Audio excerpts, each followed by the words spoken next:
Ladies and gentlemen, welcome back to the MiniLCS Summer Invitational 2026.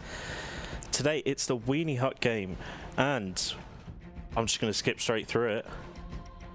Let's go into the studio. If you're here yesterday, we have our host for today. Of course, it is Day Zero, and with him we have your boy, not your party master, it's the other side. Welcome, gents. There we go. Welcome, ladies and gentlemen. We are here for day 2 of Grand Finals. It is going to be Weenie Hut today. We have, oh, those logos are not updated yet, Aaron. You got to fix that one real quick. It's going to be coming out of the winner's bracket, currently undefeated in playoffs. Obviously, the Holy Poro going up against just recently in a 3-2 victory up against Rift Raiders. Mipa, I hardly know, clawed their way up that loser's bracket and have found their way into Grand Finals. So they're going to be, you know, the narrative for this game, and again, I don't know how much of Weenie Hut you've caught, but the fun thing is, Holy Poro have only lost one series this entire tournament. They came second in Group B. Do you know who came first in Group B? Who? Mipa. Do you know who was the only team to beat Holy Poro? Mipa.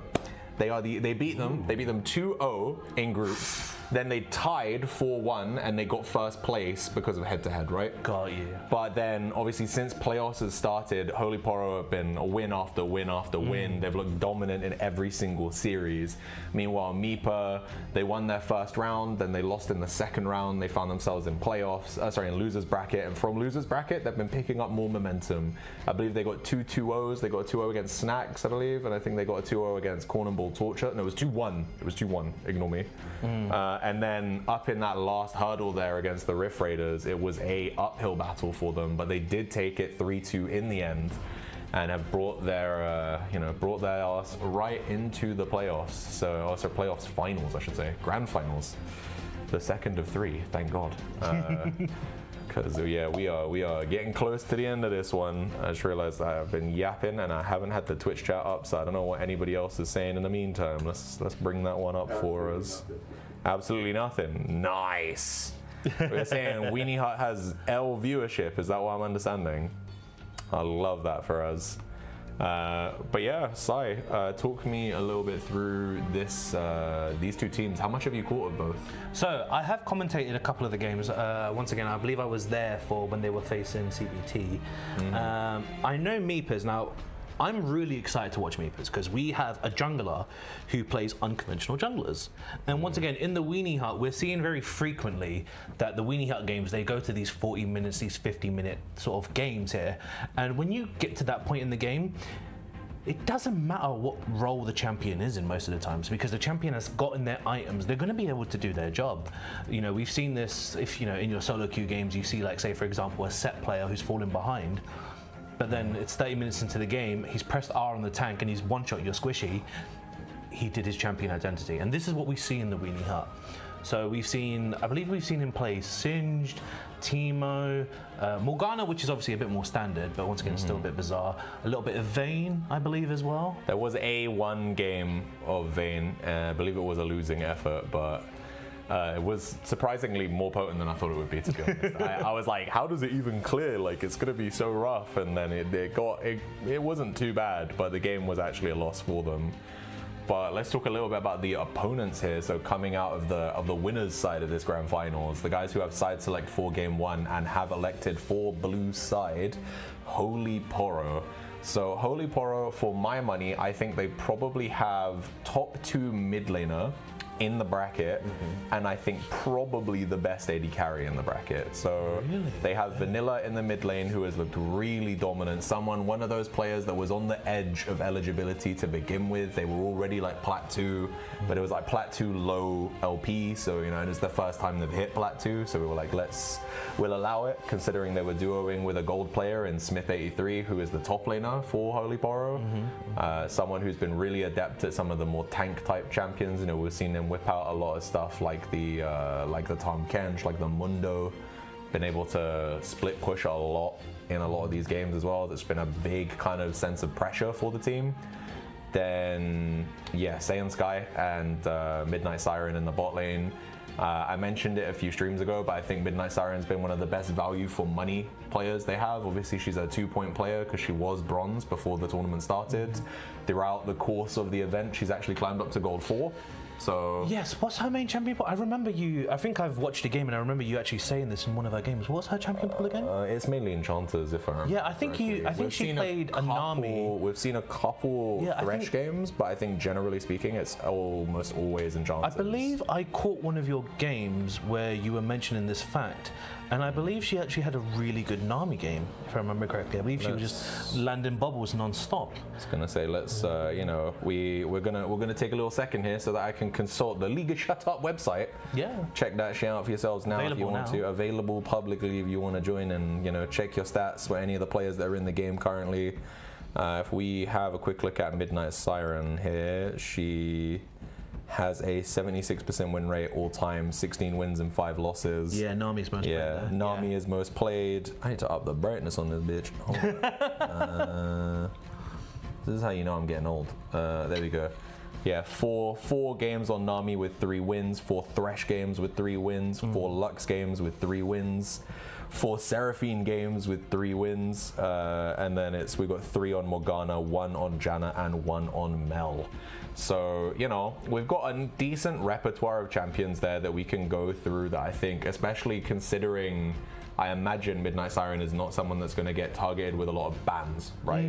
There are priority targets on the enemy team that we're going to probably want to try and punish. You know, we know that Meepa are fielding a substitute AD carry for this game. They're using, instead of their main AD carry of Disco Fisk, they are fielding Slender Wolf, who's formerly the support of Iron Brew Esports, who obviously fell out in the group stage. But Saiyan Sky, the AD carry, the main AD carry for Holy Poro, he is, I believe, the highest ranked player on the ratings at the moment. If we go into the tournament page, we do have power rankings, which are based on all of your stats.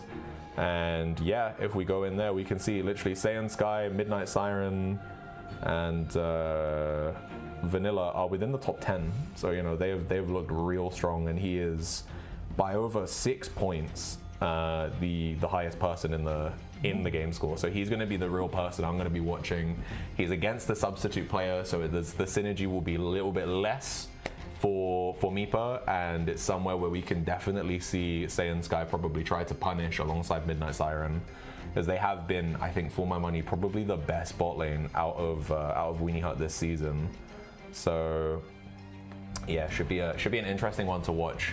I think if we want closest lane, we are technically having what for my money is the number one mid laner in Meepa's mid laner in Llama Knight up against the number 2 mid laner in Vanilla. So mid lane is going to be pivotal in how this game will be dictated, because if Llama Knight can put Vanilla down, that's going to make it really hard for the jungle mid duo of Holy Poro to make anything work. You know, we see Vanilla play a lot of your kind of standard control mages. We've seen, if I just quickly get it up, we've seen a lot of Victor, a lot of Orianna. Contested mid champs in the realm? Let's have or are they both sort of in different realms here? Victor is a champion I know both players have played a decent amount. Yeah, we've got 3 games of Victor for Vanilla, and I believe 4 or 5 for Llama Knight. Orianna as well, 2 games. Ari 4 games. There was a game of Jax mid. And this is the thing as well we need to take into account that Meepa are not afraid to draft what can only be described as random shit. Like, they thrive off of attempting to knowledge check the enemy team by being like, well, we'll play some obscure thing you've never seen, and we don't need to talk about it anymore because we are going into pick and bans here. Oh, the Singe jungle getting banned. I never thought I would say that. That's Ryze jungle ban as well, because I don't believe that Llama Knight has played a single Ryze game this season. So meanwhile, Meepa have taken away Riven, Yone, and they're hovering here for the 3rd. We do see Asol. Asol's taken away from Llama Knight. He had a really good performance on Aurelion Sol last series. You know, against Rift Raiders, he popped off in the game 5 on that Aurelion. So I don't blame them for that ban. Makes a ton of sense. Oh, the Seraphine ban. Okay, and once again, maybe they heard you in the respect that we had to. Was it Siren?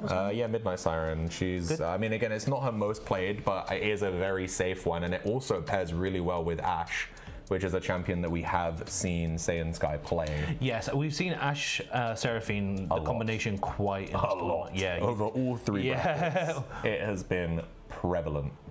And the B1 Nasus pick here by Holy Poro. So, if I remember correctly now, we are on the patch where the stacks have been distributed so that it was essentially to target nerf Nasus jungle, but it buffed Nasus lane. So next patch, Nasus is actually going to be losing lifesteal. Now, I'm assuming that's jungle. That being said, it could be either or. Yeah, either or. We've seen. Oh no, this is Poro. No, this isn't Meepers. Who Meepers like to flex a lot. This could just be. This could be Nasus jungle. I think it's going to be Nasus top. It could be a flex, but right now, the problem is that the way that they have tried to nerf the jungle Nasus. Is gone. Sorry, as a big fan of, as a big Lucian player myself, I say that as a jungle main. Yeah. But like when I do play, when I get autofilled and I play Lucian, I love seeing an army. Obviously, I know that the synergy has been nerfed like a horrendously amount of times now. Yeah. But once again, it's still just a strong lane, and so I think I mean, we're going to have to see something to fight back against it, something to survive in the lane against it. You don't want to take a scalar into this lane. You know what I mean? You want to take like a Caitlyn or a Caitlyn with a mage or something like that. And talking about the picks now, we've seen a Mundo top. Now, the top laner of Poro is a tank player. Yeah. So once again, this sort of reinforces. I mean, they could flex it. They could switch it if they wanted to. It could be either or, yeah. But I think this is most likely going to be Nasus jungle and Mundo top. Probably. Do you think that's up? Again, the Lux could be a flex here too. It could go mid, it could go support, which I think is nice. The thing I'll say, I think that Lux is a weird champion to play around. Like as a burst mage, she's, either she will do her job entirely, which is 100 to 0 the champion that she's trying to kill. So Nami, Lucian in this instance, both very killable. I really like the Trundle pick here if they take it. I was thinking they're gonna pick Bushy one of two things here. They're gonna pick him like Brand or Trundle, one or the other, because there's two really big tanks that you can shred so hard against the Holy Poro right now. It doesn't matter if they send Nasus top or jungle. It doesn't matter if they send Mundo top or jungle. Trundle will shred them with Subjugate nonetheless. And Meeper here banning. They're hovering Jinx at the moment. I think this is just good, just to ban ADCs now. No, I agree. Yeah. This is just super safe, right? I think banning Jinx and stopping them being able to have the rockets that can contest level 2 is a real good idea here. I'm assuming maybe a Caitlyn ban might come up with this. We're going over to Poros. I think it's just about trying to clear as many bad matchups for the Lucian at this point, right? Yeah. Because they know that if Lucian falls behind, he's going to be so irrelevant against Mundo and Nasus. Super. So what they need to do is assure he gets a good lane, assure he gets ahead, and then at least he can stay above the curve, and he should be able to kill the tanks until they get 3 items, and then it becomes really hard, right? But that's why we have the Trundle here, and we still have our top and mid pickup. I assume the Trundle is jungle because we have not seen Puppey play Trundle ever. It could be flexed, but we've never seen it, so we'll have to see. Meanwhile, we see Veigar taken away from Llama Knight. Okay, so sort of giving away that's a Lux support then. Oh no, it's not. It's not. No, sorry, I take that back. No. I was going to say Veigar is just a champion that we've seen Llama Knight perform really well on, and it's also a champion. Syndra ban. Does Poro's ADC play mage? We haven't seen a single AP carry pick from Saiyan Sky yet. But we have seen, I believe, Syndra come out of vanilla, so I think, and also it's really good into Lucian, right? Like Lucian cannot really move forward if Syndra is there, and she has, Scatter of the Week, So I like that. We also take away the Gwen here, which again, I don't think we've seen a single player from Meepa play Gwen, but Gwen is very strong against their current lineup. So here's the thing, like if they picked Gwen, you still have Nasus with her. Admittedly, you've got 3, if they picked Gwen here, you've got 3 good Wither targets. Zac coming out, so this looked like a Trundle top here. Which it's a Zac top. You think it's a Zac top? It is, yeah. We've seen Puppey play it like 3 or 4 times now. She also tends to go Unsealed Spellbook on the Yeah, Zac you would. top. You And I'm would. like, fair enough, dude. I don't really know too much about So with Zac top, what Zac top specializes in. so Zac top normally it's either Conqueror or Undying Grasp. Conqueror you can get a really good stat check in because once again you've got so much percentage base damage in your W. Conqueror wouldn't be completely trolled here. Oh, it's four games played on the Zac top, 100% win rate currently. So That is sorry, I saw a red number and I didn't believe it was 100%. yeah, oh, you thought red meant bad. Yeah, I thought red meant bad. Red means good on the League of Shard website at the moment. So Fantastic. Holy Poro picking away the brand is actually really nice here because it takes away that option for Llama Knight tank to take busting, that yeah. to take that shredder right now. If we look at what's left with Veigar gone, with Aurelion Sol gone, with brand taken away, Nunu picked up here. Oh, I don't agree with that. So I don't even know where that's going, but I don't agree with it. it means we probably have Nasus in like support or something. I think this is a weird draft. Oh wait, no. No, That it's might be- Nasus. It could be Nasus mid. It's not. Yeah, you're right. So they're doing what Mace deck of cards did in game. Oh, they 3 didn't lock it in, of- so we can't. Oh, okay. That doesn't make more sense though. It's still a jungler when we thought it was Nasus or Mundo going in jungle, right? So Yeah, this explains the Veigar ban better. So yeah, it's probably Nasus mid. yeah. I was about to say that Nunu. Oh my god! Like you wanna pick Nunu into Nami Trundle Zac? That's not going to be a good time. This Swain pick, I love this Swain pick. This Swain, as long as he doesn't get bursted by Lux and Brand, which he, Spirit Visage, Zonya's Hourglass, key abilities, right? He'll be fine. This Swain's going to be able to take over fights quite easily, I think. Yeah, I mean they have 3 melees, right? So 3 melees. Brand is short range. Yeah, Brand is short range, and also with Nasus being mid here, that means they have double AP bot, right? So yeah, we can So see. yeah, Nasus mid, yeah. As roles are revealed, it's going to be Mundo top, Wukong jungle, Nasus mid, and then Brand and Lux in the bot lane. So you're right, you're probably right that the Zac will take Unsealed Spellbook here, but I really hope she takes Conqueror because you could run that Mundo down. Conqueror Ignite, you can make that. I don't want to say any profanity, but you can make that Mundo regret life decisions. No, 100% yeah, you can. And I really, like you mentioned, I think the Swain and Trundle here, if Swain doesn't get bullied in lane, which he shouldn't, right? I think Nasus is a champion that just wants to get stacks and then try to get to the late game. Nasus is, with Doran Shield second win, technically Nasus, sorry, Doran Shield second win, auto attack reset Q, that's very important. Where's the camera? That's very important.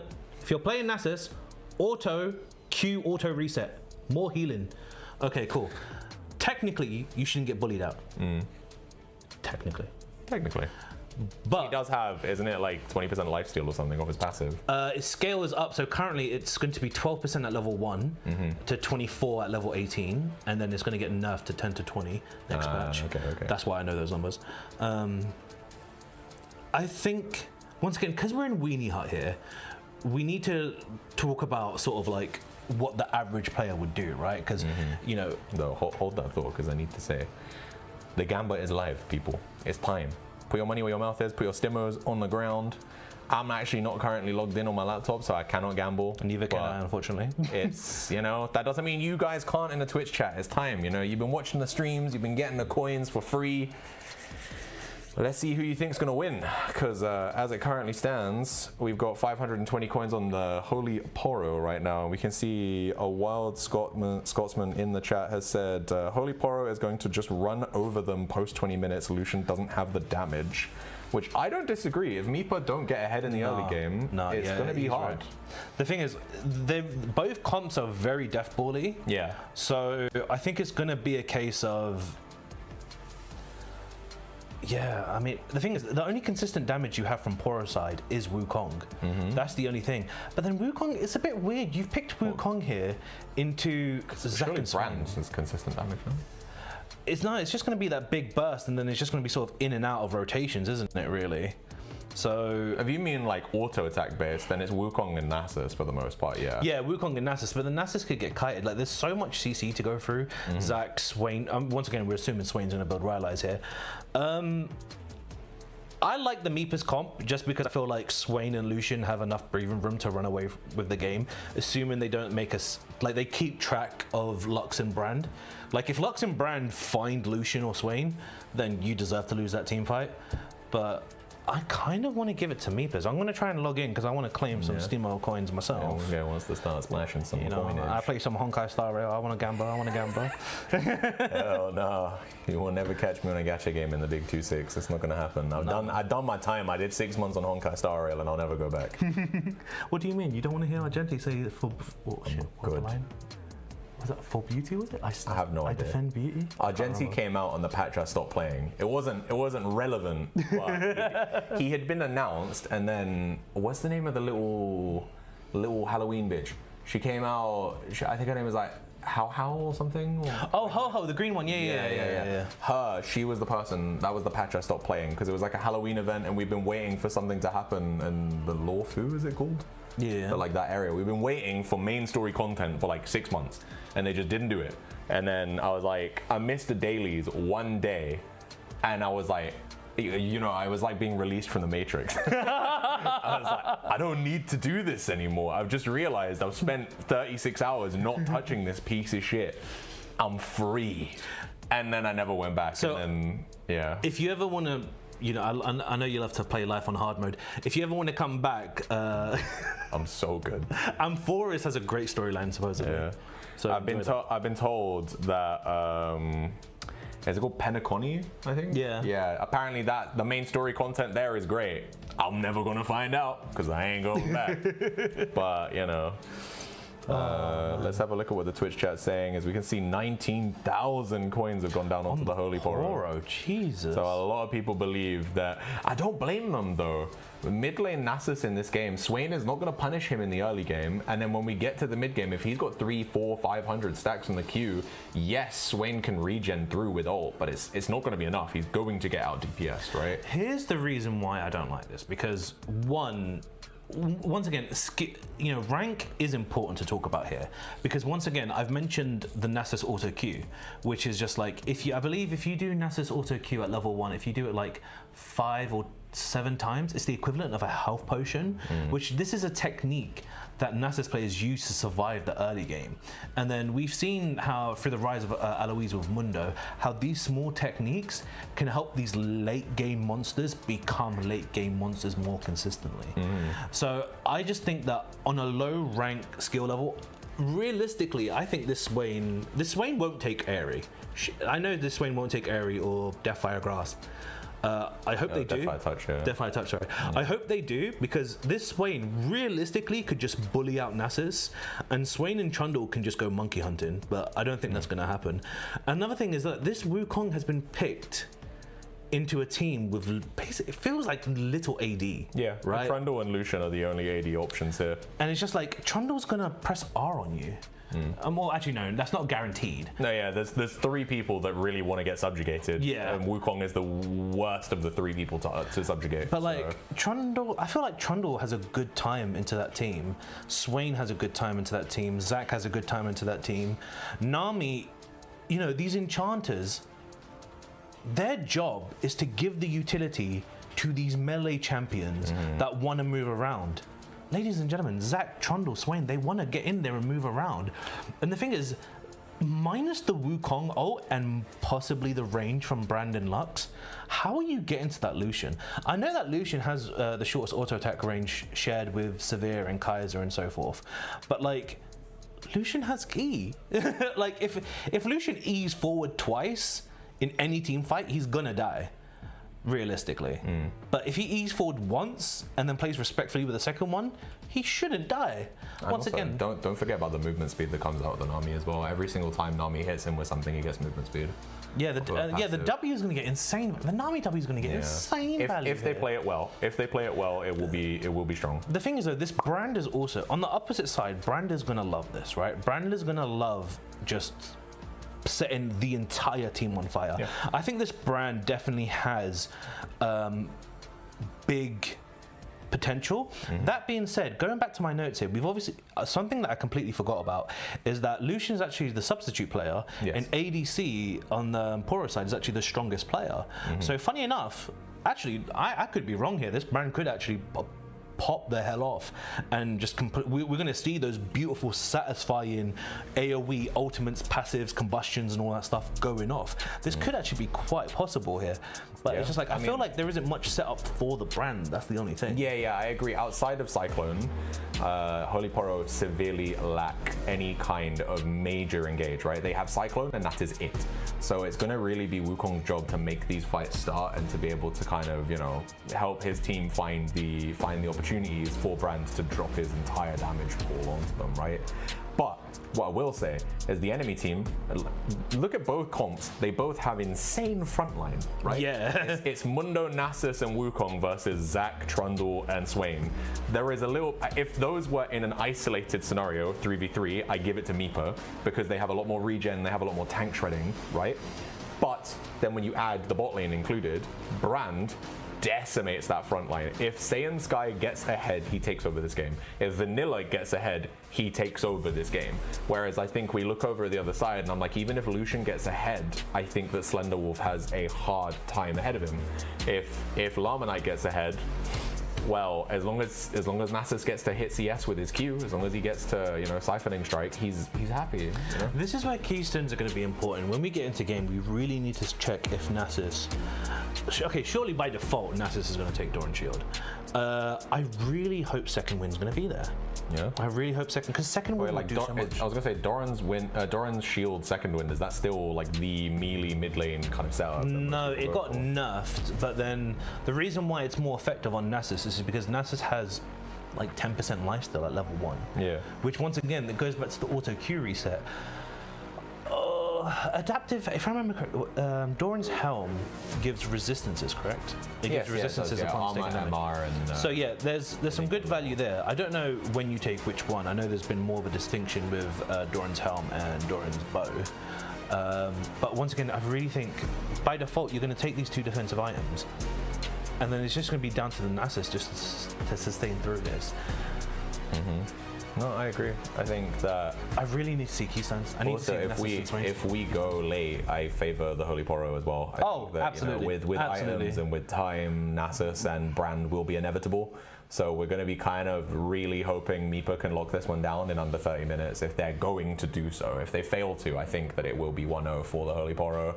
But I believe, unless I misheard Aaron, we might be ready for game. So it's gonna be game 1, boys. Let's go drip check. What the skin's saying? Come on, Holy people. Poro, Meepa, I hardly know her. Game 1, Weenie Hut finals. Winner takes everything here and loser goes home. Bubblegum Chroma onto the Zac with the High Noon Lucian. Gorgeous choice, gorgeous choice. On the other side, what do we have? Space Groove Nasus. Why? Classic skins all over the place except for Corporate Mundo. Let's go, but no pink Chroma. Little bit disappointed, but Elementalist Lux fixes that. Okay, cool. Good stuff, lads.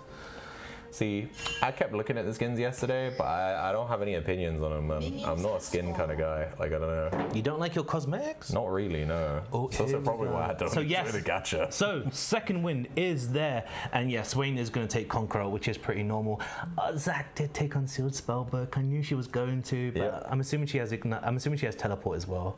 We'll find out in a second, but yeah, I think other than that, it looks like fairly bog standard runes from everybody else, right? We can see PTA coming out of the Trundle, PTA coming out of the Lucian, Fleet Footwork for the Nasus. It's Approach Velocity on Trundle, not Cosmic Insight. Yeah, so I mean, I think that makes a lot of sense, right? More rundown potential. You worry a little bit as a melee champion with no dashes that you will get kited. You know, we spoke about Nasus can get kited, right? And so I think that Approach Velocity is really nice because if you hit someone with a pillar, you get movement speed towards them, right? Even if someone else CCs them, you know, as long as they are impaired, you get extra movement speed towards them. Oh, look at these Swain autos. Oh, that was so beautiful. Take me back. We've got the so yeah, Zac does indeed have TP in here. Swain getting a nasty trade out. I was gonna say, you mentioned it in the pregame that you really want to see Swain bully this Nasus early because it's where he will kind of find leads, you know, and he needs to stay on top of the Nasus. If Nasus gets to Siphon and Strike stack for free, it's gonna be a problem. So you want to make sure to not kind of tower shot there. Make sure he doesn't get that for free, right? Yeah. Let's talk a little bit about the jungle pathing, as it looks like both junglers are pathing to the top side, so bot lane is going to be on an island as we hit 3 minutes and 30, but both top laners here pretty low. I think it probably favors the Zac at the moment. You know, gets all that regen off of picking up their bloblets, which they'll be getting just from hitting the wave with W. And going to crash the wave as well. One thing to point out here is, so once again, you've seen the horrendous harassment from Swain, and Nasus is, once again, a lot of healing there. Yeah. So maybe Nasus is doing these auto resets, as we see in the interface, that the HP bar just does keep going up and up. Yeah. Do you think it's worth it for an early Oblivion orb out of the Swain? It could be a tech if they want to do that, but it depends on the build. I don't know what standard Swain build is at the moment, as Swain builds just constantly keep changing. Yeah, he's one of those champions that, because he's never really found Perseus in pro play, I think that what is optimal on him seems to change quite a lot, you know. Oh, Trundle's here first. Yeah, Trundle is here first, but it looks like we're gonna see. Oh, let's go. Trundle's got this. Surely Trundle's got this gone. Oh, doesn't want to commit. Wukong could walk around W and smite still this. I don't like that. Good. It looks like that's the plan here. We're seeing a little tussle go on in the top lane. We don't actually see what happens in Trundle gets it. Yeah, Trundle gets it from what we just see on the minimap, and that looks like he's going for the gank. Nasus surely dies. Nasus. Oh my god, no, surely not. There we go. First blood. So that was, so once again, this was a ghost from the Nasus here. Nasus has gone ghost TP, where Swain has just gone flash ghost here. Yeah. So once again, TP advantage onto the side of Poro, where Weenie Hut, we see Weenie Hut normally get a bit more advantages from these globals, but here we've got a gank in the bot lane. They're trying to all in Lucian here. Lucian needs the full combo. He's going to try and pillar the Brand, but Brand does have flash. Gets hit by the binding. Oh, that's just a free. Nice. It doesn't matter though, yeah. Flash is going to be done. Oh, he commits. Does he have flash? There we go. Bushy gets it. It's ghost on Trundle. Wow, a lot of ghosts in this game. A lot of ghosts in this game, yeah. I mean, it is tank warfare, right? So I think ghost makes sense. There's about 3 champions in this game that are like, oh, well, if I get kited, I'm kind of useless. So, yeah, ghosts galore. Here's the thing. We've seen this Zac get Mundo low twice. If Zac had it... What the hell? Okay, mutual dance respect, fair enough. Yeah. If Zac had Ignite here, there were 2 opportunities for Zac to kill Mundo here. And also, Ignite into this comp isn't bad. Ignite into Mundo, Ignite into Nasus, not the worst thing in the world. What's this dance off, bro? Oh my god. Good question. It's the end of Guardians of the Galaxy first film, bro. Like. Yeah, we're just hitting the schmooze right now. But yeah, after all of that is said and done, we are at a 1.1k gold lead here for Meep in the early game. They have gotten the ball rolling, and both junglers have picked up Sheen as their first item, which, I mean, correct me if I'm wrong, but like in my experience, if you're playing a Triforce jungler, you want the raw stats. Sheen is not going to do as much as 2 long swords and a dagger, which cost very close to the same. Yeah. So it tells me either if it was a logical decision, like they've made a choice here, they've made the choice that they're going to try and gank more than caring about clearing fast. Yeah. But nice trade there for Llama Knight in the mid lane means Nasus is on about 30% HP again. Gonna have to wait for that wave to come in for him to try and heal off of it, but in these top lane trades, they're just constantly wailing on each other. And this is why, you know, don't always check the damage charts, boys, because sometimes it is a little bit fraudulent in that top lane. When you got melee versus melee, they are going to be hitting each other inconsequentially for most of the game. And they both have max health in their kits as well. Exactly, so it's so inflated. Exactly, it's going to be so inflated. I'm sure it will be. They're going to both be like top damage dealers, and it's not going to matter too much as we're going to see a trade go out here. Looks like Puppy has the elastic slingshot out of the fight there. She is going to get away. She's going to get safely to base, it looks like. Bushy is nearby though. Bushy's just finishing off his prugs, and then he might come up in the top side. Zac does have passive as well. He has passive and he has TP. It looks like he's going to finish off the base, and then he might TP in on that. Yeah, there we go. The TP is in, and the game is afoot. Let's see what Bushy and Puppy can do. We've got subjugate. We've got less bounce. Let's go. He knows something's up. Oh, Trundle's shown first. Yeah. Wait, what's going on? Wait, how did? Oh, she was channeling E. She was channeling the slingshot. That's why. I think that's just going to be an execute because Mundo grabbed aggro with Cleaver, and he's going to be. Oh, he pops the ulti. Wait, why is he? He's not going to win that, surely. Okay, Mundo, someone watches too much Eloise. That's not going to happen, boss man. That's not going to happen for you. Someone's not watching enough as he's bought 4 ruby crystals. What the hell? Yes, he has bought 4 ruby crystals instead of a giant spell. So he watched the shorts, but he didn't watch the videos, is what I'm seeing there. That's a generational cook right there. Speaking of generational cook here, Wukong just dies on the dragon. Big Dog is trying to show up, but the Trundle is here. The mages from the bot lane have got Prio first. They're not going to get collapsed on. Hello, there's a free kill. Lucian slagged into the DMs, my brother. You have no mana, I understand. Yeah. Oh, Trundle, come on. We can do this. And boop. There we go. Fantastic. I was a bit worried there. I was like, come on, guys, they're out of position. Freaking punish that crap. Damn. Let's get a replay here. So yeah, look for the Mundo cleaver. This was actually really clever. So this Mundo is under tower. He's going to cleave a Trundle and he's going to grab the aggro. If he just finished running all the way, he could have got an execute here and still had his ultimate. This was very... I think maybe he thought that being hit by the Trundle pillar would mean that the Trundle would get the kill, which is obviously, we know that not to be true, but I'm assuming that might be the logic here. And then yeah, on the other side of the map, we can see Wukong immediately thought he could be taking this Drake, but because he doesn't get his teammates to come in, unfortunately Llama Knight just walks in and makes it so that it's so much time wasted for the Wukong. Trundle gets to throw himself in there off the back of the top play, so he is feeling a little omnipresent right now. And then yeah, Brand eats the bubble there, courtesy of Pluma, and it's just all she wrote for him there at that point. First kill on the board for the Lucian, which is exactly what we want to see if we are Meepo right now. So ladies and gentlemen, for those of you who don't know, Chemtech is one of the most dangerous dragons to solo by yourself because as the dragon gets lower in health, it attacks faster. Yeah. So that's why Wukong actually got popped quite fast there. If Wukong was facing another dragon, that may not have gone down the same. I think it's that one in Hextech, which are the most dangerous ones to solo. I know Chemtech is one of them. I can't remember the second one. I believe it's Mountain Soul, isn't it? Because Mountain Soul does big bursty shots.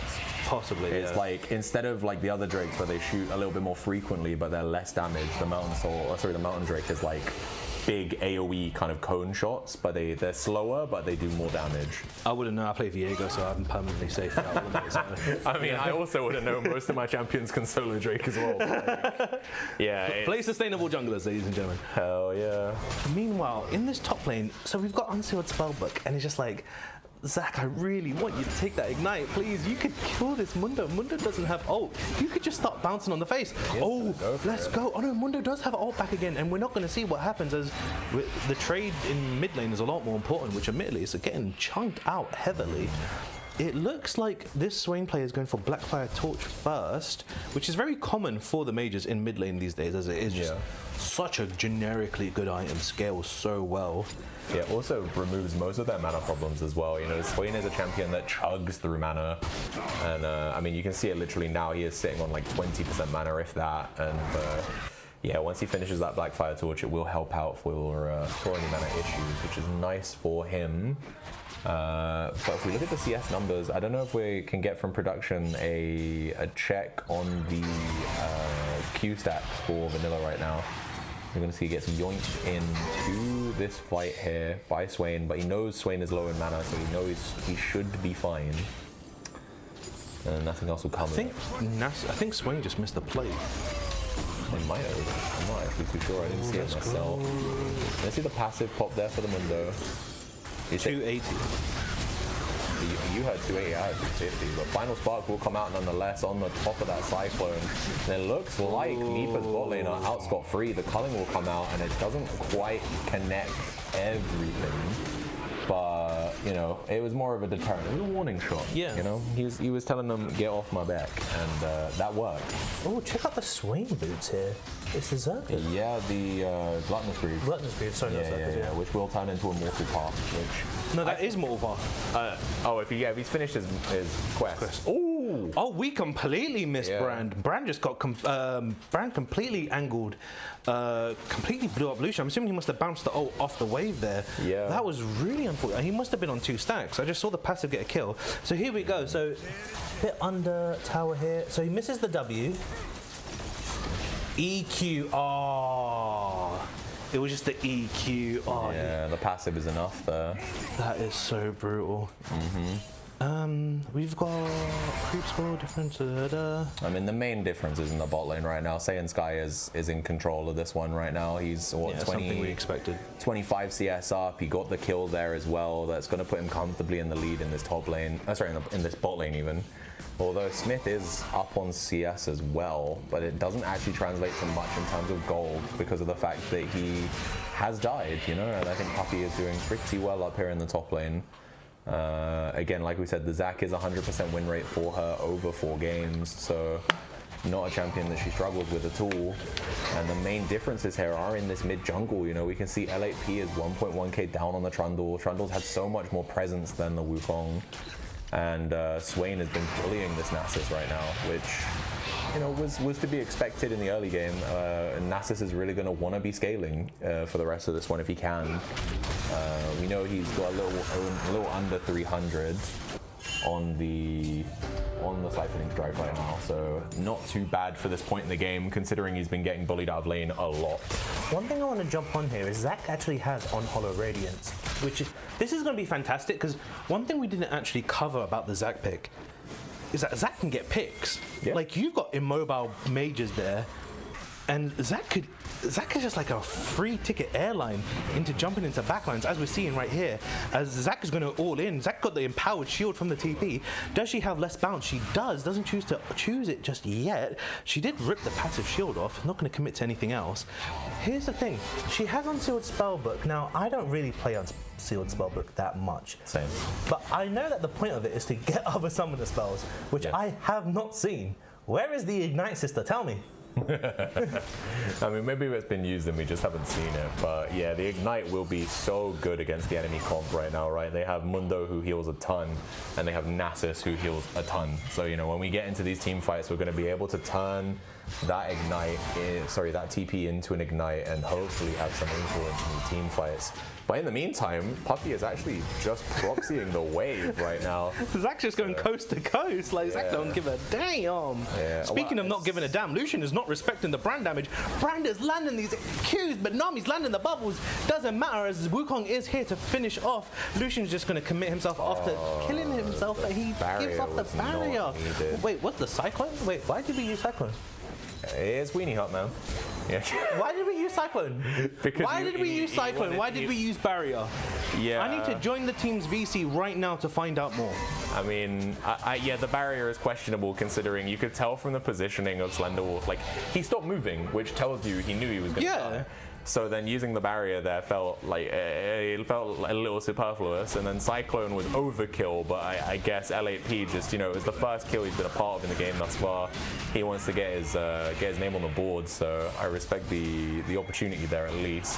As we see, Puppey has translated that proxy farming into ripping apart L8P's run. And we're going to go in for the 2v2 here. It looks like L8P is just going to die. In comes the Brand though. Saiyan Sky could be the equalizer in this one. We see the final spark is going to come out, but look, they've not actually dropped any meaningful DPS onto the Swain. Swainor is now down, and he is pushing in this mid lane. But So here's the thing: we're seeing that top side for the meat. Top side has been really strong-sided, right? We need Nami to be on this side here because we've seen Lucian getting hit twice by that brand stun. Now, Lucian has an E. Like, Lucian really shouldn't be getting hit by this brand stun. Obviously, we're not seeing pressure that Lux may be dropping down. Maybe Lux is forcing Lucian to use this E here. But we need to get this Nami into the melee champions and get these champions moving because once again, Zac is just running the top side by herself. By herself. Yeah, She completely, she owns it. She's buying real estate. She's putting landmarks down. She owns the place. although it does have to be said that now we've seen the Mundo pick up 2 turrets on his own, because while they were fighting in the jungle, Smith was actually hammering on that top T1 and he took it. And then they've swapped lanes around, they've put him bot, and he's just taken that bot lane tier 1 as well. So Cleaver damage. he is not in a bad place despite the fact that Oh, speaking about being in a bad place, is going to be Nasus. Nasus gets subjugated. Lucian's going to slide into the DMs. Even with Wither, he will go down. Jesus, that was... I know that was subjugate as well, but Jesus Christ, that was squishy. Speaking of squishy, this Trundle's a little bit squishy. actually, as he's gone 2 damage items first. I don't like the Blade of the Ruin King in this instance because it's, you know, if we're talking about tank shredding, like it's kind of what's the word? I think long-standing players still feel like Blade of the Ruin King. Hang on, I'm gonna have to cut you off here because speaking of not liking, Trundle's not liking the damage. He's face tanking here. Zach's gonna slide into the DM. They're gonna put all the CC down onto Mundo here. Swain is now here, gonna get the double claw. God damn, he's gonna go into the Nevermore and starts running down people. He's Master Pop Ghost as he is sticking onto everyone. He has a second item, Spirit Visage, and he doesn't even realize yet, and he's able to stick onto everyone. Nasus has TP'd in to blow ultimate to run away, but he is in the deep end as the rest of the team is going to come up and clear him up. That is a 3-for-0. Lord have mercy. Really well played here by Mipo, to be honest. And as the Drake is going to be coming up in 10 seconds, it's going to be sole point for them. They have, you know, from a little bit of misfortune on the side of L8P and just like poor coordination on the side of Poro in general, Mipo were able to sneak away that first one because of a solo kill onto the Wukong. Then they were able to sneak away the second one completely uncontested just because just because Poro weren't ready for it. And now they're going to get the third one off of the back of a team fight win. So it's really dangerous now for Holy Poro. Speaking of really dangerous, Swain looks a little bit overextended here. Swain's going to have ultimate in 15 seconds. I don't think Nami and Trundle are going to be able to save it. Big double man bubble into the pillar. I tell a lie. I said to them they cannot save them, and they said, hey, caster, I don't care if you're diamond. I'm going to prove you wrong. You may have cast the cast and the other way around. You know, you just cast a bless them. Cast a blessing. Yeah. You What's that role in Among Us that gives them the shield? Oh, I don't know. I don't play Among Us, bro. Sorry. Do you know? I'm the Guardian. I'm the Angel Guardian. Okay. I think is that what it's called? I think it's one of those two. I don't know. But yes, all I know about Among Us is imposters and emergency meetings. That's it. Outside of that, I'm cooked. So, looking at the game now that we've settled down, I don't like the boots on Zac, but I'm assuming the Zac player just wants to make sure that they are in position. We've got damage dealt here, which 29k from the Swain. Again, unsurprising, right? He's been in, it's the range versus melee matchup. He's getting to abuse on the Nasus. No, just in these team fights, he's able just to run people down because there's not the burst to kill him. There you go. As we're seeing here, he's just going to try and fight the Nasus, but Nasus Qs may be fully stacked. Swain is standing in the Spirit Fire, getting his armor shredded. The team is here to back him up. The Wither is going to get him out, as that was a little bit... What, that's a 2.5k gold lead, and that was a close 1v1? That's concerning. Speaking of concerning... It is concerning, yes. Mundo's going to be really worried as he's getting run down here. He's trying to push. Trundle's like, nah, I'm going to slap. And that is Mundo going down to Zac. It's so weird seeing the Zac top. I keep thinking it's freaking Trundle top and Zac jungle. I mean, the Zac's been doing pretty well in top. Zac's been doing amazing. Zac's been running the show. We also have some anti-heal here on the Zac as well, which I think is really nice, because again, like we said, the frontliners here for Holy Poro, both of them are big on that self-sustain, that self-heal, so being able to mitigate some of that with this Bramble Vest will be nice. Obviously, it requires them to hit her, which is less good, but there's not much you can do about it. I think you could have gone Oblivion Orb on Zac, as Zac is someone who can be proactive like that, but if you want to be beefier, you want a little bit more armor to help you survive through this Nasus, through this... I think this Zac should get a Leandrews. Leandrews could be a shout. He would be less beefy, but like he's already got the Hollow Radiance anyway. Speaking of being less beefy here, Brand is getting completely melted. Zac's going to slide into the DMs as Wukong is spinning for no reason, as Lucian's going to put an end to his life, and Lux is going to go down. That's a 3-for-0. There's a Baron angle here. And it's going to convert into a Baron. Yeah. Wow, yo, Weenie Hut, what's going on? Last time I checked, we went to 50 minutes games, and before we even finished talking about that, this Nasus is the Swain, the freaking Kane. Yo, have you never played Rock Paper Down? Because dog beats chicken clearly. Jesus. And I think it should still be a kill here, surely, as we get a second proc of them with a... the TP. TP commit. Oh, big heal. It's kind of changing tides here. It looks like enough time was brought there by Llama. They're still going to be able to finish off the Baron completely uncontested. And I will stand corrected here. I think that TP was the difference maker in making Zac, sure... you got E? Zac, you got E? Go slingshot in. He's going to hit the Q1. Oh no, target Zac had less Q2. bounce. Zac had less bounce. That could have been a kill. Chose not to go for it though. Here's the thing. This Swain is building Zhonya's, and I don't like that. If this Swain built Rylai's, you can make Nasus you can kite Nasus permanently. Nasus has gone CDR boots.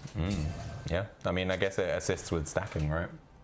And also, when you apply Wither, he'll get, isn't it extra movement speed? Because when you On apply, is it It's on when hit? you damage. It's when you deal damage. So, I don't know. These Nasus boots are a bit. I feel like Nasus and Zach need to swap boots here. They need to. I get that. They need to have a girls' night out. I think Swifties on Nasus would make a lot of sense because right now his issue is that he's getting kited and he's taking tons of damage without being able to DPS himself. This Mundo and Nasus damage is very notable. Swain is here though. Gonna see Swain get caught up by the light binding and the final spark. Only took about 20% of his HP though. And that is the difference between a support Lux and a mage Lux there. But yeah, someone's just pointed out in the Twitch chat that Mundo's Heartsteel is at 0 stacks. He has just completed it, to be fair. 22 minutes, but we have all 5 members here ready for this Drake at 30 seconds, and I think we really need to see Holy Poro contest this one. It is Infernal Soul. We can see what looks to be a second lifesteal item being built by this bundle. We've got the Vamp Scepter in the build. What is that even going into? I couldn't tell you. It could be Ravenous Hydra? Yeah. Yeah, probably. I think Ravenous Hydra is the logical option. I don't think it's good here because of the Bork, but we're going to see the Bork. Speaking of what's good is picking up this Nasus completely nuking him. Wukong is trying to get a pick onto the Swain, but it's a Swain, ladies and gentlemen. Too tanky, got the Zhonyas, ain't enough. The big heal coming from the double cleave, as now we've got Trundle coming in, running them down, saying, hi guys, how you doing? I'm the jungler. That's 8, 9, 0, and 5. The claw on Mundo, it doesn't matter though, as Zach's gonna dive in. Zach still has passive. I don't think we've seen her lose her passive this entire fight. What the hell? The entire game. Yeah. Meanwhile, we're seeing the whole This feels like the death knell for this game. I think that there's no way for Poro to come back at this point. I think that they're going to lose Soul for this. They're going to probably lose their tier 2 mid as well. I mean, Zach takes 2 turret shots for no clear reason, but they're going to slingshot over so they can start actually clearing the wave. And it should be tier 2 mid. Swain should be able to get tier 2 bot as well, while Trundle solos the Drake. And it is such an uphill battle here for Poro for the rest of this game.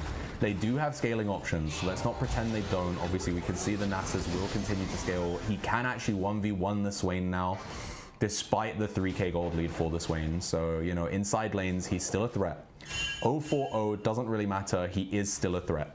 Brand, if they can play around him, will be a problem in team fights. The problem is they haven't been able to. We said it in draft, right? They're death balls. Both teams are death ball comps, and we've only seen one death ball, which is the red side.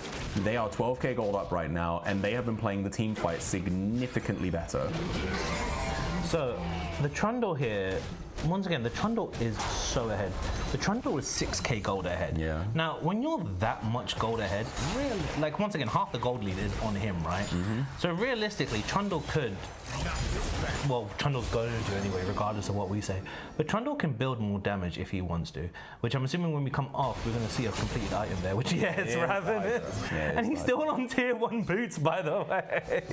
That's the inspiration tree for you, right? Yeah, he does have blue smite though. He does have blue smite. He And he does have smite. He has blue smite. He has approach velocity. He has Phage. ghost. He doesn't need tier 2 boots, bro. Phage, Bork. Yeah. So here's another thing that we never actually got a chance to go over. Are the dragons. Chemtech and Earth Dragon on these two. No, I just mean those first 2 dragons alone. On your Swain, Trundle, and freaking Zach. God damn. It's really influential for tanks, for frontliners, right? You know, extra resistances, extra healing. And again, Zach, Trundle, Swain, all self-healers. We literally have 5 champions who primarily focus around self-healing in this game. So it's surprising that we haven't seen more anti-heal come out. You know, we see the Oblivion Orb out of Saiyan Sky, and we see the Bramble Vest out of Puppy, and that is it right now. I'm surprised we haven't seen. Oh my god, that Lux combo did nothing to Trundle. As in return, Lux is just going to go down. They're going to burst down the Wukong here. Wukong is not going to live. And the brand damage is coming out, and we're seeing it that the brand damage is there, but like, unfortunately his team wasn't, which, I mean, GG? Yeah, I think it could be game here. I'm not going to lie to you. I think it might be. I'm looking at the engage here from Puppy. Puppy still has passive. Yet again, it hasn't been popped this game. Puppy is disgusting on this Mundo is here. He just committed the teleport to make sure that he could try and defend the turret. The turret did still go down nonetheless.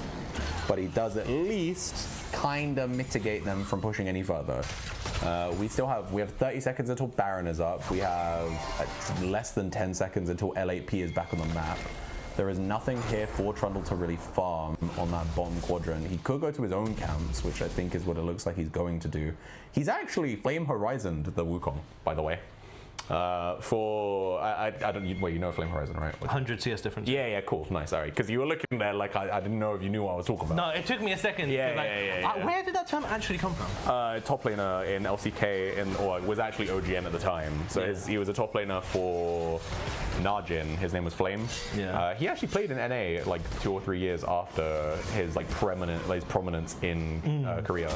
But yeah, the Flame Horizon was named because he was one of the best top laners at the time, and a thing he would always consistently do through being able to freeze the wave. Obviously, early in the season, early in the kind of scene's infancy, like freezing waves was not as prevalent, and so he was able to just get massive CS leads, and so that's what Flame Horizon comes from. Because you would get 100 CS lead over your opponent, and that is what Bushy has done here. You know, I think if we look back to the player rankings, and Bushy is putting in a shift here to prove that he is the #1 rated jungler in Weenie Hut. If I remember correctly, he was the #1 rated one by a decent margin as well. So I'm gonna double check just to be 100% sure. Yeah, by over a point. Yeah, he was 7.1, and it was Pizza Kyle in second. So he's showing you exactly why the community rates him the way that they do. Well, let me tell you why I'm rating Poppy right now. It's because Poppy has chased Mundo from T2 tower all the way to Wukong's golems, and she stopped 3 recalls. Oh my god! What the hell? I mean, there's going to be a flank from Mundo here, but like, Mundo, do you really want this fight, bro? Like, if they turn on him, it might. Oh no, Trundle doesn't have subscape. All of the ultimates are down minus Swain. I think they do have to leave it. No, yeah, and I think they make the wise choice here to do so. Oh, they're rotating. Yeah, they can go here for the tier 3 top. They do have still a little bit of Baron left. I think we have. It doesn't actually say how much longer we have the Baron for, but you know, we're gonna have it for at least a little. Oh, Zach going in for the big dive. Let's go. Wukong answering with the cyclone. Swain's gonna pop out. Swain pops Brand, getting an extension on the ultimate. Nasus looks like it's gonna go down with a big claw. Brand shoots out his combo. It's not gonna do that much damage as the stats and the gold lead is just equal to such a huge difference in the stat stick. Mundo's gonna pop his ultimate to recover half his health, but it doesn't matter if most of him is dead, and they're just gonna wipe down the rest of the base. Weenie Hut. I was expecting a 15-minute game. We got a half an hour clean execute. What is this? Really clean gameplay there. 2-26 for Meepa as they take game 1 in this finals. And I have to question whether or not that is maybe just the momentum, right? Like, that you know, Meepa in the space of time from once Holy Poro made it into grand finals, Meepa have played 3 back-to-back-to-back series, right? They have put, you know, more kind of foot to arse in the last 2 weeks than Holy Poro have. They just, unless they've been scrimming, unless they've been practicing, realistically, Meepa are just more practiced right now. And that might be the difference. Going into this game, right, we had spoken about how Lucian was a substitute and how if Poro were gonna win, it was gonna be through Brand, their highest rated player. Brand got a lead. Brand was able to do stuff, but he wasn't able to do enough because the top side of the map got completely wrecked. And we've got to remember that Nami could have started roaming possibly about 5 minutes sooner as well. So it's just a case of, you're not even losing because of numbers or anything. Like, bot lane won, but your top side and your mid lane lost. And it's just like, you've got Zach going coast to coast, proxying, getting all of the vision in that top side. You've got Trundle that Flame Horizon the Wukong. You've got Swain, which once again, I said this before, Swain, the beautiful thing about Swain Conqueror, right? Like Swain Aryan, Swain, what was it? Deathfire Grasp? Deathfire Touch. These are all really good poking tools. With Conqueror, if you can keep Conqueror up with auto attacks, it is insane. And we saw this Nasus not being able to contest much. Nasus wasn't able to push back. Nasus wasn't able to fight for prio. And we saw that Swain was able to keep Nasus in this mid lane, And Zach was just able to run away from the game. That was just disgustingly clean. Yeah. I mean, if we look at the post-game stats behind us, I think they paint a story to me of a Swain 1v9, but I don't feel that is the truth, you know? Oh. Yeah, you're all good. It was I don't even feel I just wanted to point. Now, bring it back. Yeah. Bring it back, Aaron. Bring it back, Aaron. I want to point. I want to be like a teacher. So, this guy right here, that guy right here, bear in mind, he did not build, what was the third item I wanted him to build? You wanted him to build I wanted him to build Rylai's. He didn't build Rylai's. He built Zhonya's, and clearly he knew better than I did, because the first 2 Zhonya's that he did were completely disgusting. He changed those team fights by the grump. They warped the game. Like, especially the last major 5v5 we had outside of the base, because obviously they had a fight in the base, but those don't count. When we're already cracking your Nexus turrets, the game's kind of cooked, right? But that last fight around about Drake, where he had 3 people on him while the rest of his team were fighting the other 2 people. He pops ult, he pops Zhonya's, the second or so stasis he gets to regen through that while they're just taking consistent DPS is the difference maker in A, keeping him alive, and B, giving his team enough time to come in and sweep up the fight. But what I wanted to mention earlier is, yes, the stats statistically looks like there was a 1v9 by the Swain, right? And I think Swain did an amazing job in this game. There are 2 people that need to be shouted out, though, mainly. And I think even though they are 10k gold down, I think Puppy did an amazing job of creating a lot of pressure and causing a lot of problems for the enemy team, staggering them from being able to get into the fights with the elastic slingshot, with the let's bounce, Slongshot. The slongshot. It was a slongshot. They were slinging schlong, you know? Nobody clip that, please. I don't need that on my name. And then Trundle as well, hard diff the Wukong. Wukong did not get into this game. Wukong has 700 more damage than Nami in this game. Like, he was invisible. And I'm not saying he's invisible because he's bad. I'm saying he's invisible because Bushy was at every place that Wukong went. It was never just him ganking. It was him getting counter ganked. It was him getting caught in his own jungle, because we would see Zac and Trundle 2-manning into the top quadrant, or we would see Swain and Trundle 2-manning into the bot quadrant. LAP had a rough game, and it wasn't really on him. It was his lanes were inherently losing in top and mid. So from one jungle main speaking to another jungle main, reviewing a jungle main, we're saying this team did. I'm saying he had a hard time. I think there's things he could have performed better on, like he was wasting cooldowns in instances that didn't make sense. Like, there are times where, again, we mentioned in the draft that your Cyclone is your primary engage tool, and it's actually low-key your only engage tool. The only way this team succeeds in that mid game is by being first on the objective, because they don't have a way to face check into Brand. Exactly. They don't have a way to start fights. They need to be, but they have loads of ways to finish them. And so you want to be on the objective first and have the enemy team come into you, and that never happened. They never got their foot on the gas in this game. And so as we hopefully prep towards game 2, I know Aaron is itching at the bit to get us onto a break. We hope to see some more go buttons out of Holy Poro going for game 2. But yeah, we will be back in, I'm going to assume it's going to be 5-minute break. If it's 10 minutes, I apologize. I'm assuming it's going to be 5. We'll see you whenever the break runs out.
Welcome back, ladies and gentlemen. We are here after a decisive game one. Very decisive. 229. Decisive game one right there.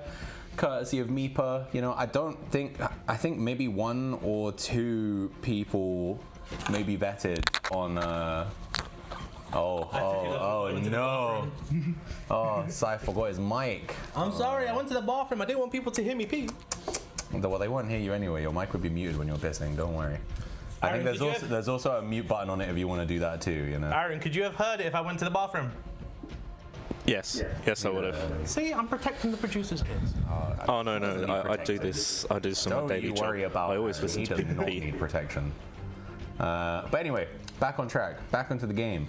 As we move towards game 2, what kind of adaptations do you want to see from Holy Poro to try and make this a little bit closer? Because that game 1 was not close.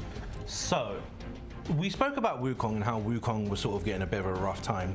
One thing we did see him do is he actually did get bot lane ahead. And he got Brandon Lux ahead. He did burn his ultimate. You know, he definitely overforced some situations there with Cyclone. But he did get bot lane ahead. And I think what needed to happen there is that you needed to get bot lane ahead and they needed to stay ahead.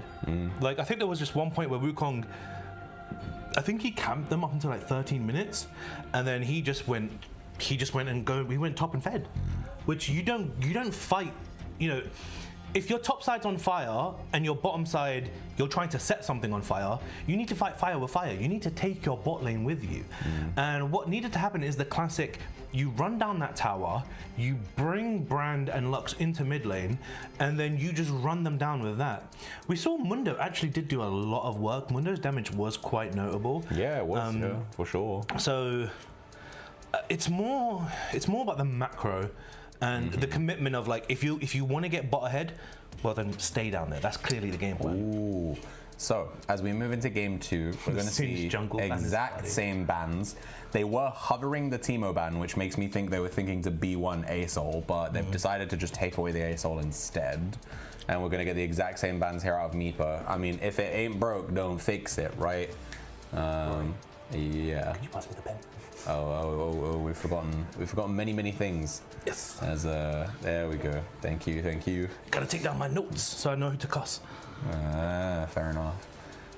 It's going to be an Amumu B1 here for what will probably be L8P, because I don't believe we have ever seen Midnight Siren whip out the Amumu. It could, in theory, get flexed into the support role, but I think it is going in the jungle. Almost certainly, as they do finally lock it in. So let's talk about that. We have weak-ish early game, but good ganks, good ultimate as well. Really good for the 5v5s, you know? So if you bring a lot of damage and set up into your solo lanes, like Renekton, for example, or Nautilus, this is going to be a fantastic time. Speaking of fantastic time, Meepa again taking a very solid duo in the bot lane. We've got Jinx with, once again, can get pressure with these rockets. So Milio can apply that burn, give her those increased range. I think if they don't pick their ADC in support right now, that's where these bans are going to go. And yeah, once again, they want to go a Thresh into it, which, do you really want to pick a Thresh into a Milio? I don't think it's a great lane, but if it's something that Midnight Siren is comfortable on, I guess we take comfort over anything, right? We did see that the Holy Poro bot lane was better in the 2v2. Thresh Twitch? Wait, Thresh Twitch is a choice here. That is a very interesting choice, as the reason why we're reacting, for those of you who don't know the game that well, there's no synergy there. Like, Thresh is a pick champion, which is fair enough. This could be a case of maybe Twitch just solo farms and Thresh just roams like a madman. Yeah. But if that playstyle would have been a thing, we would have saw that in the last game, which we didn't. All of their strength is in the ADC play, if I remember correctly. That's where a lot of the point value is. Yes, And 80 so- carry and top, 80 carry and mid. I mean, we had so many things open. We had what? I'm trying to think what else works with Nami. I'm trying to remember now. Not Nami. What else works with Twitch? You would want an enchanter, right? You could go for like Lulu, maybe. Yeah, Lulu, Janna. Janna I was thinking Nami, but Nami's banned. Yeah, so Nami that's is kind of why I banned, yeah. blanked there. Victor blind picked. Okay. Again, one of the contended champions between the two players, so it makes sense that they would take it here on R3. What we do tend to find as well is that Meepo will pick their bot lane in R1, R2 on red side almost every game, right? They know that they don't play through bot, they don't play for bot. Yeah. So they're just like, look, man, you guys will get something stable, you get something you're confident on before they get to pick stuff away from you, and then we're saving our later picks for our carry players. You know, you can see we've got currently it's Puppy and Bushy sitting there on that R4, R5. And they've taken, the only reason that's the case is because they obviously wanted to R3 the Victor to make sure it didn't get banned away. Although I do find it interesting they didn't send double bans towards mid to make sure Victor doesn't get punished at all. You know, they send one ban on Syndra. I guess maybe it's a confidence thing for Llama. He's not worried about any other picks that could come out of Vanilla. Meanwhile, Holy Poro take away the Malphite, which was a pick that we've seen both Bushy and Puppy play. And I imagine we might get another top lane ban here, although it looks like no, we take away the Lilia. I'm really worried about Poro's draft here. I feel like Poro's losing the draft because you've got a Thresh, a very skill-expressive champion, and if he lands that skill, Milio says no. And then you've got a Mumu, whose whole job is to lock people down, and you've got Milio. Yeah. Like, well, my suggestion to that is you lock down the Milio. You know, like every time I ever play a champion who's like high CC into a Milio, like the job in my experience is you force Milio to have to burn the ultimate to keep himself safe, and then you can use your CC on the people you want to, right? Although oftentimes Milio is a very squishy champion, you know, if you can lock him down, you can kill him, right? It's not too hard. is this a Cho'Gath blind top? It could be flexed, but it's probably top, yes. Yeah. I think it's probably for Puppy. I think we have seen her play once or twice the Hail of Blades Cho'Gath top. And it looks like Smith is going to take in the Aatrox here, which I do like into Cho'Gath. I think it's a champion that can punish Cho'Gath quite heavily. Easily. Yeah. Immobile tank, bro. Yeah. He's just gonna build full AD and just like one auto is gonna heal him like 15%. Yeah, pretty much, yeah. As long as he can land the sweet spots on his Q, he should be having a free lane. Like, it's going to be really hard for Puppy to For do this anything. mid lanes, oh, Syndra's banned. I'll say something with some pick potential. Wait. Ooh, yeah, that's good. Ooh, so okay, Thresh and Mumu is actually a really, Hwei and Mumu is a really good wombo combo here. Plus with the Twitch with the Twitch overlap with Spray and Pray. Okay, that could actually be good, but still, the Milio could go so hard. Does Milio? Sorry, could you pull up Milio wiki for me? I'm just really curious to see what the wording is on Milio, because is it cleanse CC or is it debuffs? I believe it's CC. Let's have a look. Yeah, because if with the debuffs. So, Breath of Life says explodes in soothing flames, healing and cleansing himself and nearby allies of non-airborne crowd control, and granting them 65% tenacity. So it does nothing to debuffs. Yeah. So then stuff like a Mumu curse that increases doesn't increase magical damage. Sorry, it converts magical damage into true damage. Yeah. It's not going to stop that. Speaking of CC, we have Sejuani. That is a fantastic pick to finish off this team. I really like Meepers again. I really like They've Meepers. drafted a really clean front to back This comp is here. super clean. Yeah. Meanwhile, I think Holy Poro's team, they have wombo combo, but like the actual front to back is less clean, right? I think that their engage tools, we're heavily relying on a Mumu here to be able to land. Thresh hook in theory for picks, but like in the team fight, it's not great. One thing I will say though is Sejuani top. Oh, of course it is. Why would it not be? Why did we expect anything else? You know? Sorry, Weenie. We apologize. Yeah, my bad. Well, no, it's not sorry Weenie. It's sorry Meepa. You know, this is a them classic. You know, I think we've also seen the Sejuani top from Puppy as well, if I remember correctly. Let me double check just to make sure I'm not lying there. But yeah, we have. It has been played one time with a 100% win rate. Can we see the build? Yeah, it was Dusk and Dawn. Yeah. Dusk and Dawn. No, it's Protoplasm TP. harness. No, Puppy, listen to me. Look at me. Don't take TP. Don't do it. You're her. Take Ignite. Bring Ignite. Get kills. Have fun. Don't take TP. Thank you for listening. All right, that happened. But yeah. Stop taking it. You can kill people, bro. What's up, Aaron? Predictions alive. Oh, predictions alive. Okay, cool. Nice. I've also been, at production request, I have been told to, and I quote, call out the fuckers in VC on the server to actually watch the stream instead of watching someone stream the stream, please. You guys don't want to gamble? Yeah, this is the situation. You guys don't want to throw away stomach coins? Why are we running this whole production just for some random geezer in the VC to co-stream it and talk over it, you know? We do this whole thing, this whole shebang. We got people coming in, you know, from the... I was about to dox you. I was going to be the far, far land of X. You know? For people who live in London can probably guess what that means, but I'm not going to dox. And you know, from North London. Is that the posh land? Is North posh? No, not really. I thought it was the West is posh, which apparently I may have rage baited someone about that. By people think I hate West London because I said West Londoners are not real Londoners, and yeah, I don't know, man. Sometimes I talk without thinking. I don't know what to tell you. We're League of Legends players. We type without thinking too. True, yeah, I do talk way too much and not think.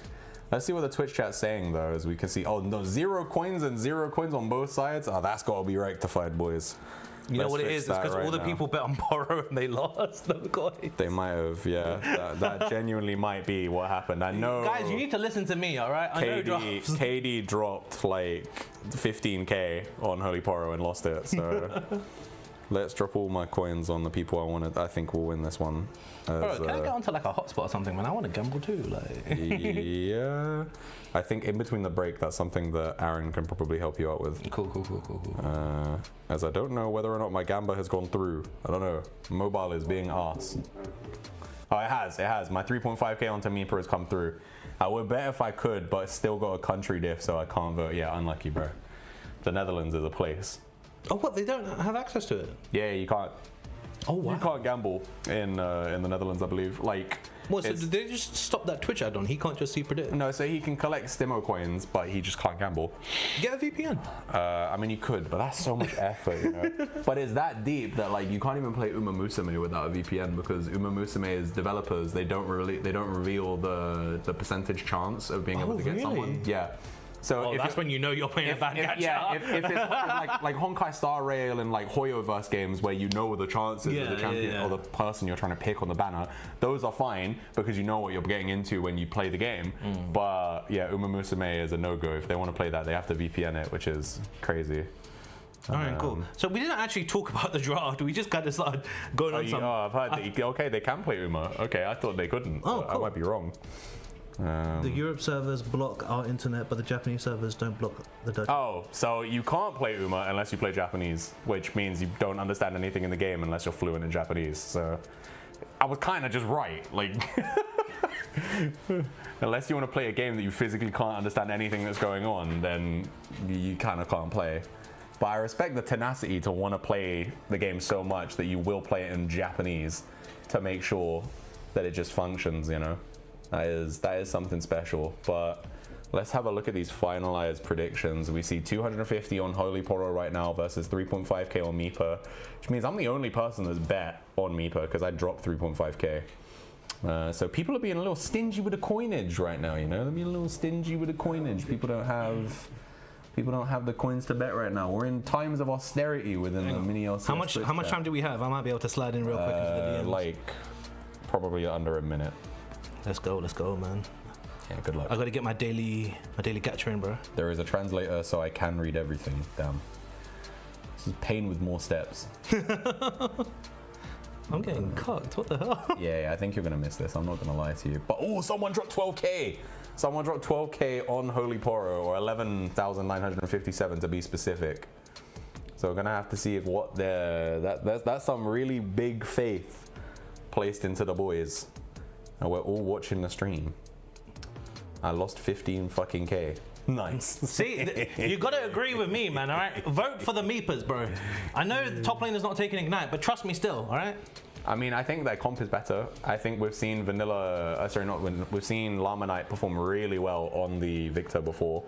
And their bot lane outranges really well, so they can play safely. You know, this Twitch pick, in my opinion, is going to really rely on Meepa overextending for him to be useful. I do think that Saiyan Sky can pull it off. I think that given the opportunities, he will be able to perform, but the opportunities need to be there, you know? If Meepa play around him, if they keep him, you know, if they're like, okay, we don't do X until we know where the Twitch is. You know, we need eyes on Twitch before we start Drake. We need to know he's either dead or just reset or something before we start an objective. Then it's really hard for Saiyan Sky to find angles, you know? But that being all said, this is Weenie Hut, you know? Like, we could just see level 1 in bot lane be won hard by the blue side just for like a bad trade if Milio just gets caught in a bush or something, you know? Here's the thing, right? So, on bot side, I think Meepers are going to be fine. I think Meepers, they've got the lane advantage. We've seen that in the previous game, the brand was able to get solo kills. So I think there's going to be some like sneaky hits level 6, Q into lane, blasts, completely just rip Jinx a new one. I think that will happen. And in the team fight, there is some decent setup for him in the team fight. But I just don't think there's going to get the thresh value. I don't think the thresh value is going to be there because I feel like with the Lux, I feel like we didn't even see that many picks, did we? I think we saw two key bindings in team fights that didn't really lead. It was one of those ones where she fell behind so early that like by the time she started landing bindings and started being able to do the full combo, it was tickling the tanks. It was a really bad game to be Lux, to be honest with you. Yeah. There was only like 2 targets that could really even hit and kill. You know, if you landed it on Swain, if you landed it on Trundle, if you landed it on the Zac, you just weren't doing anything. But talking about doing anything, it's time to see if these two teams can do something in game 2. I believe we are ready to get onto the Rift. Let's see what they can do here. Ladies and gentlemen, let's go for the drip check. Let's have a look. What are they supporting today? We are loading up, and the skins are... Oh my god, classic. What the hell? Imperial High Cho'Gath with a Chroma. Bonus points for the Chroma. Let's have a look on the other side. We have... Wow. Okay. Classic Amumu as well. Both junglers. No skin released within the last 5 years. All right, sure, guys. No. I love that for the junglers. They're going for the faker method here. They're trying to lock in. They say no cosmetics for me. It's time for me to drag this team over the finish line. She has teleport. Stop taking teleport. You could do so much. Wait, cashback? What the? Cashback. Cashback on Sejuani. Is that cashback? That's cashback. That is cashback. Okay. That's cashback, no? Jesus. I don't know. That is cashback. I'm sure that is cashback. I thought it was No, I'm thinking of Biscuit Delivery is the one with the wings on it, isn't it? Yeah. Yeah, so no. So like Jinx has cashback, that's right. That's normal though. Yeah, any carries taking cashback is normal these days. We have Axiom Arcanist on the Twitch. I don't know if that's normal. That is normal. Oh, it is normal, yeah? Yeah. He's kind of trying to sneaky here. We're going to see the level 1 hook out of Midnight Siren. And that should be the lane in favor of the Twitch, but Twitch took a ton of Jinx, damage. hit the thresh on the way out. Oh, Jinx could have neutralized that. That was okay. That's a little bit unfortunate here. So, Jack, as a advert Sejuani player, tell me how this top lane's supposed to go. I don't play Sejuani top, bro. I can't tell you that. I mean, I know you play Sejuani, so you're gonna have that better. All I can tell you is that Sejuani realistically in this fight, in this game, is probably going to just take quick trades, proc grasp, and then walk out, right? If she fights Smith for more than like 3 seconds, ooh, nice flash there. Jinx has cleansed. She could have cleansed that. She could have, but she flashed, and now here we are. So. I think Aatrox wins this matchup because short trades, Aatrox has his empowered passive, assuming he has it up, of course. Yeah. So I think he's going to do a lot more better there. That Jinx really should have cleansed. She shouldn't have flashed that. That's really weird. She's being forced right now out of the lane by the pressure on this thresh. So Midnight Siren is doing a really good job of trying to just force him out. They got the level 2 first as well, which is nice, although it's been mitigated at this point. But you know, we can see it's manifesting in a little bit of a CS lead right now for Saiyan Sky, and it is what you want to see for Holy Poro, you know, in the early game right now. We're going to see a little bit more trading. Real quick, Dark Lord, sorry, could you bring up the keystones again? I want to check something on Cho'Gath when you get a chance. I believe the jungler for Meepers again hasn't gone boots. I think I saw a sorcery tree or something. Meanwhile, there is a bit of an aggressive fight here in the spot lane. I mean, we knew that Poro was going to win through bot side, right? That's their plan. Yeah, saying that though, that was a really good trade back though. Holy crap, Amumu is here. Both junglers are here. We're not going to see the keystones exchange, but I believe this is going to be... This is... Oh, he walked into it! it. Oh no, he's might be a cooked. dead movement He's right cooked. Oh no, Twitch is here But first. you're so low. Oh, Hawaii's on the move first. Victor's trying to get hit. Oh, the double knock up. Oh, who's going down first? It's going to be Cho'Gath. And they're going to return the kills. We're going to get one onto Jinx. The reset is here. Come on, Jinx, you can pop it. You can pop it. Make a Mumu flash off that wall. Make him flash. Make him flash. And he flashes. Beautiful. So that's a 1 for 2. So first blood went to Poro because Cho'Gath died first. Yes. And once again, you got the power of the reset on Jinx. The first blood went to Thresh, which is not very useful. Oh, God. Yeah. Not only did it go to Thresh, but then as soon as they got the first blood, they immediately got they got hit by a 2-man rupture. Yeah. Where you literally watch Saiyan Sky walk back into the rupture. So it was like he was not going to get hit and it would have just been on Thresh. And he walks back into it. I'm sure we'll see it on a replay in the near future. But like it was really poorly executed from Poro there. They throw their early lead. And yeah, here we go. So we see first and foremost, Amumu takes a trade he really never wins. Qs off here is insane. Never wins it. And then yeah, with Twitch being so low, we see he flashed into it in fact. Beautiful. That is so rough there. One for the reset, Twitch. 2 reset. And then the fact that you're able to continue this is actually really good that Victor gets here late, funny enough, because then Victor sort of like pinces them in there and forces the Amumu to flash he over forces the wall. Amumu to go a certain way, which means he has to flash or die. And it's, yeah, I agreed. It is really good there for Meeper. And especially, you know, we mentioned, if Poro were going to win, Poro were going to win. Oh, wait, knock up onto Aatrox here. This Cho'Gath just can't miss. He's 3 for 3 with these Qs. Jesus. Yeah, no, Bushy's, I mean, if game 1 wasn't enough evidence for us, Bushy he is as good as it says on the tin. You know, he's a very good jungler, and yeah, he's been landing these ruptures left, right, and center. But yeah, back to the point I was making earlier. You know, this Twitch and Thresh, we were expecting them to be ahead. Then those 2 kills onto Slender Wolf has given Slender the gold lead, which is going to make things really hard. But we're going to see the blue side are going to start up the Drake here. Do they know where Cho'Gath is right now? That is my question, because if they do not know where he is, this could be dangerous. This is going to be a repeat from before. It could be. I would love this if I'm Meeper. Vanilla's getting mashed. Stack up the lethal tempo. Stack up the lethal tempo. You guys, come on, get in the pit. Get in the pit. And knock up. Oh, it's going to be a smite fight. It's going to be the E-smite combination. Yes, no. it is. And Amumu, oh my God. Amumu burnt flash previously, once again. Due to Victor being there on the roam. Yet again. Guys, stop doing these early dragons. This is the second time this has happened now. Yet again, we see them get caught out where they start a thing they are just not ready to do yet. And immediately they just end up feeding over kills. And so yeah, we get to see he walks in, he smites it. Smite was up for Amumu, so that is just Amumu not smiting on time. Cho'Gath combined his smite with his E for that max health damage. That's what we saw there. Yeah. And it was so devastating. This is such a clean game from Meeper. Like normally we see in Weenie Hut that we normally get to like these 30, 40, 50-minute games, and we're just seeing like really clean execution from Meeper. Let's flip it real quick. Let's talk about Poro. If you're Poro, how do you get back into this game?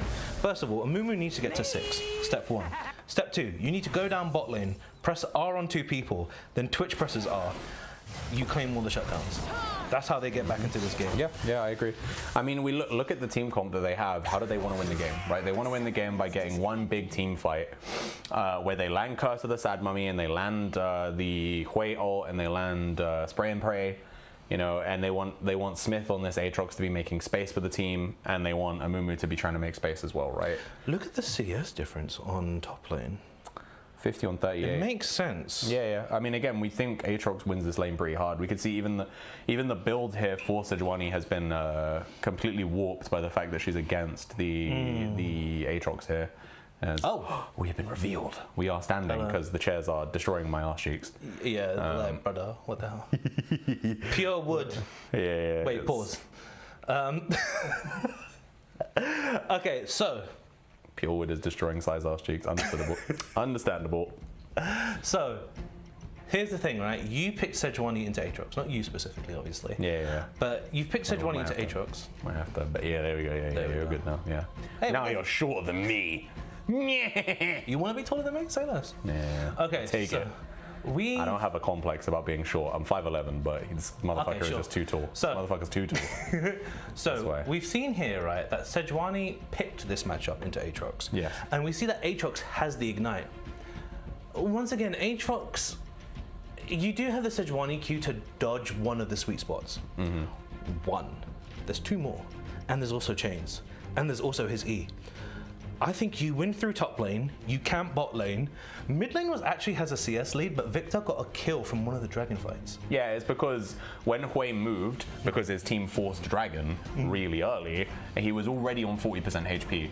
And as he moved towards it, in that banana brush area between the mid and the Dragon, Cho'Gath was pathing to Drake through there anyway. So he just, instead, the Drake health is pretty healthy at that point. He just commits to killing Vanilla, and obviously so is Lamanite coming in as well off the same side. So the two of them 2v1 him. He can't do anything. He just dies. This is the second time now that we've seen the jungler from Poro try to solo the early Drake. I don't know. Maybe it's because it's the pressure of finals. I mean, once again, sometimes it does feel good to sneak an early Drake. Yeah. But then you need to do it with vision. You need to know that. You need to know you can do it safely, Yeah. Sneaking it with it being a risky thing, that's where these kind of things happen, And in a grand finals, you don't want to risk those kind of things, It's happened twice now. Yeah, exactly. It also happened last game. Remember, he tried to take it on the Wukong, got killed by Swain, and then got taken away because they just walked in with a Trundle and smited it. It's the third time in 2 games that this has happened. And if Holy Poro want to actually give us a series, they need to stop hemorrhaging things in the early game like this. They literally had advantages in 3 lanes at the 5-minute mark, and then we forced a Drake and gave away the lead in bot and in mid. And now the only person with a lead is Smith. And even then, it's only really a CS lead. Yeah, it's not an insane lead. It's not going to change the world right now. So if you're Poros, right, you win through Aatrox, you lean back as Twitch, you hope for the setup. Amumu, it's so difficult not to talk about the Amumu/Wukong player. Because once again, all you have to do is just farm to 6. Both Wukong and Mumu, you just hit 6, you go into bot lane, you get a double CC, GG, well played. Yeah. That's all you had to do there. I think when you asked me how did they get back into this game and how did they win, and my answer is you farm. I think that you farm. You just farm. You get everybody onto their first item power spike, and then as long as the enemy team hasn't gotten such a lead that they're on 2 items, that's the time you can fight. Because ostensibly, having a gold lead is irrelevant. It's what's important about items, right? It is what the stats of the items you have bought will do for you. The cash in your bank does nothing. And so if you're on first item and they're on first item, even if they are 2k up, if they don't have the components of that second item in their build yet, if they're sitting on gold, this is when you fight.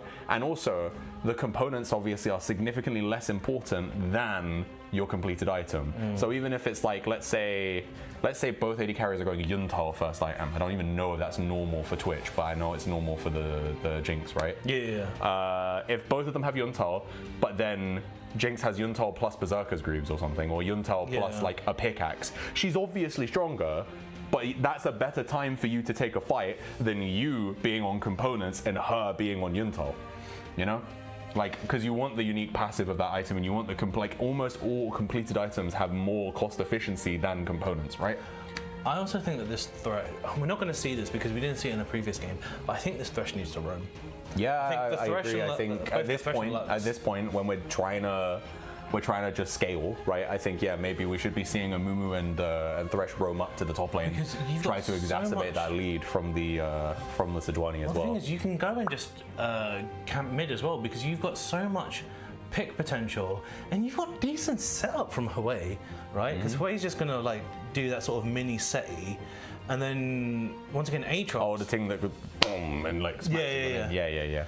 And then that's descriptions with words, people. We gave visuals. Yeah. You guys understand that, right? You guys know. You play League. I hope you play League. It would be weird if you didn't. I don't know why you were standing around, sitting here watching us stand around and talk about League while we wait for this pause to finish. There is a network issue, is what production tells us. Do we have a time frame on how? 1 minute. 1 minute. Okay, we've been informed it should be in about a minute. We will be back into game.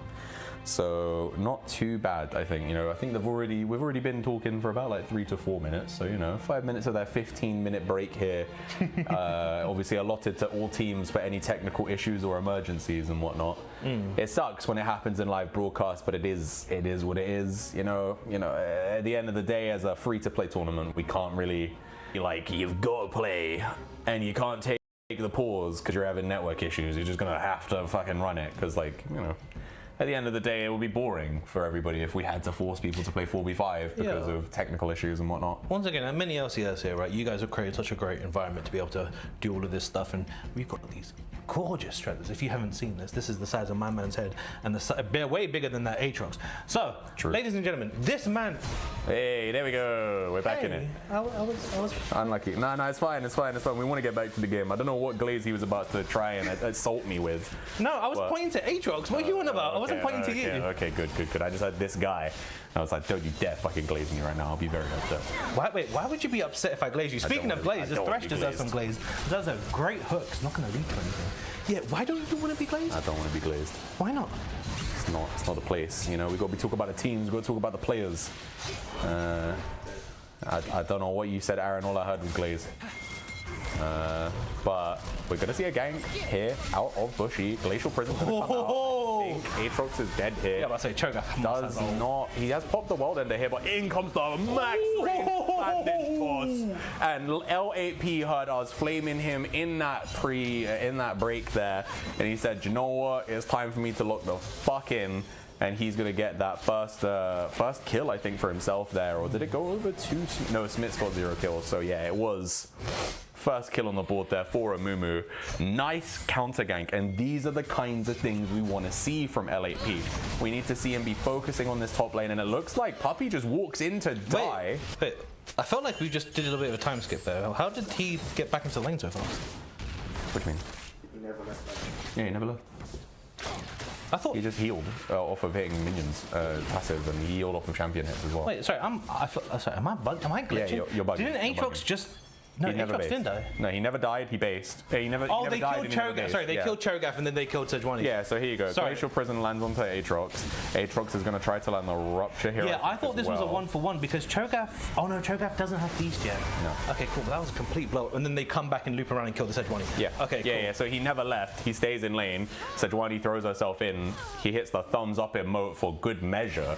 And that is going to be a big lead here for Smith in this top lane on a champion that I think he can have really good impact on as well. The Aatrox is a champion that can take over games by making tons of space for his carries and just being a menace on the back line. Speaking of menace, he's just running down Sedge. Yeah, and I mean, Sejuani right now, she's sitting on a Bramble Vest and pretty much nothing else, so she is at the behest of this Aatrox. He said it in draft, he's going to just build AD and be a problem, and he is. He's got Tunneler, he's got Pickaxe, he's... what do you think that's building into first item?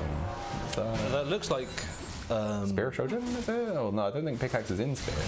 No, it is. Yeah, no, I think you're right. I think that is Spear, because it's not Sundered. No, Sundered Sky definitely doesn't have a Pickaxe. It's not Sundered or Eclipse. Yeah, it's probably Spear Shogun. Yeah, Eclipse has, I think, Serrated Duck in it, or is it? No, it's Caulfield Warhammer. Caulfield, yeah. Dark Lord, sorry, can you confirm what the Cho'Gath is maxing? Because that Q has been coming off cooldown very fast. Is he maxing Q first? No. He's going to find out for us. We'll let you guys know as soon as he lets us know. But right now, it looks like, with 30 seconds until Drake, it will be Drake number 2. He's maxing E. Okay. E, I never realized how low that Cho'Gath Q was because he's getting 2 of them off per fight. Yeah, Rupture is a menace, man. I swear to God, that ability is disgusting when you have a good player who can hand it. I mean, admittedly, I guess if you scale out, I'm assuming the skill gets outscaled by boots. Right? Yeah, it doesn't. The more movement speed you get, the easier it is to dodge. 100%. Because it is quite a telegraphed thing to begin with. 100%. Yeah. Firstly, it has a channel animation of him stomping the ground, and then he goes oh, that toss! Oh my God, that cleanse ain't gonna mean nothing. Oh, but the Mulio cleanse and it's not good enough as Jinx is gonna go down. Summoner spells are being burnt up the wazoo, and Cho'Gath actually saves Mulio. Wow, that's insane. But that's what you want to do. That's how you bring sexy back. That's how you make the game 4-4. And meanwhile, Cho'Gath though, he's just like, nah, I'm mad, I'm hungry, I want to eat something, I'm going to flash forward and probably feed as Victor's going to come in with the background trying to give out some back shots, but it ain't going to lead to nothing. Nah. And that's there. I think that's a misplay here from Meepa. So firstly, it's good proactive play from the Poros. They, immediately they pop Pluma, they pop Slender Wolf, they get the kill onto Slender, which is nice. They, forcing him away. But Midnight Siren just gets caught there. I was drinking my water. Yeah. You just took a she took a fat chunk of damage there, courtesy of Llama and it is gonna probably force them off this Drake. Although I'm happy to see this. We've said already several times this series, we've seen them try to force Drakes and then lose, and Watch the bandage toss it. That's so beautiful. Right in the wave, by the way, so clean. And you got the cleanse out first, flash Curse of the Sad Mummy, second bandage toss onto Milio. Milio barely survives. And then this Cho'Gath is just a bit grief here. Like, he thinks he can 100 to 0 here and he can't. Yeah, he does have Feast as well. So I think the angle was to try and 100 to 0 Twitch.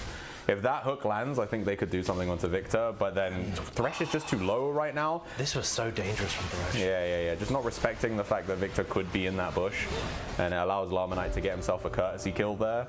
But we're going to see the second Drake will be picked up off the rebound by Meepa. So obviously all of their players, all the players that died, they respawned and they just went straight to the Drake.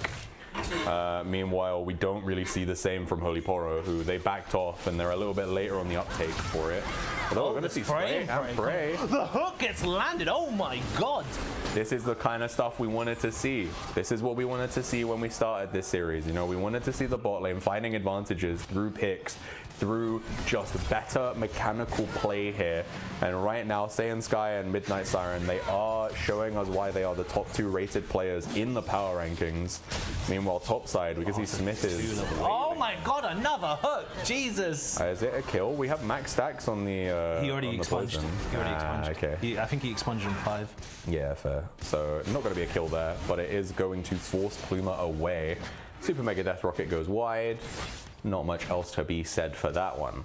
So this is so interesting, right? This is a completely different Midnight Siren that we're seeing here, because we see like with the Lux there wasn't much value there, because once again, like as a mage, right, if you don't get ahead you fall off. Okay, that's fine, but the binding is still universally useful. This Thresh hooks have been great. Took about 10 minutes to warm up and then it was enough. Aatrox going to press R to run away here. Sidesteps the Rupture, which is fantastic. Aatrox is here. Oh my god, Aatrox is like, bro, I can 1v2 you guys. Here comes LAP as well. Lord. And I think this is He missed. Oh my god! No way Smith lives. The Feast is literally within 100 HP of being lethal there, but he lives nonetheless. And he's gonna get the kill there onto Bushy as well. And this Cho'Gath is now 0-4. I have just noticed, like, he's been so incredibly proactive in the game, but he's a lot of his team's deaths right now. So it's looking kind of rough here in this game 2 here for Bushy. There's a bit of a night and day difference. The proactivity has been there, and he's been landing a lot of the skills. He's a part of 3 of his team's 5 kills. But he's also hemorrhaging a little bit here on the death speaking of hemorrhaging, the Twitch is just going to completely blow up Jinx. Oh my god. So, I mean, we're seeing Poro come back with it, right? This is fantastic. And we're seeing that Smithy played that really well. He did, yeah. I don't know if we can get a replay on it, but he dodged the Rupture, the movement from him in that play is really good. He dodged Rupture, he dodges Glacial Prison. Oh, hold up. This might be a little too much here. LAP is kind of alone, and he's just dead. Yeah. Just gone. The allies just couldn't get there in time. Milio is actually here. Milio's going to be able to just escort the Sejuani out. And Thresh is just going to be super late there. This looks like a 5v3 in the top side as Jinx is going down bot. Maybe Jinx is going to be able to convert this into a tower. 4v4, yeah, because obviously LAP is dead and the red side have not committed Jinx. So. Yes. And it looks like Holy Poro are going to get control of the pit here, and they're going to actually kind of chase. They really just want kills. We see Rupture's going to come out, and that is a big silence there onto the Twitch as well. But then again, Bushy gets popped. And the hook is going to come out, max range onto the Victor. Super Mega Death Rocket does come in, but it is not going to kill anybody. Saiyan Sky is happily going to sneak away.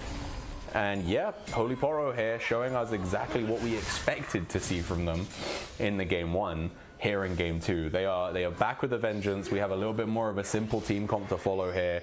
No funny business in the mid lane this time. Safe control mage, and They are, yeah, the different, and also safe an 80 carry in the bot lane instead of an AP carry, and they're showing us how Oh, it the works, shutdown gold over to Victor. That's not what you want to see. not great. Yeah, Twitch there. I think if he continued to walk down, he wouldn't have taken the second instance of damage from the Eve, right? But yeah, it happens. It is what it is for him. He does die. Still has a lead in the bot lane, but Llama Knight is 3-0 right now.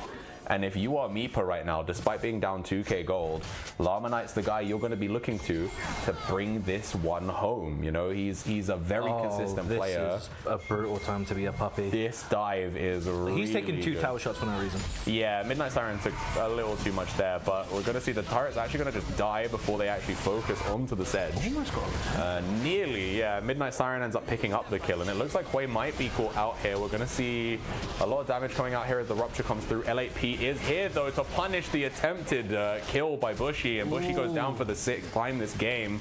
Meanwhile, we see Saiyan Sky force the Jinx out of mid once again.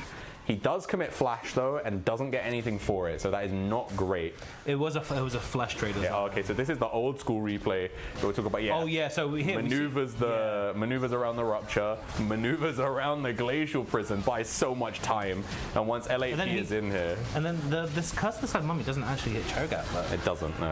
that could have been, once again, we saw Aatrox get so low. That must be so tilting. Yeah. Unfortunately, the Cho'Gath player, you know, he went from a really high with the Trundle game, thought he still had some of those stats coming over into the next game, and he's just been really ambitious. 1-6-3. It's a really devastating time to be them. So now, okay, well there's the damage graph showing out a lot of differences there. Yeah, damn. And then this Pretty chill though. Look at the damage. Yeah, the damage on that Aatrox makes a lot of sense. He is essentially getting to wail on Sejuani for free, right? So it's not a surprise that he has the highest damage in the game. He also has a level lead right now onto Sedge, and as we move towards, there is nothing to fight for in this Drake pit, so I'm not sure why we're in here, but it looks like Hui is just going to get popped here. Shutdown will go over to the Victor. 4th kill of the game for him. And he is on 1.5 items right now, so he's got the Luden's Echo, which is a little bit more of a bursty option than the Blackfire Torch, and I think he is got to be happy with that one, right? He's going to catch the wave. Saiyan Sky is going to come in with a spray and pray here. They do finish off the Milio. Hook will land onto Jinx, but Jinx immediately cleanses it, and that's going to be the end of that one. As we have the total gold flashed up here, and it is, yeah, literally Llama Knight. And Slender is not too far behind. I was about to say, yeah, Jinx isn't that far behind. Yeah. This is still anyone's game. It feels like she's behind significantly, but in reality, she's been picking up waves. She's been picking up plates. She's 139 CS right now to 154. You know, it is a 1.2k gold lead for the Twitch, but Twitch is he's the wealthiest man in the world right now. So, well, saying that, most of the gold leads actually in top with this Aatrox here. Yeah, 2.3k for him, but that's, again, a lot of that, I think, is the denial of the gold. Aatrox is a bit overextended here. This could be a bit of a troublesome situation. He eats the Rupture. Oh, cancels the E. The silence, the Glacial Prison. It doesn't miss. Cho'Gath, why are you hitting the red? Rotate off, brother.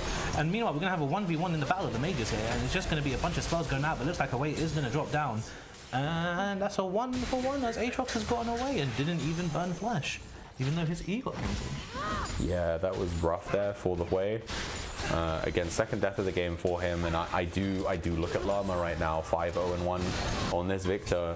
We've seen him carry games on this champion before, so you know I'm a little worried. You know, we have, what is it, a little under 3k gold lead right now from Smith and from Saiyan Sky, although the gold lead for Saiyan Sky has begun to shrink a little bit, and there is even a gold lead for L8P in the jungle as well, only 600, but it is a gold lead nonetheless. But look here, as it looks like Llama Knight gets caught. Saiyan Sky's going to finish him, but he does get the return kill off of the ultimate, and yeah, so that's not too bad there. A 1-for-1 trade when we're taking both of the most fed members of the game off the board. It's not a bad thing at all.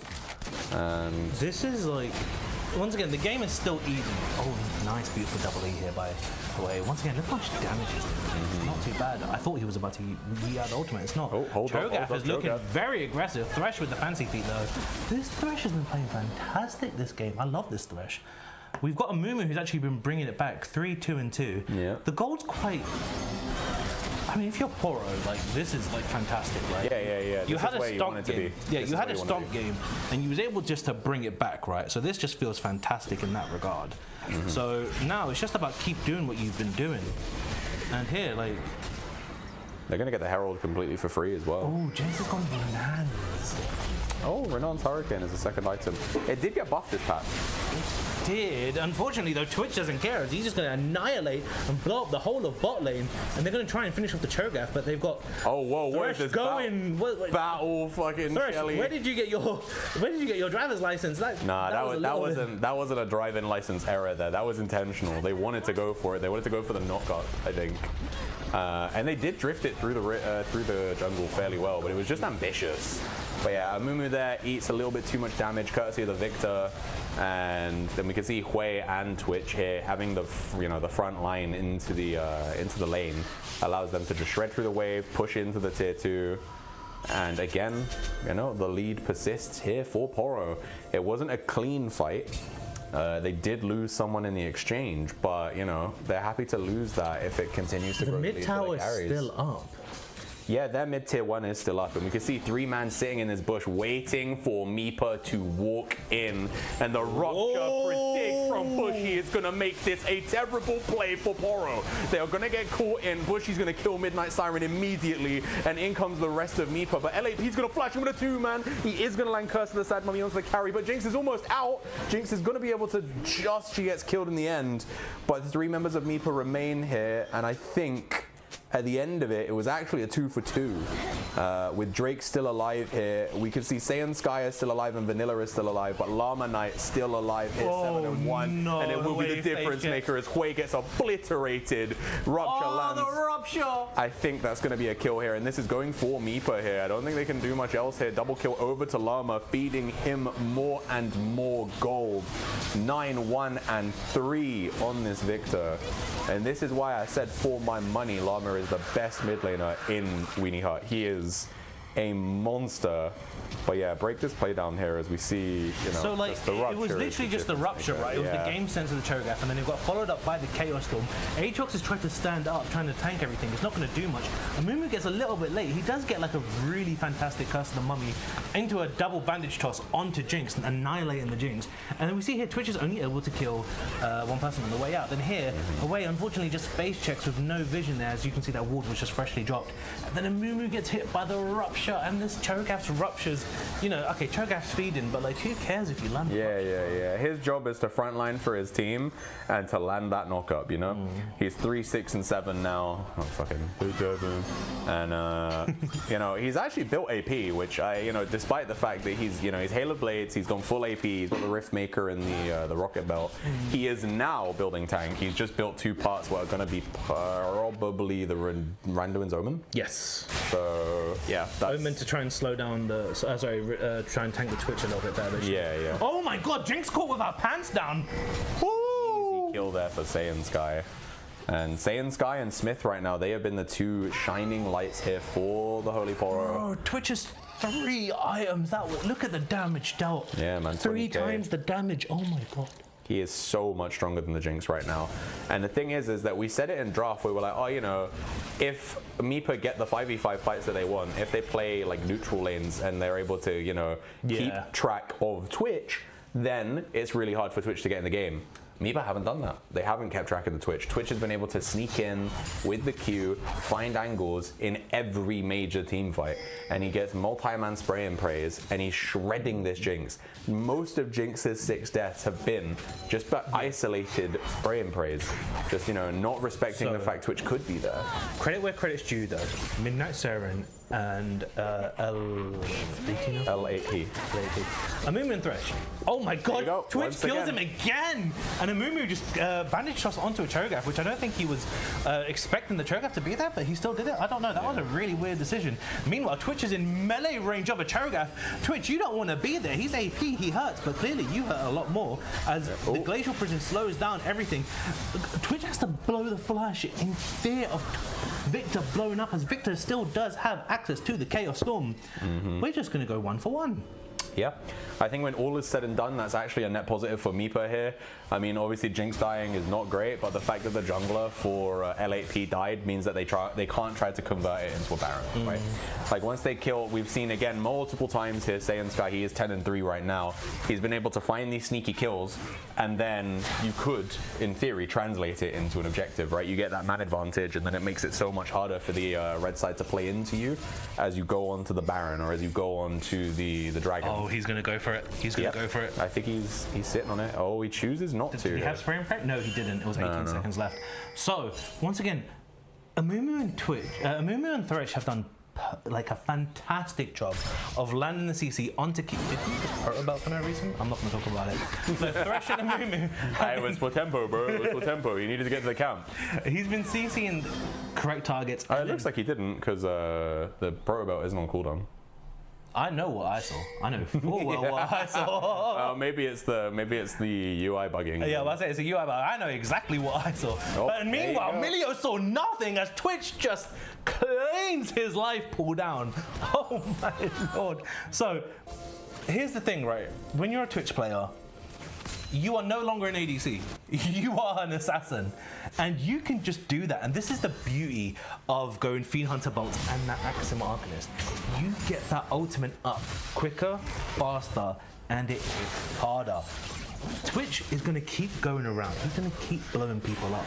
You need to keep an eye on this Twitch, and you need to assume he can be everywhere and anywhere. The vision here, Milio hasn't been getting spam killed yet. No, Milio has been getting away with it, but the Jinx he's hasn't. probably going to, because The longer it goes, the more you kill Milio, the more you're just denying vision. This is like Milio's not going to be able to anything. Commit there from Midnight. That was a very I'm surprised. Yeah. I'm surprised they didn't chunk him for that. Meanwhile, though, this is going to be a 5v5. Meanwhile, the Amumu bandage toss goes in. He solo ults. Thresh is going to flash over the wall. Twitch is completely backshot in the backline, but he got caught. He's being CC'd down. Doesn't matter. Able to kill Jinx through exhaust. Thresh with another hook onto the Victor. They're going to jump down. Aatrox is killing the Cho'Gath in the backline. And the hell did I just witness? It was a net positive fight there for the Holy Poro. It was a messy one, but it was a positive fight for them in the end. And they are going to be able to secure this second Drake, preventing Meepa from getting the soul. We didn't talk about it too much, but the soul would be really big for either side here, and they were one off. Let's check out the Twitch. Look how deep the Twitch goes here. He just completely unloads all of this damage. He eats Glacial Prison, Exhaust, and it still wasn't enough to save that Jinx. Yeah. Imagine if they didn't have those cooldowns. Imagine if it was an actually safe place for him to be. He would have literally 1v5. If they didn't have exhaust there, because Sejuani is always going to have Glacial Prison, right? Yeah. If they didn't have exhaust there, which I'm assuming is on Milio, that would have been The fight was already a net positive for the Poros, but if they had, without the exhaust there, I do agree that I think it could have been a slaughter. Twitch is on 4 items. Yeah, man. He's been getting all these picks. Literally, the last time we looked, he was at 10 kills. Now he's on 12. Like, he's 3.9k gold lead, which is bigger than the actual gold lead their team has right now. The gold lead for them individually is 3.7. So, it's looking pretty healthy here for the Poros. They have bounced back really well into this game too. And at the 30-minute mark, it's time to start cracking on turrets and see if they can put this one to bed, because the longer they leave it, the more problematic. Meanwhile, looks like we're going to have another fight as Sejuani is absorbing the knock. Forced to use the Glacial Prison. Victor is returning damage. Amumu sliding into the DM. Amumu solo ulting again. Twitch does not care about solo ulting as he's going to kill 3 people on the way out. Oh my, you said it. If they didn't have it. Meanwhile, Cho'Gath does have it as he's going to completely munch the sad mummy. And wow, that was a 3 for 3? No, 2 for 3. 3 for 2. Yeah. 3 for 2, sorry. So, I mean, you said it right. If exhaust isn't there, Twitch gets away with more. Yeah. And we just saw it. Yeah. He eviscerated 3 members on his own. Oh, the hook. Oh my god, yeah, this Cho'Gath is just going to get melted. Oh, maybe not. Without Twitch being here, I don't think they have to tank shred. I thought, but the hook again. Yeah, with all of the CC coming in, it does mean he will eventually go down here. Midnight Siren going to pick up that kill. And so I want to pay attention to this Twitch here. Does he even stealth? No, so he stacks up Leaper Tempo onto Sejuani. He's not pressing Q. There it is. So now he's going to get the attack speed steroid. How many auto attacks until he gets Letho? It's his second auto attack. They stood all in a line for him as well. I think, at that time, he was in the bush, so maybe it was hard for them to know. But, them being in a line for him made it so much easier for him to just shred. And that is super dangerous there. Bro, this Thresh is just turning it on, man. These Thresh hooks. I mean, admittedly, it's on the Cho'Gath, right? Like, if you don't hit this, I've never met this. But still, these Thresh hooks just been very consistent throughout the whole game. This feels so close. I mean, it feels close and it doesn't feel close. You know what I mean? Like, Twitch is annihilating people. And, like, the Sejuani Glacial Prison was used because Sejuani ate a Thresh hook. So because Sejuani ate a Thresh hook, Sejuani threw out the Glacial Prison. Yeah. Oh my god, Victor just gets blown. Oh my god. That just ripped through the hell bars. That was disgusting. Super clean. Like, this is the thing when you have stealth champions, right? When you have the Evelyns, the Rengars, the Twitches, and they're this far ahead, they're just gonna keep doing that off cooldown. Like, he's 4 items, he has 100% crit rate. It looks like he's going into a collector, maybe? No, it's not. The longsword doesn't go to collector, it's a pickaxe and purple agility. So the Sterate deck, that could be anything. That could be Yumu's, that could be AD Banshees. I don't know. Yeah, Edge of Night. Edge of Night, yeah. So it's probably going to be. It's going to be a lethality item because he just wants to keep going, right? He wants to just hunt these people down and find them. Yeah, for sure. This is. Yeah, I mean, this is Twitch's game to win. Like, yeah. If they don't shut him down, he is taking the game over. But one more team fight loss for these guys, and if they have the waves in the right states, I think it is all over for Meepa, right? The one thing I do want to call out though is that this Amumu is solo ulting people. Yes. Like he did get a multi-man on the blue. Cho'Gath just did a very bizarre. Oh, he walked in anyway. Wait, what? He knew he was there, but I mean, he thinks he's tanky, but they've got the damage to say otherwise. Twitch is there. Twitch could just stealth and go up and around, but he doesn't choose to. Is this the dragon spawning soon? It looks. It is, yeah. In 15 seconds, the dragon is up. It is Soul, Ocean Soul, no less, for Meepa if they can get it. But it's going to be so that's really why they've hard. opted to choke out the. Yeah, it's going to be so hard for them to get into the pit with Cho'Gath at the health total that he's at. Sejuani's not there. Yeah, Sedge is not here. Yeah, you're right. She's going topside right now. Oh, actually, looks like she's resetting. She does have the teleport, but we'll have to see if she can make use of it. No way, that Twitch is going to melt. I'm surprised it's not already dead. Yeah, I mean, Amumu's already on top of it. It looks like it's already, near enough. It's on half. Wait, what? It's dead. There's no way they can get in. And look at the Twitch damage. He just obliterates He's in the middle of all of them. He doesn't care. He can be in melee range right now. If they cannot lock him down immediately, he will destroy them as he collects his 20th kill of the game. And Puppy is the only person left alive. She resets to go and protect the tier 3 mid. But I don't even, actually, no, I lie. It looks like she's going top for some reason. Yeah. Oh no, it's because the Baron and Power minions. Yeah. But this could just be the game. I think they're going to break into the base here, and I don't think there's too much that the red side can do from here on out. They're going to lose the inhib. There's a wave coming in, so it's not like they don't have to stop the push here. Sejuani doesn't have the utility to really stop them from this. We're going to see the hook is going to come out, and the damage is all but bountiful. And that's going to be Curse of the Sad Mummy committed just to make sure she stays dead. Milio is left alive, but only really to watch the Nexus fall, as Poro are going to equal this series up. And it is 1-1 here in the grand finals. Ready for game 3? Yeah. Yeah? So Poro, first of all, where's the camera? Hang on. Oh, the camera's I want you to see my face. I want to show you the appreciation. It's not going to be that much. Ah, he's a bitch. He didn't even cut to the camera. There we go. Okay, cool. So appreciation, guys, because I mean, holding that angle, my hips fucked. Isn't it, bro? I'm old, bro. You can't make me do that. Bro, I was hanging over the back of the chair. I was like, bro, this is stabbing into my back. What the hell? So, okay, guys, Poro, congratulations. It is so difficult. Like, even in a normal ranked game, to play a 229 game and then you bring Sexy back into that next game. So whatever that ritual was, good stuff. Let's talk about the good things here. Thresh, fantastic job. Thresh, Lux look like different players. This Thresh was so good, so effective. Twitch, in the previous game as Brand, it was your game. You had to carry through Brand, and I don't think your team was fully enabling you. This Twitch game, they got you ahead, and then you stayed ahead.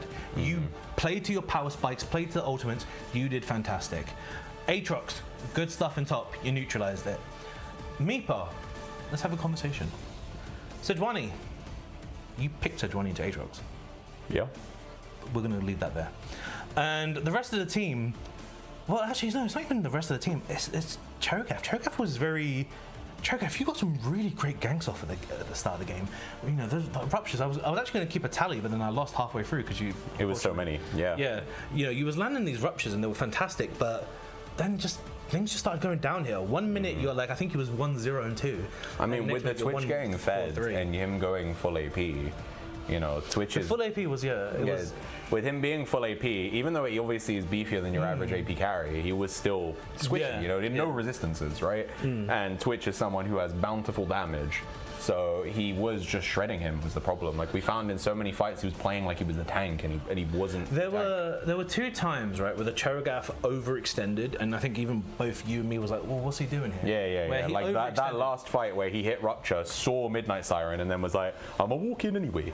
Yeah. And you know. But I'm talking about, I think it was the level 7 fight by Tribrush, where your bot lane just died, and then you flash forward thinking you could solo kill either Twitch. Oh yeah.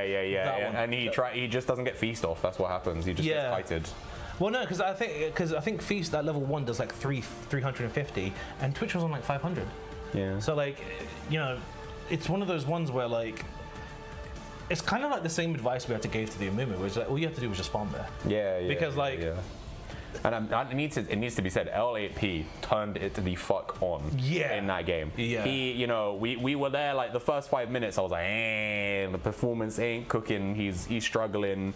You know, we saw the same kind of pattern of game 1 where it was like, oh, I'm going to try and be proactive, and then the enemy team punish you because you didn't have the correct setup, and then now you're kind of useless. But he turned it on. He immediately started ganking top, which was his winning lane. He was able to shut down the Sejuani really easily. Actually, really good counter ganks as well onto Cho'Gath. He was a big part of why Cho'Gath did not get big this game. Yeah. He was there for most of Cho'Gath's attempts at top ganks. He was there to lock him down. I do agree that obviously in some of the team fights, some of the solo ults were maybe not the best. Yeah. You know, you want to be looking for multi-man ults, and the difference in some of those team fights, had he locked up multiple members instead of just going hard for one person, it would have given Twitch more space to just run the team down. Saying that, credit where credit's due, there was a fight by Blue Buff where you solo ulted Victor, but then you just one-banged. Yeah, I mean, well, you know, removing the Victor makes sense. Victor was worth 2 players in that game. Like Victor was the only person on the red side that felt like he was really the person they could put the the backpack on. But anyway, we're gonna cut to a break here. We're gonna come back in about before you do. Before you do. Oh, before we do. Cedron Sky told me that the ritual for that game was Vanilla told him to shut the fuck up and take a 5-minute break. So he did. Who did Twitch tell someone to? So we've been informed by the AD carry of Holy Poro that the ritual that allowed them to come back in this game too was the captain of Holy Poro, the mid laner Vanilla, told Saiyan Sky, shut the fuck up, take a 5-minute break and come back. And apparently that's all it took. That's all it took. There you go. You have it first. Yeah, you heard it here first, guys. In your next solo queue game, when someone starts running it down, you add them after the game. And you say, shut the fuck up and take a 5-minute break, and that person's getting wins in solo queue next game. But anyway, we will be cutting to a break here. We will see you for the draft of game 3 in about 5 minutes. Get yourselves a bev, and we will be back in 5.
Welcome back. It has been an eventful 5 minutes, I think. I can see in the VCs right now, the coaches, I believe, are in effect, or well, technically one of them is an unofficial coach, if I'm being real. Let me find it. Unless maybe things have changed. Yeah, no, we've got the people are in the VCs right now talking the pre-game plans. You know, we've got Mahasvara, obviously previous champion of Weenie Hut in last season with Church of Copium Kings, also known as Cock, currently giving Meepa the pep talk, as it seems. Meanwhile, not actually the coach, but we do have the substitute player Osa in the VC for Holy Poro off of the back of that really commanding win. That was Stark difference from game 1. it's so insane, right? Because if you play a ranked game and the game finishes 2-29 and you queue up again, you're going on a lose streak. Yeah. And so then to do that in a tournament setting with 4 other people and bring Sexy back, that was insane. Once again, shout out to Thresh and Mumu for being so consistent, and then shout out to the Twitch player for, once again, we've mentioned this before, the Twitch brand player is the key player for this team, and they have, the damage output is there by all means, but then the setup from the team is really required, and when you set him up, he can just run away from it. Like he's just sitting in the middle of lane, just assassinating people. That was devastating, absolutely devastating. No, 100%. Really, really good performance there from Saiyan Sky, Midnight Siren, and Smith as well.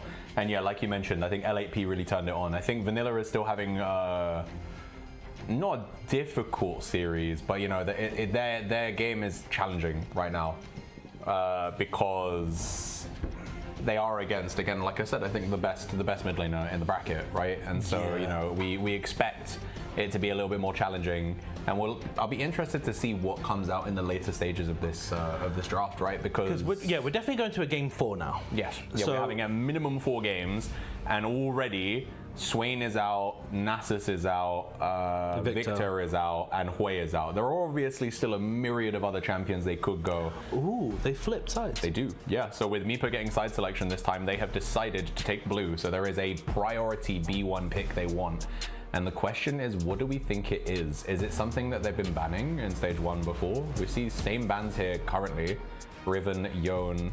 On the other side, we have the take away the Rise here. They've done that. Different. No, it's not. It's always been Singed, Rise, and Asol, no? Was it? Yeah, I'm pretty sure it was Singed, Rise, and Asol, and this is normally Riven, Yone, Seraphine. I can find out for you. So they're actually allowing the Seraphine through here. No, Seraphine's getting done there. No, because normally they ban Seraphine here. Yeah, So then now they're being yeah. forced, so they're letting the Asol through now. Okay, let's have a look, just to make sure I am... Yeah, you're right, it was Rise. Yeah. Ignore me, I'm tripping balls. It's because it swaps sides. Yeah, it is, yeah. But then, we see Holy Poro keep the Asol ban instead of taking away the Seraphine here, which means they're comfortable facing Pluma's Seraphine, is the understanding here, and we probably will be seeing it as the B1. Yeah, they take that immediately. You're not going to allow that through, especially if you find it. But really quick answer, counter. Swift answer. What? Wait, so? It's Melbot. It's Melbot and Syndra. But is that Mel? Is that ADC? Or no, it's AP carry Mel. It probably will be AP carry Mel, yes. Because the understanding is, so this may not be the case in Weenie Hut particularly, but generally speaking, in solo queue and in pro play, Seraphine is a champion that tells you they're gonna probably pick Ashe. Yeah. Like Seraphine with Ashe is good, Seraphine with other AD carries, not so good. Ashe you can blind and pick a different support and it doesn't matter, but obviously in this instance they know if they leave Seraphine up, the enemy team just pick Ashe Seraphine and it's over. So they give up the kind of chase of, it's like, well, we picked Seraphine B1, do you want to pick Ashe into us or do you want to pick something else? And immediately the Holy Poro take the best known counter, which is the Mel, right? Mel in the bot lane as an AP carry really punishes Ashe. It really punishes Seraphine. I completely missed that. Yeah, Veigar was getting banned on stage 2, so that's why it's gotten through here. And we can see, it looks like we're going to have a red Rammus for the R3. Do you really want Rammus here? Rammus into... Well, remember, Double mage? Rammus is not the armor-based tank that he used to be. Remember, He's he did get not, changed. but still, when we think about this champion, this is hard engage, and Oh, they changed their mind. We're taking it's Mel support. So it's Mel sub. Yeah. Okay. I was about to say that's less good. Yeah, I think you're right on that one. Actually. Yeah, I think it's less good.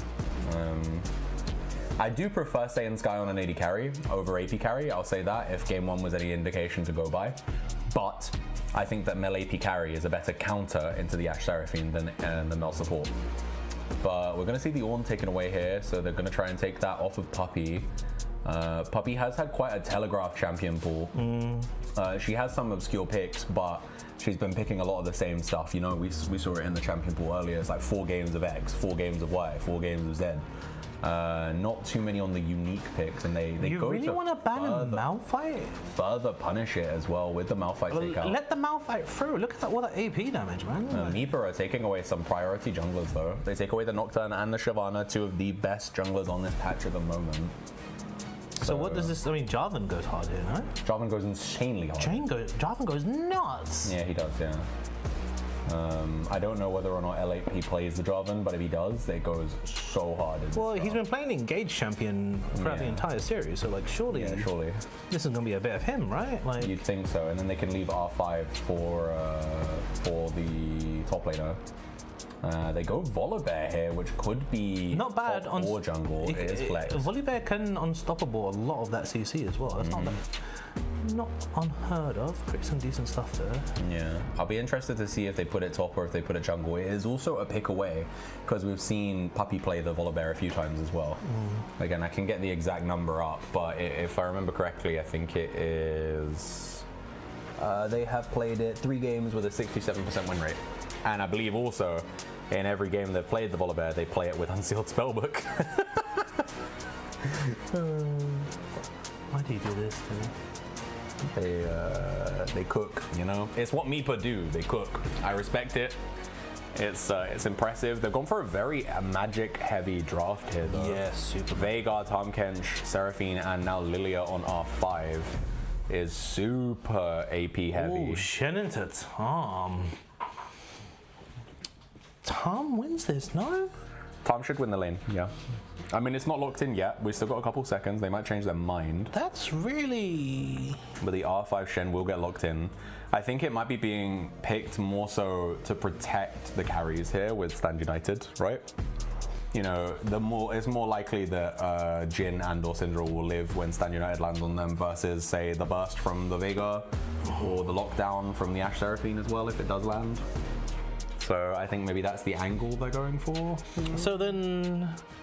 Shen's probably going to go TP. Tom, this is Puppey on Tom, no? Yeah, it is, yeah. And then you just told me she takes Unsealed Spellbook on Tom. I know that was on the Volibear. On the Tahm Kench, she has 1 game. Please tell me it's Ignite. That's all I care about. No, it was TP. It was TP with Dusk and Dawn and Heartsteel and Jack Show. Okay. Move aside. Puppey, listen to me. You can do it. Take Ignite. Win the lane. Run it over. You did it as Zac. You can do it harder. Trust me. I believe in you. You don't believe in yourself? Believe in the me that believes in you. All right, Kamina. Jesus. Oh, shit. Fucking quoting Gurren Lagann. Yeah. I didn't think you'd get that. Yeah, that's pretty deep. Now. I've been a weeb for like 20 years, dude. You know, I'm locked in. Yeah, just to answer the Twitch chat, someone asked what the score is. It is currently 1-1. It is 1 apiece between these two. I'm just gonna have a look at what everybody is saying as predictions have gone live. I will do my every game reminder. It is time to spend the stimmos, get the stimmo coins out, splash the cash, and see who you think will win. You do stand to earn some coins. And you might sit there and ask yourself, what can you do with those coins? If you click on the little coin button in the bottom right, you will see all of the weird little things you can have pop up on stream if you choose to spend your coins on them. A couple of them are, you know, it's all like little in-joke memes from the tournaments past, like the patented 20k Hyper Freaky. I don't know if Aaron, you can splash. Can you flash the Hyper Freaky for me right now, just so people could see what they could spend their coins on? I was saying, can you flash? You know the emote for the hyper freaky thing that people can spend their Stimo coins on to get it up. Oh, I can't gamble. No. Why can you not gamble? I don't know. It's not showing up. What is it you're not getting? Is it? Did you not know what I'm talking about, or do you not know how to do it? Yes, the first one. The first one. You know how Stimo coins can be spent on things not just gambling, yeah? You know how you can click into the little menu and you can see all of the things like highlight my message and like Mount Fitchit. I'm saying, can you flash the hyper freaky one, the 20k one, on stream so people know what they could spend their money on, you know, instead of just spending it on gambling like fucking addicts. Oh, there you go. It looks like. Oh, people have redeemed it. Yeah, we have a couple people redeeming it already. Yeah, you love to see it. Although it's in the bottom left corner, which is actually not as good as I thought it would be. But yeah, there you go. That's what you stand to win. You spend 20,000 coins. Wait, he just flashes over the wall. Yeah. Oh, do you not know the law? No. Oh my days, you're unlearned bigot. I'm too busy watching anime. I apologize. Yeah, clearly, bro. You're watching Gurren Lagann. Yeah. No, so hyper freaky. Good times the freaky flash, as Two Bros just said. So there was this dude, right? His name was Hyper Freaky. I assumed as much. He was a bronze jungler that played in summer of 25, or was it winter 25? Was he freaky on the weekend? I don't know. Okay. But his first game, he did that play. Like, and I would like to point out to you, this was at like 2 minutes. He had Q up. He flashed over the wall for what can only be described as a tempo flash. And obviously it got clipped and memed to fuck. And so, and I don't even remember what happened after that. He played like one more series in the tournament. His team got eliminated, if I remember correctly. I know, he was freaky. And then someone added him and like asked him about it, and he just like, don't ever at me again, and then left the server. That's my goat right there. I love that. But yeah, so big shout out to Hyper Freaky. He has been a source of many good times. I have something else to show. Oh, Aaron has something else to show. Is it going to be the 1350 RP thing? Yeah, I fucking called it. I can't hear it.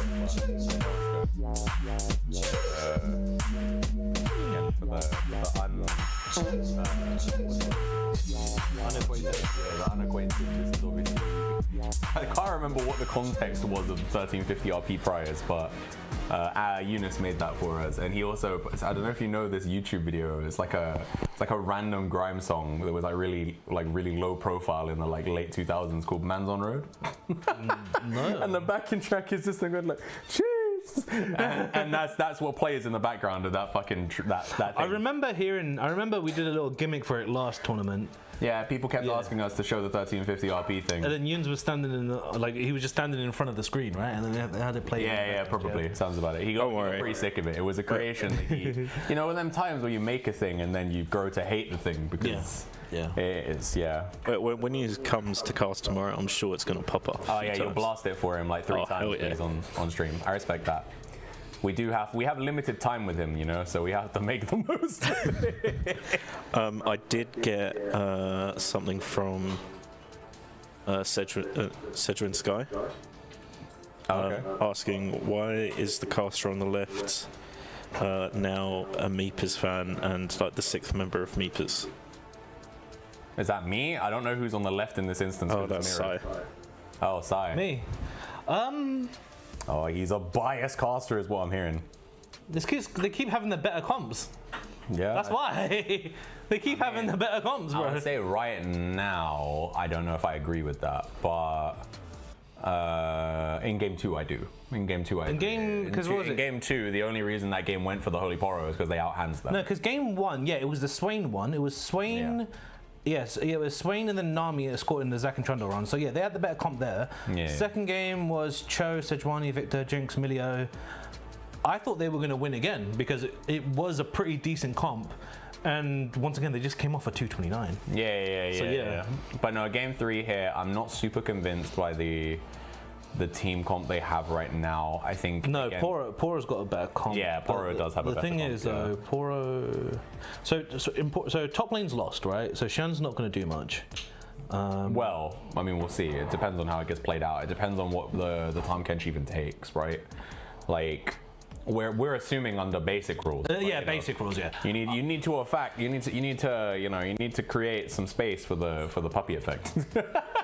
Which is that she's probably going to play some random set of runes. Yeah. And no. Like, I think with what we saw before was unconventional picks. Yeah. Right? It will be unconventional. So it's hard for us to. No, but with this Tahm pick, I think that Tahm's going to win top. I think mid. So Veigar has the best burst in the game, hands down. Yes. Veigar has, in terms of burst, it's him first, and then it's Syndra second. Matchup-wise, I'm assuming Syndra actually wins because Syndra outranges Veigar. I'm assuming that's how that goes. But then also, Volibear has better ganks. Ashe Seraphine, it comes down to the skill expression of Mel. Yes. I think. Which, don't get me wrong, after game 2, I mean, if Midnight Siren comes out and does the same kind of stuff she did in game 1, this Mel's not going to do anything. If it's the game 2, then, we might be cooking. So, it can really shut down the ability for Ashe Seraphine to do much, right? Which can be super potent. So we've got. See, the thing is, Jin's not good into tanks, and the good thing about the enemy comp is that there's only one tank. Yeah. So Jin's actually pretty good here into these 4. Well, it was the R5 pick, right? I think it was. No, it was R4, right? No, you're right. Yeah, R5 was Shen. R5 was Shen. Yeah, ignore me. I'm chatting. So. Shen shit. Yeah, I think we should be. But no, I think if we look at both of these team comps, if we look at Meepa, the way Meepa wants to win is Meepa wants to have Lilia and have Veigar. They want them to scale. They want to try and find advantages with the Enchanted Crystalline Arrow, potentially cross map. And then once they have scaled and once they become, kind of too problematic to handle, it's gonna be hard. But the Holy Poro, I think Shen and Volibear build MR, and then we win, right? Like, if they build... Yeah, you just build MR and then HP items in your sword. Yeah, like, if Volibear builds Spirit Visage, which already naturally works with his kit, he kind of becomes Thanos in this game. As long as he doesn't fall massively behind in the early game, I think that it's going to be really hard for Lilia and for Veigar to kill him. But, enough talking about the theory, because it's time to go into game. Game 3, baby. Let's go. Who is going to get match point? Drip check, baby. Please, Shen, have the pulse fire chroma skin. Fire chroma. No, sorry, pulse fire skin, but there's a nice chroma for it as well. Okay. And we're going in. I see Christmas Syndra there, and that is the 3 honors Shen skin, I believe.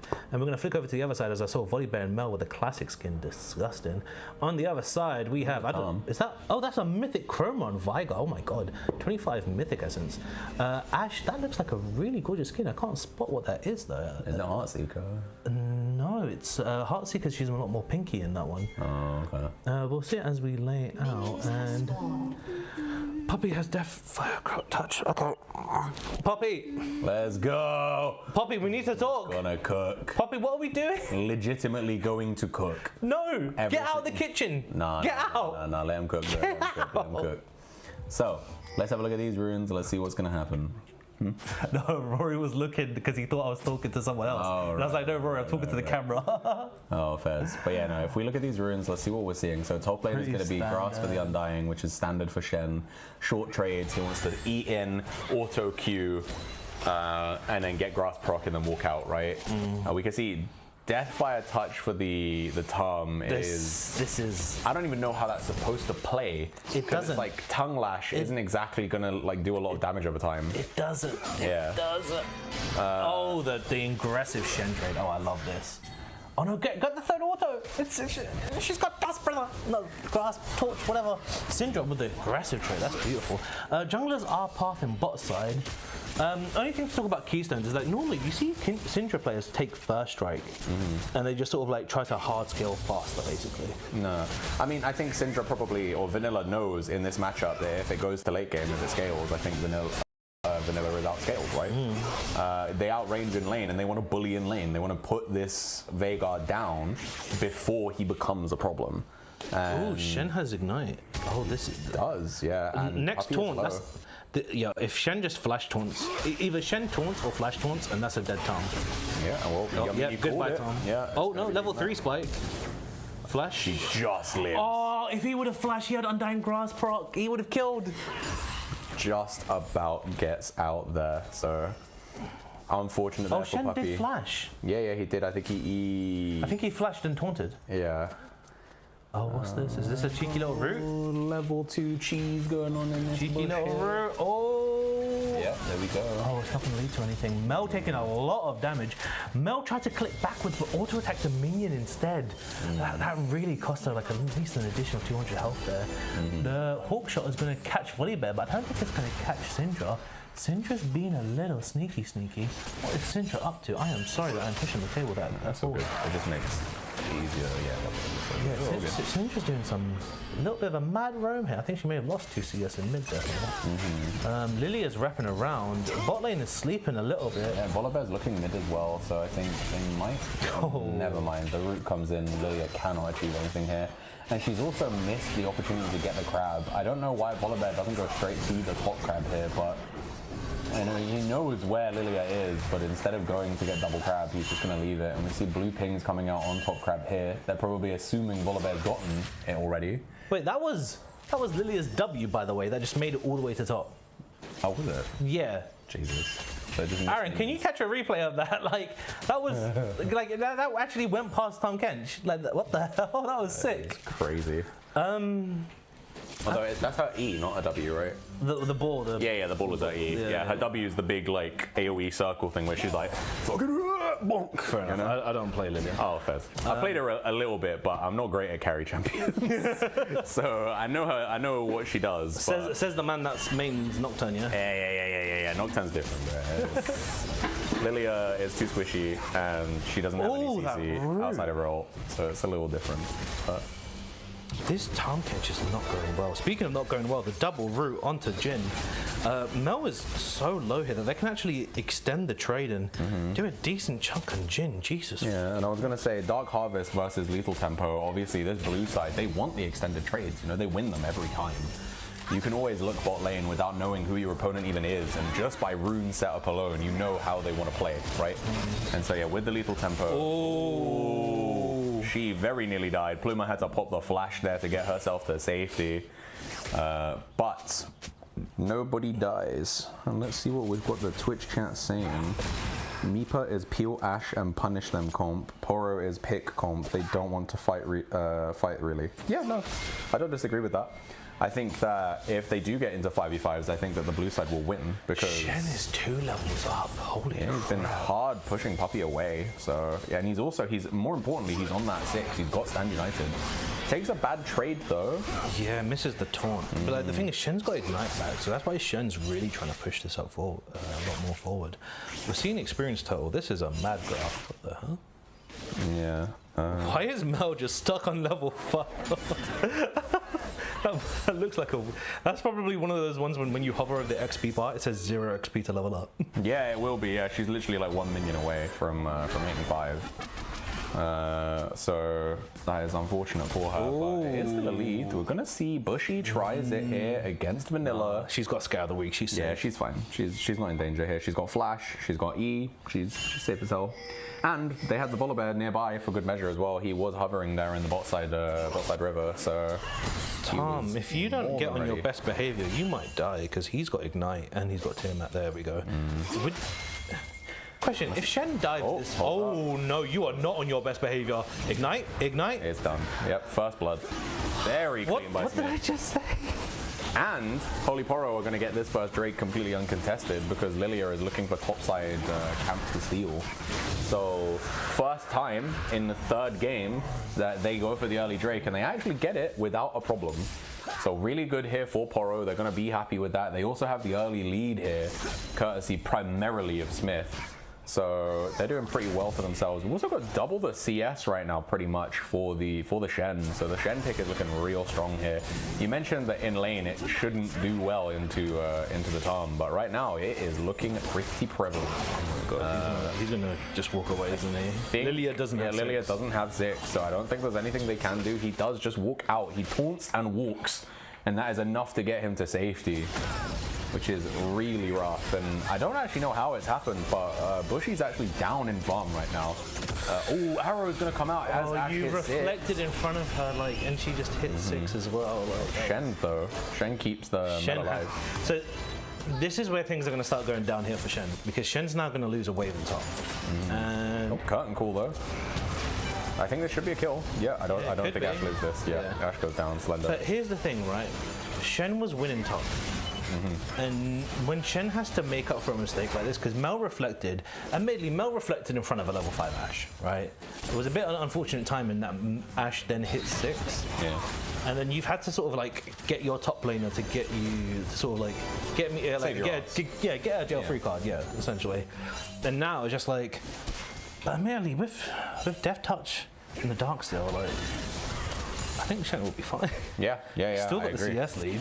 He's up 700 gold. He lost a little bit there. He's let her get a little bit back into the game with that extra 10 CS she picked up, but then she eats another taunt, and it's not going to be Why relevant. is she eating these taunts? She has the boots advantage over him. Yeah, exactly.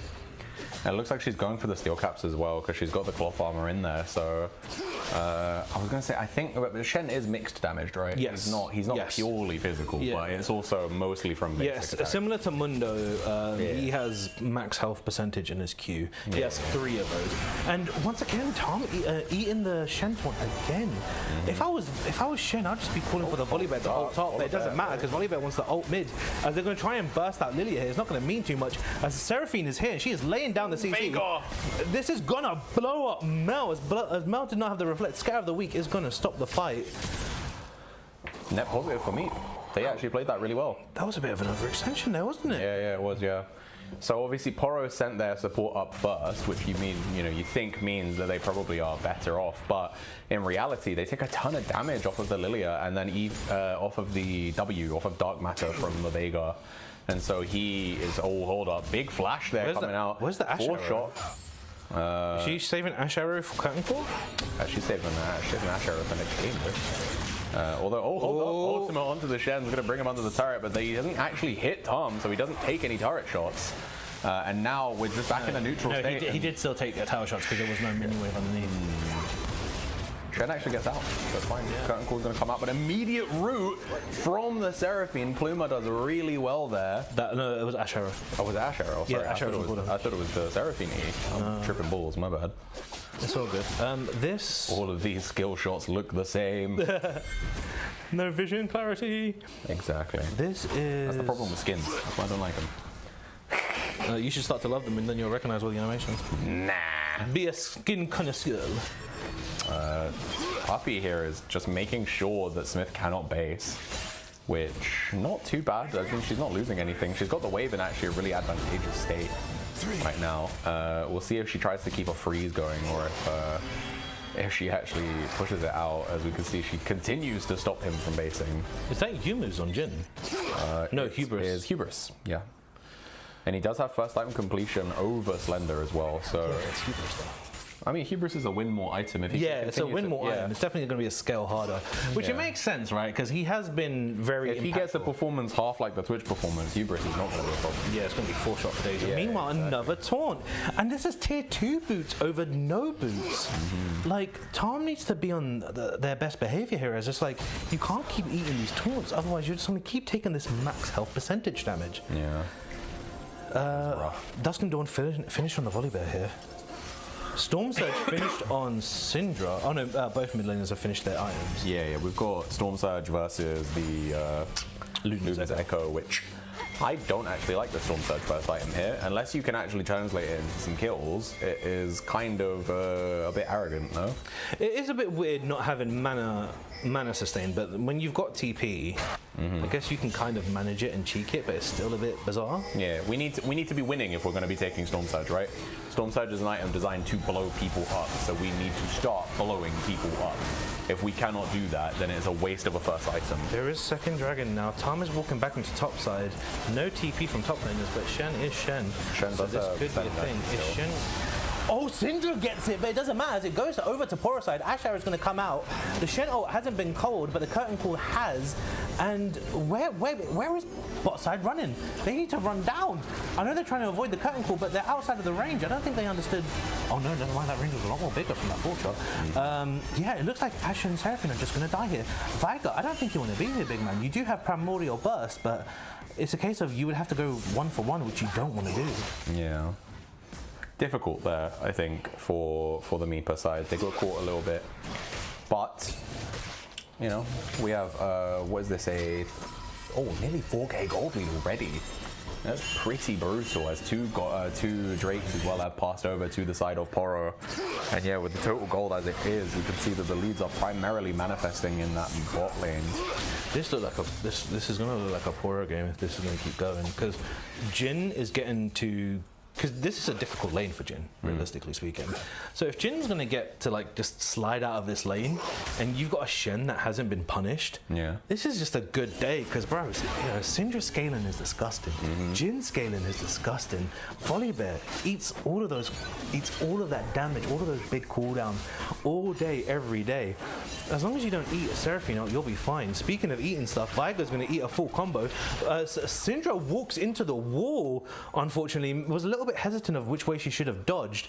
That could have possibly have been an all-in, as she did have, I can't remember what ultimate was called, Unleash something? Oh, I can find out for you. Give me a sec. With this handy dandy tool. But Syndra did have Unleash Power. Unleash Power. I was close. So yeah, she did have Unleash Power. She could actually fully have blown up Viger there if she didn't walk into the wall, which is just super unfortunate. I think she just panicked and wiggled in spot there. We've seen tier 3 boots come out for both mid laners here, as they have completed the role quest. Both top laners have finished it. Everybody has completed role quest now. I think it's just Lilia who hasn't. Do we know how many stacks are left on It's Lilia and Seraphine. One more camp for Lilia. Nice positioning here on the bot side, though. We can see blue team are they're chilling, to be honest. You know, 1.3k gold lead for the Jhin means chilling is a strong word, but you know, they're not in danger right now. Although with the ghost, he flashes. See, he shouldn't have flashed it, but meanwhile they're gonna burst down Ashe. We're gonna look away, as we're not gonna see the fourth shot that kills her. And for some reason, the camera thinks it's really important to show us top. Now mid, now back to top lane, bot lane even. What was that? Oh, him. Meanwhile, a lot of damage is coming out. Syndra's dodging everything. No, she doesn't. She gets hit by the W. Press R, Syndra. You've got him. You've got him. Press R. Okay, maybe not. Maybe it wasn't in range. She had flash. Just walk forward and flash backwards. So here, Volibear should have R'd when the CC tried to hit him, because the unstoppable would have been enough. But they're all in on Ashe here, and then that fourth shot just completely rips the rest of our health bar down. Yeah. Stacking that hubris to a great extent. And it looks like... meanwhile, the flash forward... Yeah, Puppy's dead. She gets away on what's Ignite? What's Ignite? Health. No, she is. She's alive. She's alive. Oh, okay. And Lilia is there as well if they do choose to try and dive her. But Lilia is now looking at the objective, it seems. And she is 1.1k down. He walks back into the stun. He gets busted out. Oh, my God. He's Dusk and Dawn and going into Flicker Blades. That's a real rough time. He's not building MR, which means that if he doesn't get the uses of his abilities, he's just super squishy. Not only that, if he doesn't have his R gives him like 400 health or something like that. Yeah, I think it's a meaningful chunk. Yeah, for sure. But luckily here with Shen and Mel nearby, it's actually kind of hard for these guys to start this objective despite the fact that L8P is dead. We're going to see Tongue Lash hit onto Smith there. They are still trying to take this objective, but it does not look very confident. Veigar's going to drop the cage, make some space. He drops Dark Matter on the other side as well. So much space. Yeah, he's doing the best he can. We can see Smith has put the stand united, but it is not.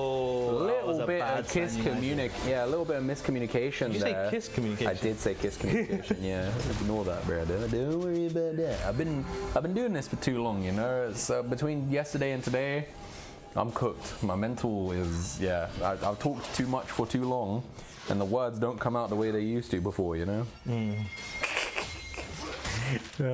But other than that, I think that we're not too bad right now. You know, we've got. 1.6k gold lead here in the bot lane. We got about 1,000 gold in the top lane as well here for Smith. and then a little under 1,000 for L8P right now, who is very close to finishing off that Flicker Blades. And when he finishes Navori Flicker Blades, he will be a menace. Only thing I have to say about it though is that I do think he is in danger of being bursted. You know, Llama Knight is no slouch right now. He's 2-0. He's keeping up with Vanilla in CS, in gold as well. And with the Lilia as well, I really want to see some MR out of this Volibear. I think as soon as he builds it, Shen is here. He has TP. Shen is taunting very aggressively. Jin is not nearby, but it doesn't matter if he's nearby. If he's got W now, curtain call is coming down. He's going to get stopped by Viger. The dragon has gone down to Volibear, and now the fight's breaking out. Volibear is just chasing down this Lilia, saying, "Hey, I can 1v1. I can't tank a team, but I can tank you." And Seraphine died off screen. Seraphine and Jin. Oh no, Viger got Jin, and Seraphine died off screen that I completely missed. Meanwhile, Tom is trying to pick up these kills. Shen's like, "Hey, remember me from Legend phase? I've been beating your ass all game." Syndra going wide with the scatter of the week, not leading to anything. Viger taking a couple of tower shots as it's not going to lead to anything. And it's just going to be a 1-for-1 with the dragon going over to Poro. But more importantly, that Drake was soul point. So we have yet again another Infernal Soul, and it is at 17 minutes, 3 Drakes on one side. Oh my god. Sorry. Obviously, we've been speaking so much about other contexts.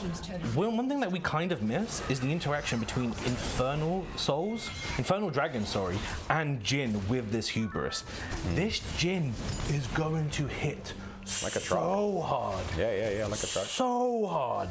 Like, his AD scalings are insane. That's why he is one of the ADCs that can viably build Hubris first as one of his starting items. Yeah. And now he's gone for lethality as well, and there's not that many tanks on the enemy side, so that lethality is going to tear through Lilia and Veigar. Yeah, we did mention this in Champion Select. Lilia only has a Leandries and a Ruby Crystal, which isn't going to matter much when Syndra slides into your DMs and not blows up Ash even, sorry. Oh my god, that was so much damage. How did that not go off there? That must be a bug here, that Imperial Mandate's gone off, but Storm Surge hasn't. Is that Imperial Mandate? Yeah, for the stun. Holy moly. It's mad, but it's for the stun. It's a cook, yeah, but we'll see. I mean, it tells me that they do still intend to play through Saiyan Sky, right? Because like outside of the burst damage, I think that the build that Vanilla has right now is going to fall off, right? It's not the highest DPS option. The concept of this build is that you get a completed item faster. Yeah. And it's like how when junglers were building Zeeks all the time. Yes. Because you would finish Zeeks hundreds of gold before the enemy would finish their primary first item. Oh, the root coming out onto the reflect, but Lilia lands the bowling ball, but isn't going to sleeve. That could have been, I'm not sure if that could have been a pick or not. Whoa, Syndra is eating these stuns, like, jeez. Yeah, Syndra's kind of in no man's land. No, Lilia's gonna, wait, what the hell is that? Oh, it's Shen's shield. We stand united together as Shen's gonna slide into the DMs here. But it doesn't matter if you walk into the primordial burst. Oh, Lord Jesus. Tomkin just coming down, sliding into the DMs. It is a 2-on-3 here. Yeah, 3v2 here. And then everyone's just walking away. Everyone good? Everyone safe? Seraphine wants to say hi. Volibear's trying to run down Ash. I'm assuming we're going to flick over to that soon. Look like. Volibear's got off. Oh, he's got flash. Where's the Ash arrow? Is Ash arrow not available? No, it's not. It was used. She's actually getting out. She actually gets out again. That is genuinely illegal that occurs. We see the Seraphine ult come out onto the Jhin, but Jhin is going to get popped by Bushy. Bushy's going to be out of here as well. He's got the movement speed off the passive, but he walks weirdly, and L8P is going to land the stun. And then a fight that looked like it was really positive for Meep is going to go just sideways as Holy Poro pick up 2 on the back end of that exchange. So it ends up being a 1-for-2. Yeah, Jhin is being the sacrificial goat here, as he's just the one he's the one that's absorbing a lot of these things. And then we're seeing that the Volibear, this duelist 1v1 skirmish build, is really starting to serve him well, because if you don't burst him like we saw at on his first death, he's going to take over the way he has been, because Look at his build though. It's just, what the Triple cloth armor. What are we cooking? What could that even be? Like, I don't know. Frozen Heart? Frozen, Bramble? What do we need Frozen Heart for in this game? I don't know. Axe is not a problem. Here's one thing I don't like. As this plays out and this Jin's about to die, we're going to see here that Volibear's going to go up and try and kill Lilia. Yeah. We're going to see Shen come and flash taunt Seraphine, which there's no need to flash here. And then Volibear's just going to waste ult here, which is just like, It's a lot of cooldowns burnt to make sure. Yeah, that wasn't that nasty. It was a little bit arrogant, I think, and it could cost them, but it could not. You know, if no one punishes Shen in the next 5 minutes, then it doesn't matter that he doesn't have flash, Yeah, right? Volibear's about to have ult in 20, but Syndra. Very nearly dead there is Seraphine, and she is out of the fight here for this Drake, and it is Soul. Looking at where everybody is on the map right now, if we look, we have TP. We don't have TP for anybody, actually, now that I'm looking at it. Only the Syndra, but Syndra is on bot lane, and she is ready to move up. So we're gonna have Slender trying to get control of the mid wave here. Lilia's gonna have to flash immediately. Curtain Call's gonna come out. He's gonna eat one, gonna eat two, and Llama Knight eats Midnight Siren on the side while everybody's focused on trying to catch this Lilia. Nice Q, gonna tag onto the Shen, and Shen has to walk away, eating the slows. And this is the thing we didn't talk too much about with the Meepa draft, right? They have so many slows. They have so many minor forms of CC. And it makes it so that if you don't build Merc Treads, like, you're gonna be permanently just like eating, you know, minor CC. Like, you're gonna be eating the slows off of the Lilia, you're gonna be eating the slows off of the Ashe Volley, Tongue Lash, you know, and all of those slows synergize so incredibly well with Pluma on the Seraphine because they upgrade the amount of CC her E does, right? Because if it lands and it's just and then not CC'd, then it's a slow. And if they are already slowed, I believe it becomes a root. And if they're rooted already, then I believe it becomes a stun. Don't quote me on that though. No, you're right. It goes root into stun into something else. Yeah. Oh, it goes. There's another one. God damn. Is it? I no. don't know. Sorry, it's slow root stun. Yeah, slow root stun. That's what I thought. Yeah, cool. Sorry, my mistake. No, you're all good. But yeah, like they have so many slows built into the team comp that, you know, you can consistently trust that the Seraphine E is going to be a root, and if she empowers it, it's probably going to be a stun. So, you know, with that kind of in tow, as we move to a 5v5s, and especially with the lead that Llama Knight has right now, 5-1, he's also finished his own Storm Surge at this point, having gone for its second. I think that the Echo and Storm Surge is a little bit stronger than the Mandate and Storm Surge. And he's also got the Seeker's Arm Guard as well, so he's got an answer for if Volibear does jump on top of him. But I need to talk about Volibear's build again. He sold the cloth armors and bought a fucking Spectre's Cowl. That is buying and then selling the things after the fact is really bad. Hang on 1 second. Aaron, put the camera on me. But Aaron, put the camera on me. Put the camera on me now. Put the camera on me while nothing's going on. oh shit, there we are, down in the bottom. Oh, are we? Okay. Volibear. Stop it.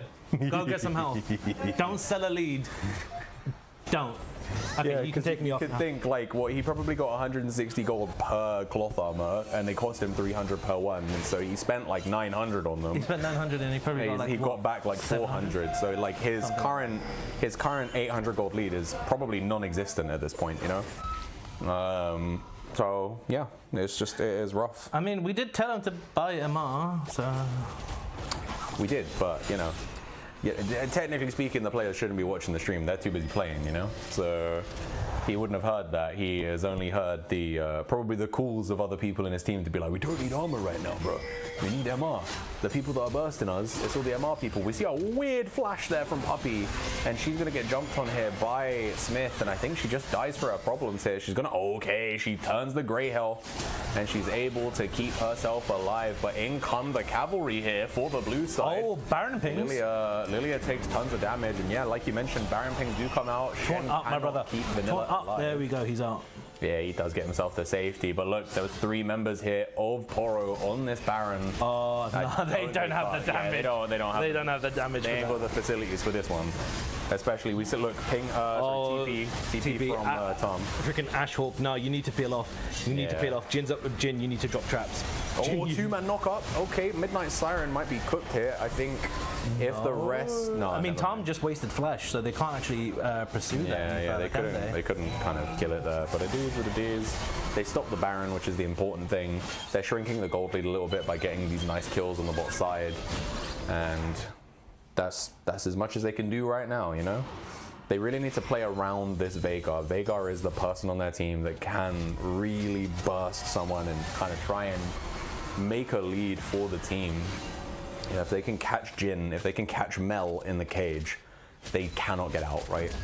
All we need is we need the ultimate and we need dark matter on any of those two carries, and they will be just immediately dead.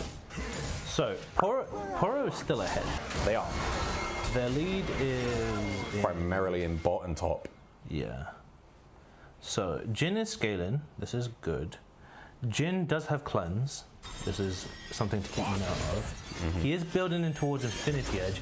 That fourth shot is, bro, that's gonna hurt so much. Like the next person in the next game, they're gonna feel it. So you need to wait for Jin. You don't need to wait, but ideally it'll be good if you can get Infinity Edge on him. Jin also has Swifties. He normally gets Swifties anyway, but it cuts out a lot of the slows that you've mentioned earlier. Yeah. MR items are finally coming out onto the sides of Shen and Volibear.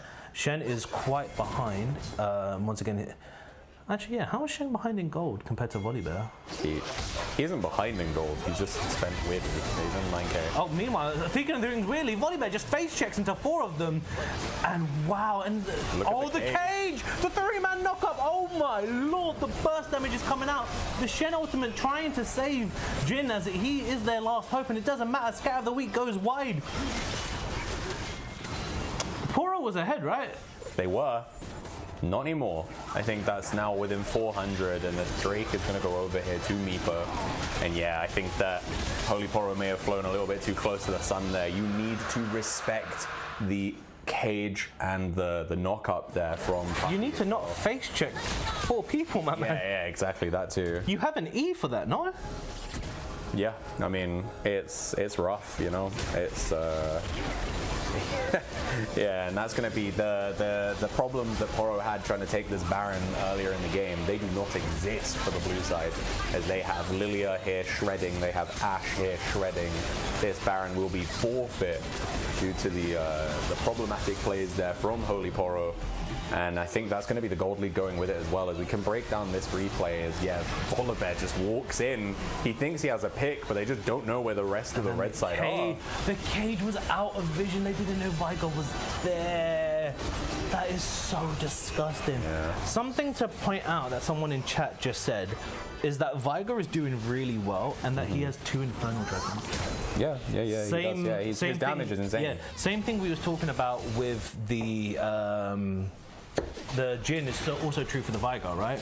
Another thing to point out is we see this in pro play a lot, where you will build on a mage, you'll build seekers, you'll build large rod. If you haven't used your seekers, like this Seraphim, you should have. Pluma gets popped. Absolutely popped. If you haven't used this seekers, then you just go straight into a death cap, which is what this Viger player has done. This Viger player can go into Void Staff and just call it a day, because he will hit hard. Speaking of hitting hard, they want to fully commit. Mel's going to flash forward for the double root. They're out of curtain call. Mel drops the ultimate, picks up the Ashe, but they're going to get the Syndra in return. Meanwhile, it's a 2v2 in bot lane. Volibear just gets blown up by a Viger. Lord have mercy. There's a reason why he's got the highest burst in the game, even though he's the oldest champion in the game. God damn. Yeah, it's looking kind of rough here, and we're going to see a little bit over-aggressive, I think, from Bushy, but it is actually going to work out for Auto attack. There we go. Yeah, I was going to say, the damage over time coming out of the Lilia now, because obviously the Liandry's plus his own passive is super difficult now for these guys. We've seen he picked up 3 kills there in that total exchange, and 2 of them, obviously the Jin and I believe also the Mel, he got off of damage over time. You know, they walked away on like minimal health, and then they just died to the tick. And yeah, now it's 7-2 and 4. Sorry, 7-3 and 4. I think that this Lilia is getting to that critical mass, right? We spent some time earlier in the draft phase saying that Holy Poro really want to finish this game pre-30 minutes. Yeah. They really want to finish this game before Veigar and Lilia become a problem. We're at 30 minutes. They are a problem. And yeah. So here, we're going to see that the Syndra goes for the all-in, finally able to get a kill with the Storm Surge, as she hasn't been able to do that previously, as everyone's been living on 200 health. And then this all-in on Ashe, Mel flashing forward here.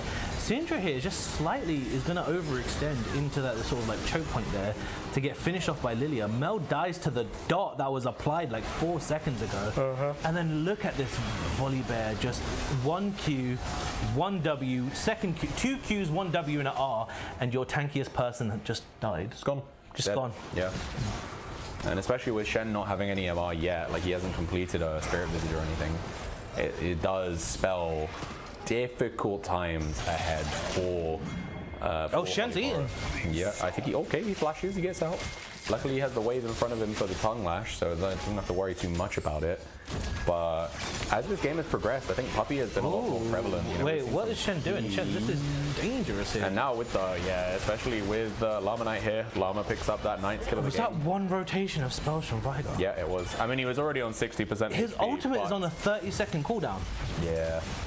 He's pretty problematic right now. So you're telling me every wave Vigar can just one-shot the tank? Yeah, pretty much. He is going to be kind of Thanos in this game right now. Curtain Call is going to come out onto Lilia. Does get stopped though by somebody on the bottom side of the map. Puppey. Oh no. Yeah, Puppey stopped it. No, it was Ash Arrow. Oh, you think so? It was Ash Arrow because Jin used cleanse. Oh yeah, you might be right there. Okay. Otherwise though, this fight is looking kind of messy. Oh, what is this flash? Bushy thought there was more people there than there was. I think he may have thought that there was 3 people that he could maybe do like a Q ult on, but that's not how it worked out for him. Big damage coming out there onto the Veigar, but Veigar ends up living as Midnight Siren gets popped instead, and that's the power of the Zhonya's right there. Zhonya's is such a broken item at times, man. I swear to God. Like the idea, especially because there is nothing that exists for physical damage champions in the same realm as a Zhonya's. And then he's upgraded it straight into Zhonya's as well, exactly. So now that's going to be back up in 45 seconds for him. Although Lucite take tons of damage there as Pluma does get popped by Vanilla, and now it's going to be a really messy fight. As you've got 4 members of the red side looking to deal as much damage as they can, but Jin is going to get popped by Bushy, and now this is just the power of the. Lilia. Vigar just completely nuked Syndra. Holy crap. Look how much the Lilia is kiting. This right? is Lilia gameplay, right? Yeah. She's literally, this is endgame fantasy for the Lilia. She's dodging all of the engage that they have from the Volibear, all of the engage. The Ash Arrow's back from bot lane. Oh my lord. He's just dead. I think this might be game off for this play. Midnight Siren tries. We're going to see the Zhonya's pop to prevent the ultimate from bursting her. And yeah, with a triple kill here onto Llama Knight, I think we're getting taken to match point courtesy of Meeper. Because what can the red side do here? 15 seconds until Jin is up, but he doesn't have the wave clear. He's just not that champion, you know? He's gonna probably respawn and then have to fight champs instead of fighting the wave. Meeper choose not to try and end the game here though. They don't want to bite off more than they can chew and potentially throw the game, you know? They can go and get this Drake completely scot-free, puts them at parity with Poro as well. They will be at 3 apiece. They have the gold lead now, 6k, which is the biggest it's been all game. And with Baron being up in 15 seconds as well, they could take a reset here and just go straight for the Baron. You know, force a fight at Baron. They've got supers coming in the mid lane, so it's like it's already pushing for them. And it will make the red side have to choose. Do we save our base or do we fight this Baron? And especially considering they're losing the fights anyway. You know, Llama Knight and Bushy have been running the team fights. Yeah, like we see this again, and it's just like, unfortunately, once again, Syndra's not able to burst Seraphine before Seraphine can get the ult out. And then here, this Vigar just comes in, and he just hurts. Yeah. And Lilia's just dancing in and out of the background, just completely dancing all over the tanks. Syndra, oh my god, that cast range looked freaking illegal. And then Syndra's just going to be back and forth, in and out, and then we're going to get the Ash Arrow from down south, and just, Jesus Christ. This, you know, it's been a long time since I've seen a Vigar outside of ARAM be so effective. Yeah. He has been a monster. Like, I'm not trying to diss the champion or anything, but like, once again, we're in game 3. Going into this game, there were 25 champions unavailable. Because there was 10 champions from the first one, 10 champions from the second one, and then 5 bans from each, so 30 champions unavailable. There was 30 champions unavailable, and so like we're digging deep into these pockets. Yeah. And Ash Arrow goes wide. wide. Holy crap! That's trying to hit someone in the next game, and we're just gonna chill here. And Curtain Call's gonna come out, and it looks like they're probably gonna tank that. No, oh, Seraphine ult goes wide. Only hits one person. Syndra just gets blown up. I don't even know who caught her. Who, how, what, how, now? What the hell? It was the Veigar W. But it's just like, You just didn't see it, I think. Just ate the entirety of the damage. Jeez. At this point in the game, I don't know if production can tell us what Veigar's AP currently is at. I mean, that's damage is disgusting. Oh my 0.4k. But I mean, yeah. Syndra's a scaler, but she don't scale like that. Nah, and especially not with the build she has, right? Yeah. The build she has, she went for an early power spike, and then now she has just been outscaled. There's nothing she can And do. then there's You 3. can even notice in the target selection, because she doesn't even target Veigar. She doesn't even target Ashe. Yeah. She just goes for Seraphine. Seraphine's the only person she believes she can kill in this game. Oh, Mel just gets melted. What is it? 449 stacks. On his passive. Yeah, on his passive, yeah. So what does that mean his total AP is right now?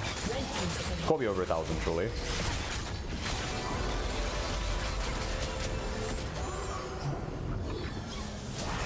We're waiting on production, letting us know what the total AP is on Llama. 1,500! Holy fuck! That is disgusting.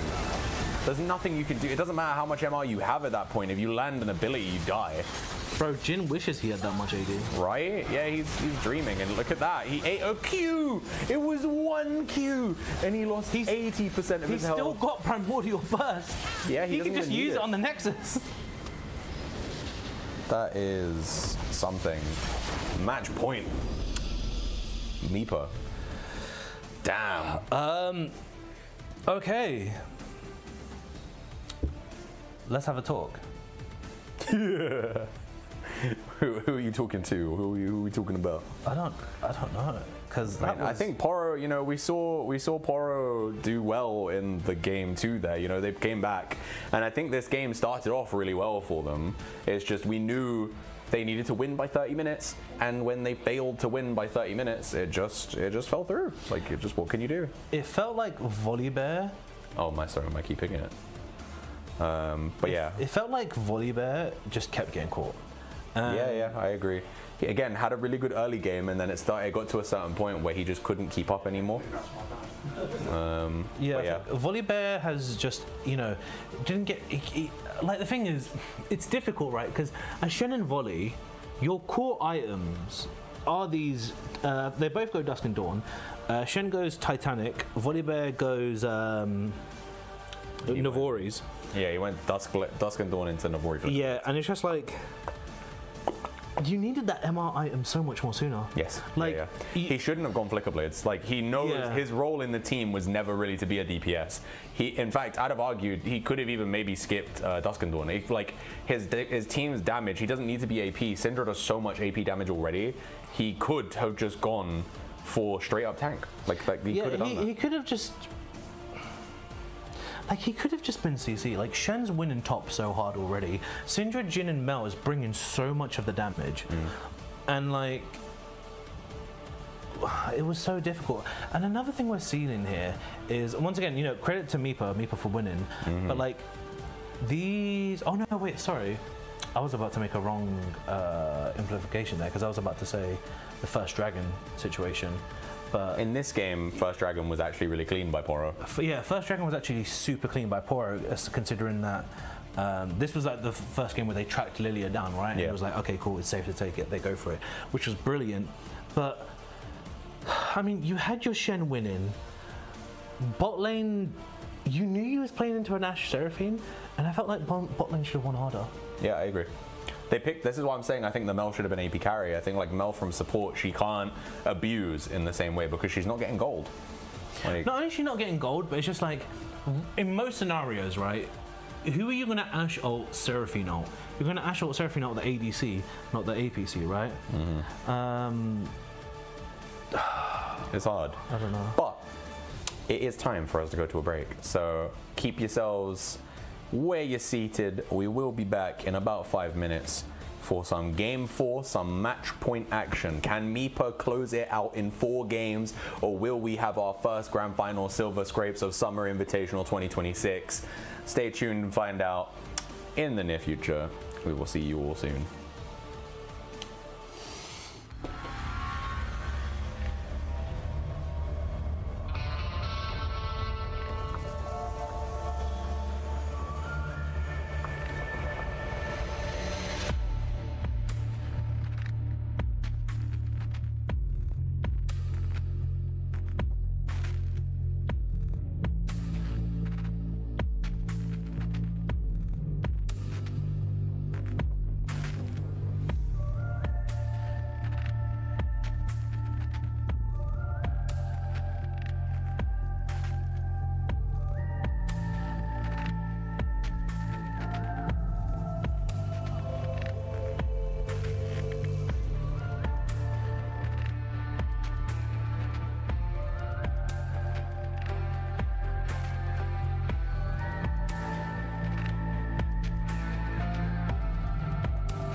Welcome back, everybody. It was an eventful game 3 there, and we have now finally been brought to match point, courtesy of Meepa. I hardly know her.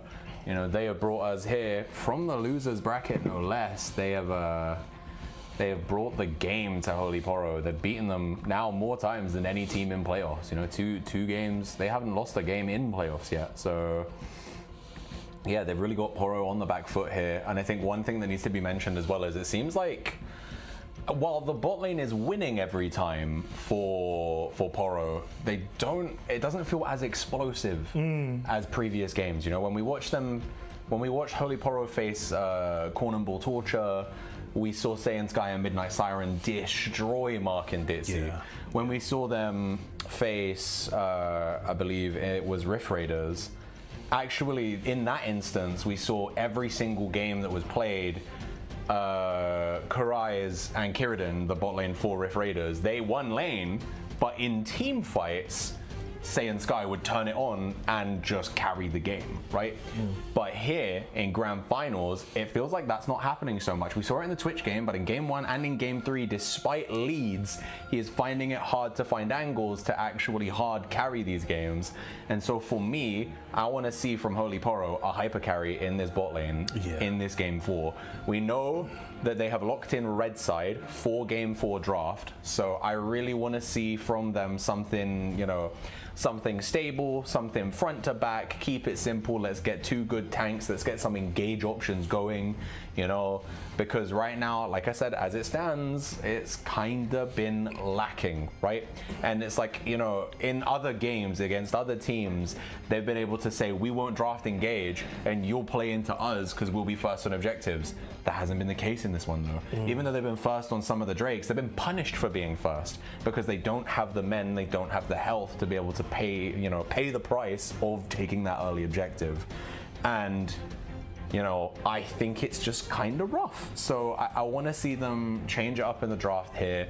I want to see front to back. I want to see hyperscaling AD carries. That's where I think we will see our most success here. You know, let's keep it simple, the way that we were winning throughout most of playoffs before. For Meepa, you're 1 away from finishing it. You know how you win. You win through mid jungle. We saw it in game 3. Put this one to bed. Get Llama and get Bushy on comfort, on something that can carry the game, and turtle everywhere else. Because that's what I wanted to talk about. I want to talk about Meepa. So Meepa, they played Lucian Nami, Jinx, Milio, Ashe, Senna.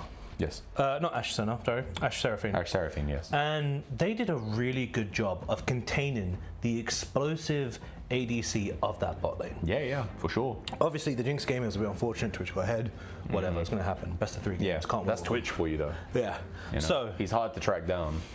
draft a decent, reliable bot lane. One thing that's really interesting is we're going into game 4. At the moment, 30 champions are removed. Obviously, I think we know who the first 6 are going to be. Yeah. Lulu is still available. Lulu is available, yes. Lulu is still available. Janna is still available. Yep. These really impactful, sort of like, you know, stop what Poro want to do champions are still on the table here. And that's really impressive that you've got 2 decent options going into the next game. And once again, both sides, we've seen both sides, that their first 6 bans are the same minus the Seraphine now. Yeah. Seraphine went through, it got let through, whatever, right?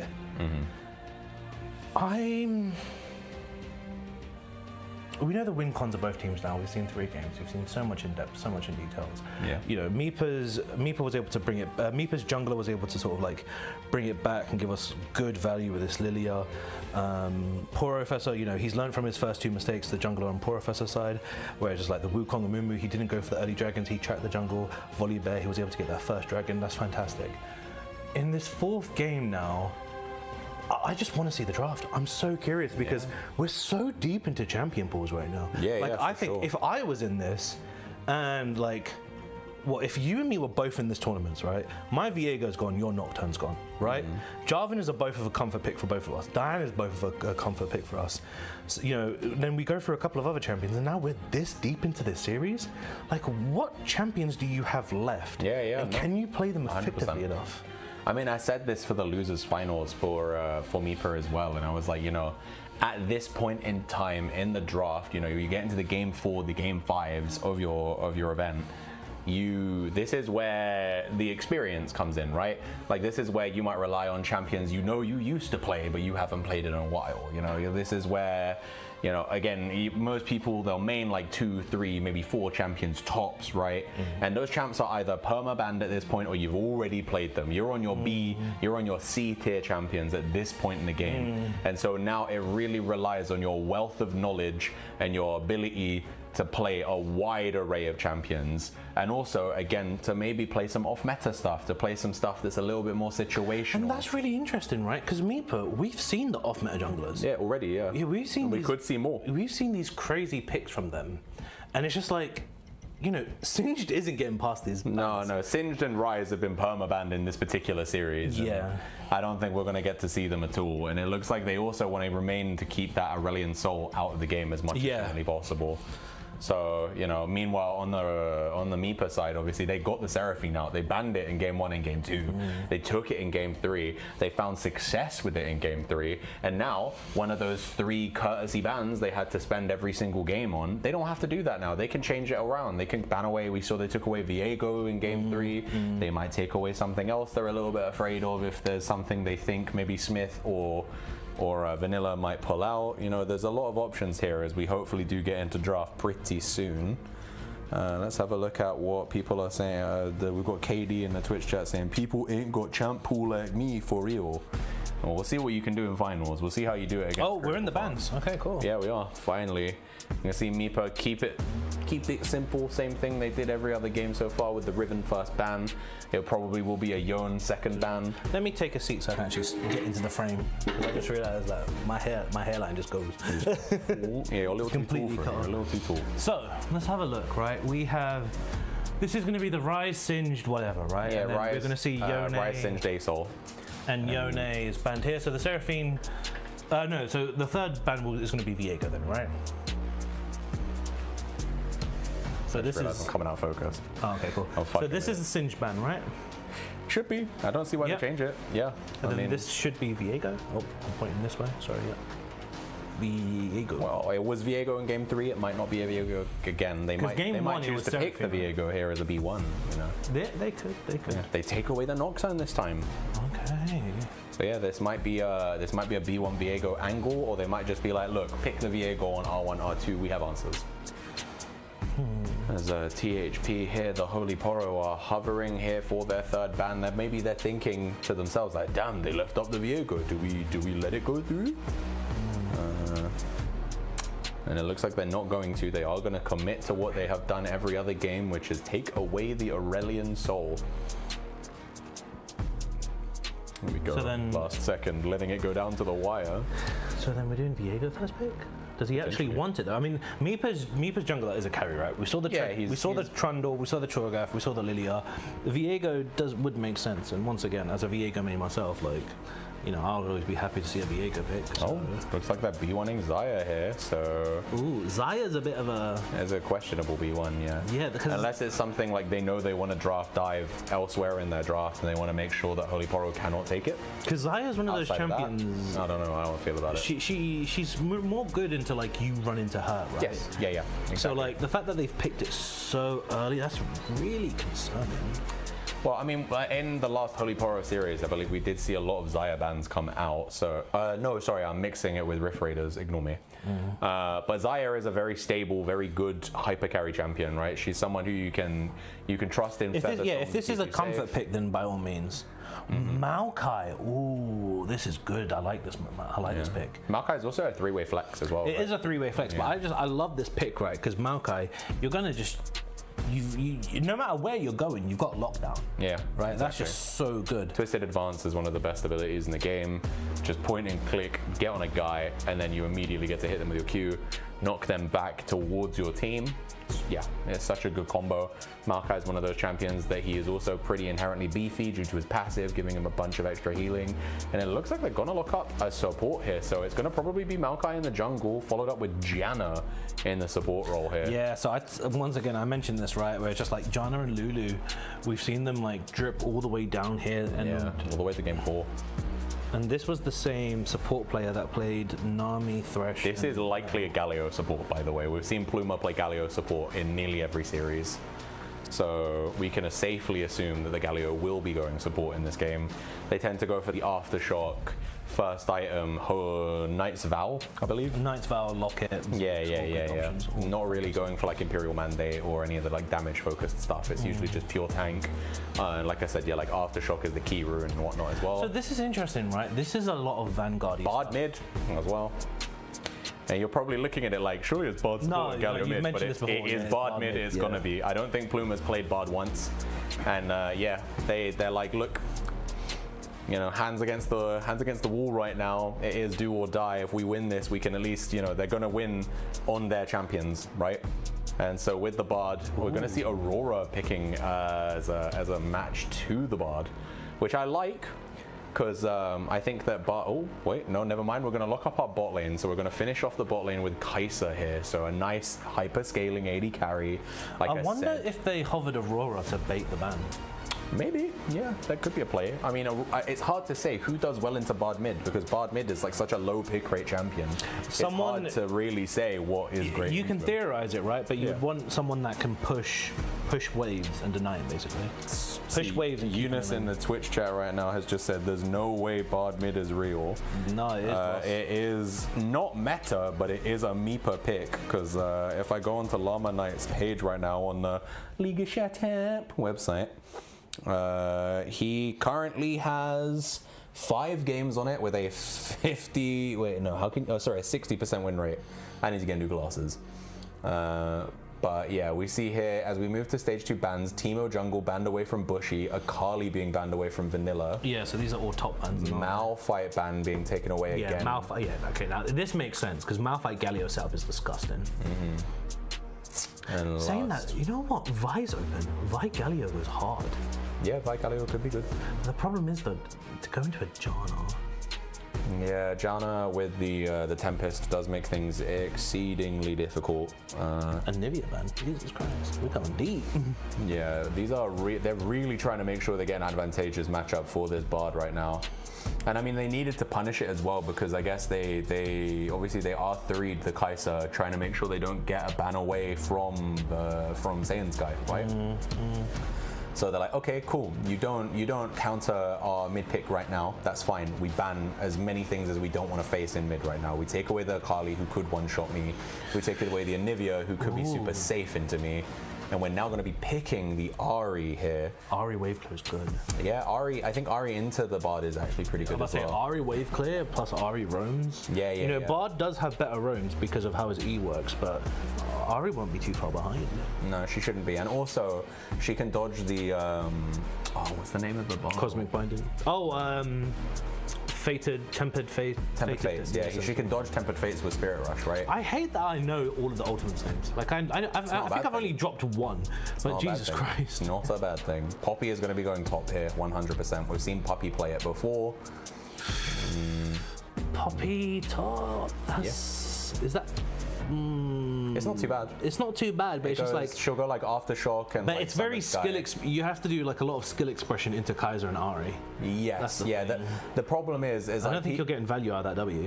People pick Poppy because they see the team has dashes and they're like, oh, cool, I can stop 1,000,000 dashes. But the reality is, you're not going to stop 1,000,000 dashes because it's like a 25-second cooldown. Yeah. So what you're really going to do is you're going to have to pick one dash that's really important and block that. And as long as you're blocking the right dash, you're doing the thing your team needs you to do. Which is going to be Kai'Sa or Ahri, basically. Yes, it's going to be Killer Instinct, or it's going to be it's going to be the Spirit Rush. What is Poro's going to pick into Poppy top? I mean, this is quite easy, surely. We take Scion. Yeah, that's fine. Yeah, it's just a do nothing lane. Is it me or does Poro's comp go hard. Yeah, I think it does. I think it's again. I said it. What I wanted them to do was go straight to back, front to back, clean, just team fight gaming, and that is what they have. In fact, they actually kind of have a pseudo dive comp, right? Because here's the thing, right? Galio, there's a lot of magic damage from this side, right? So Yes. Galio's actually got some insane value here, which is a bit bizarre. Yeah, but he's in support, so it's not like he's going to be insanely powerful, right? Well, no, I mean, it just in general, right? I know what you mean. Galio's going to get really good value. Now, here's where Galio's not going to get value, where you're waiting for them to dive onto you, and Maokai, Ari, Sion aren't really like... They don't need to dive. Yeah, exactly. Yeah, they don't need to.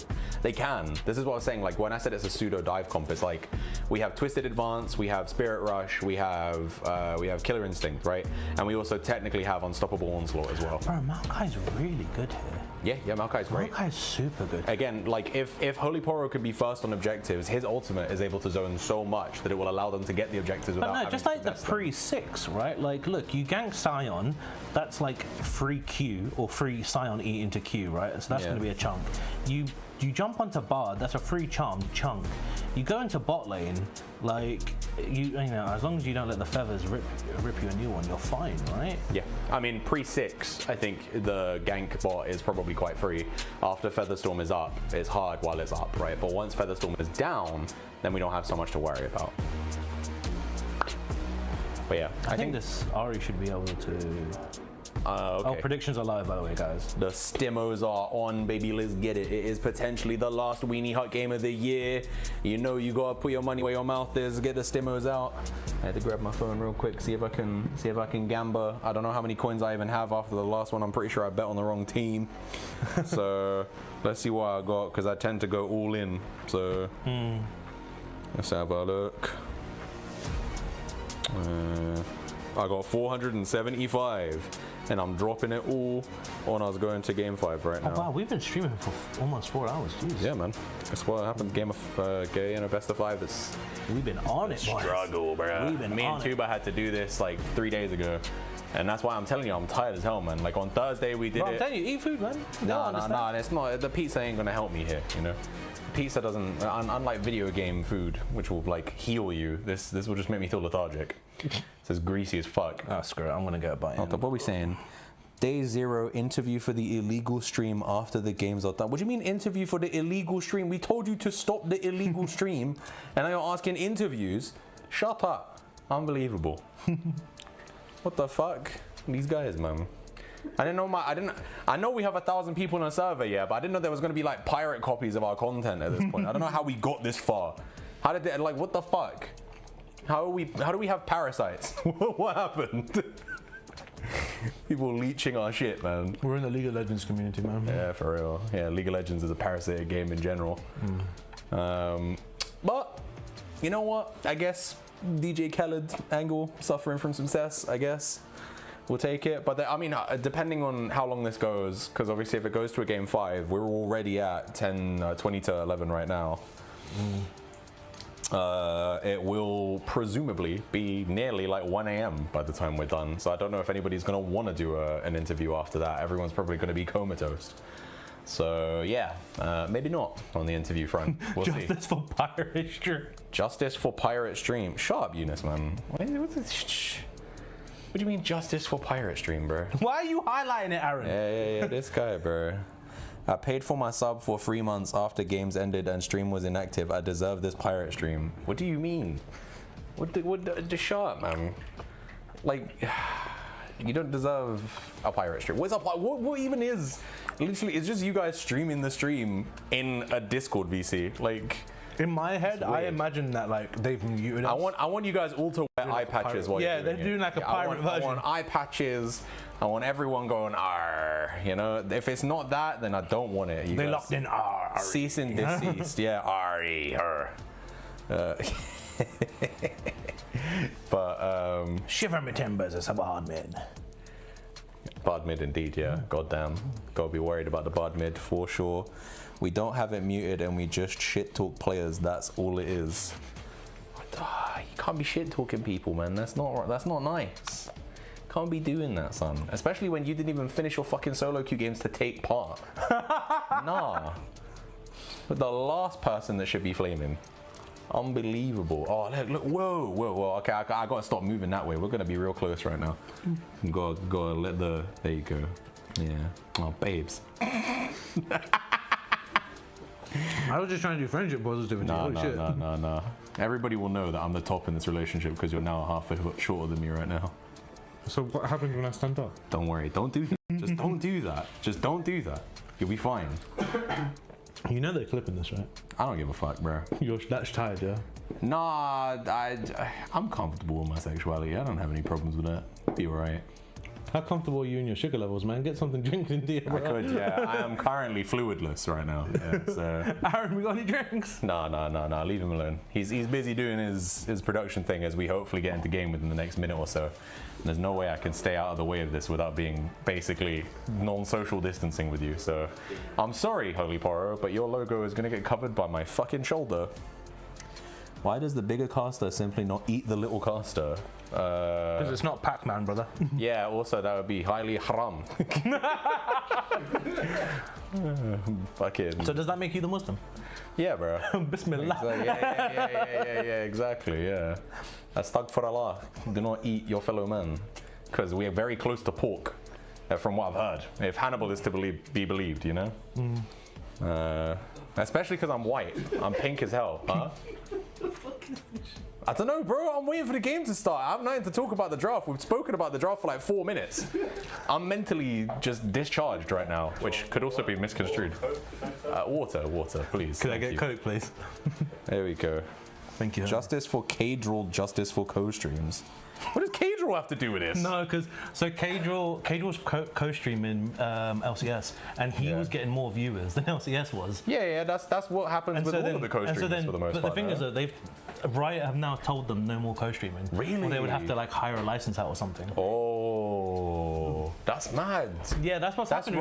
That's Riot kind of biting themselves in the face. Because Riot, because like the same way as like we're doing all production, like for all of these graphics, for all of the 3D printing and stuff, like Riot is footing the bill. Yes. But then they're not getting the donations, the views, the streams. Well, no, but the thing is, they don't make much money from the views anyway. So the logic of the co-streaming the co-streaming ecosystem was that they get to claim the co-streamers' viewers as their viewers to sponsors.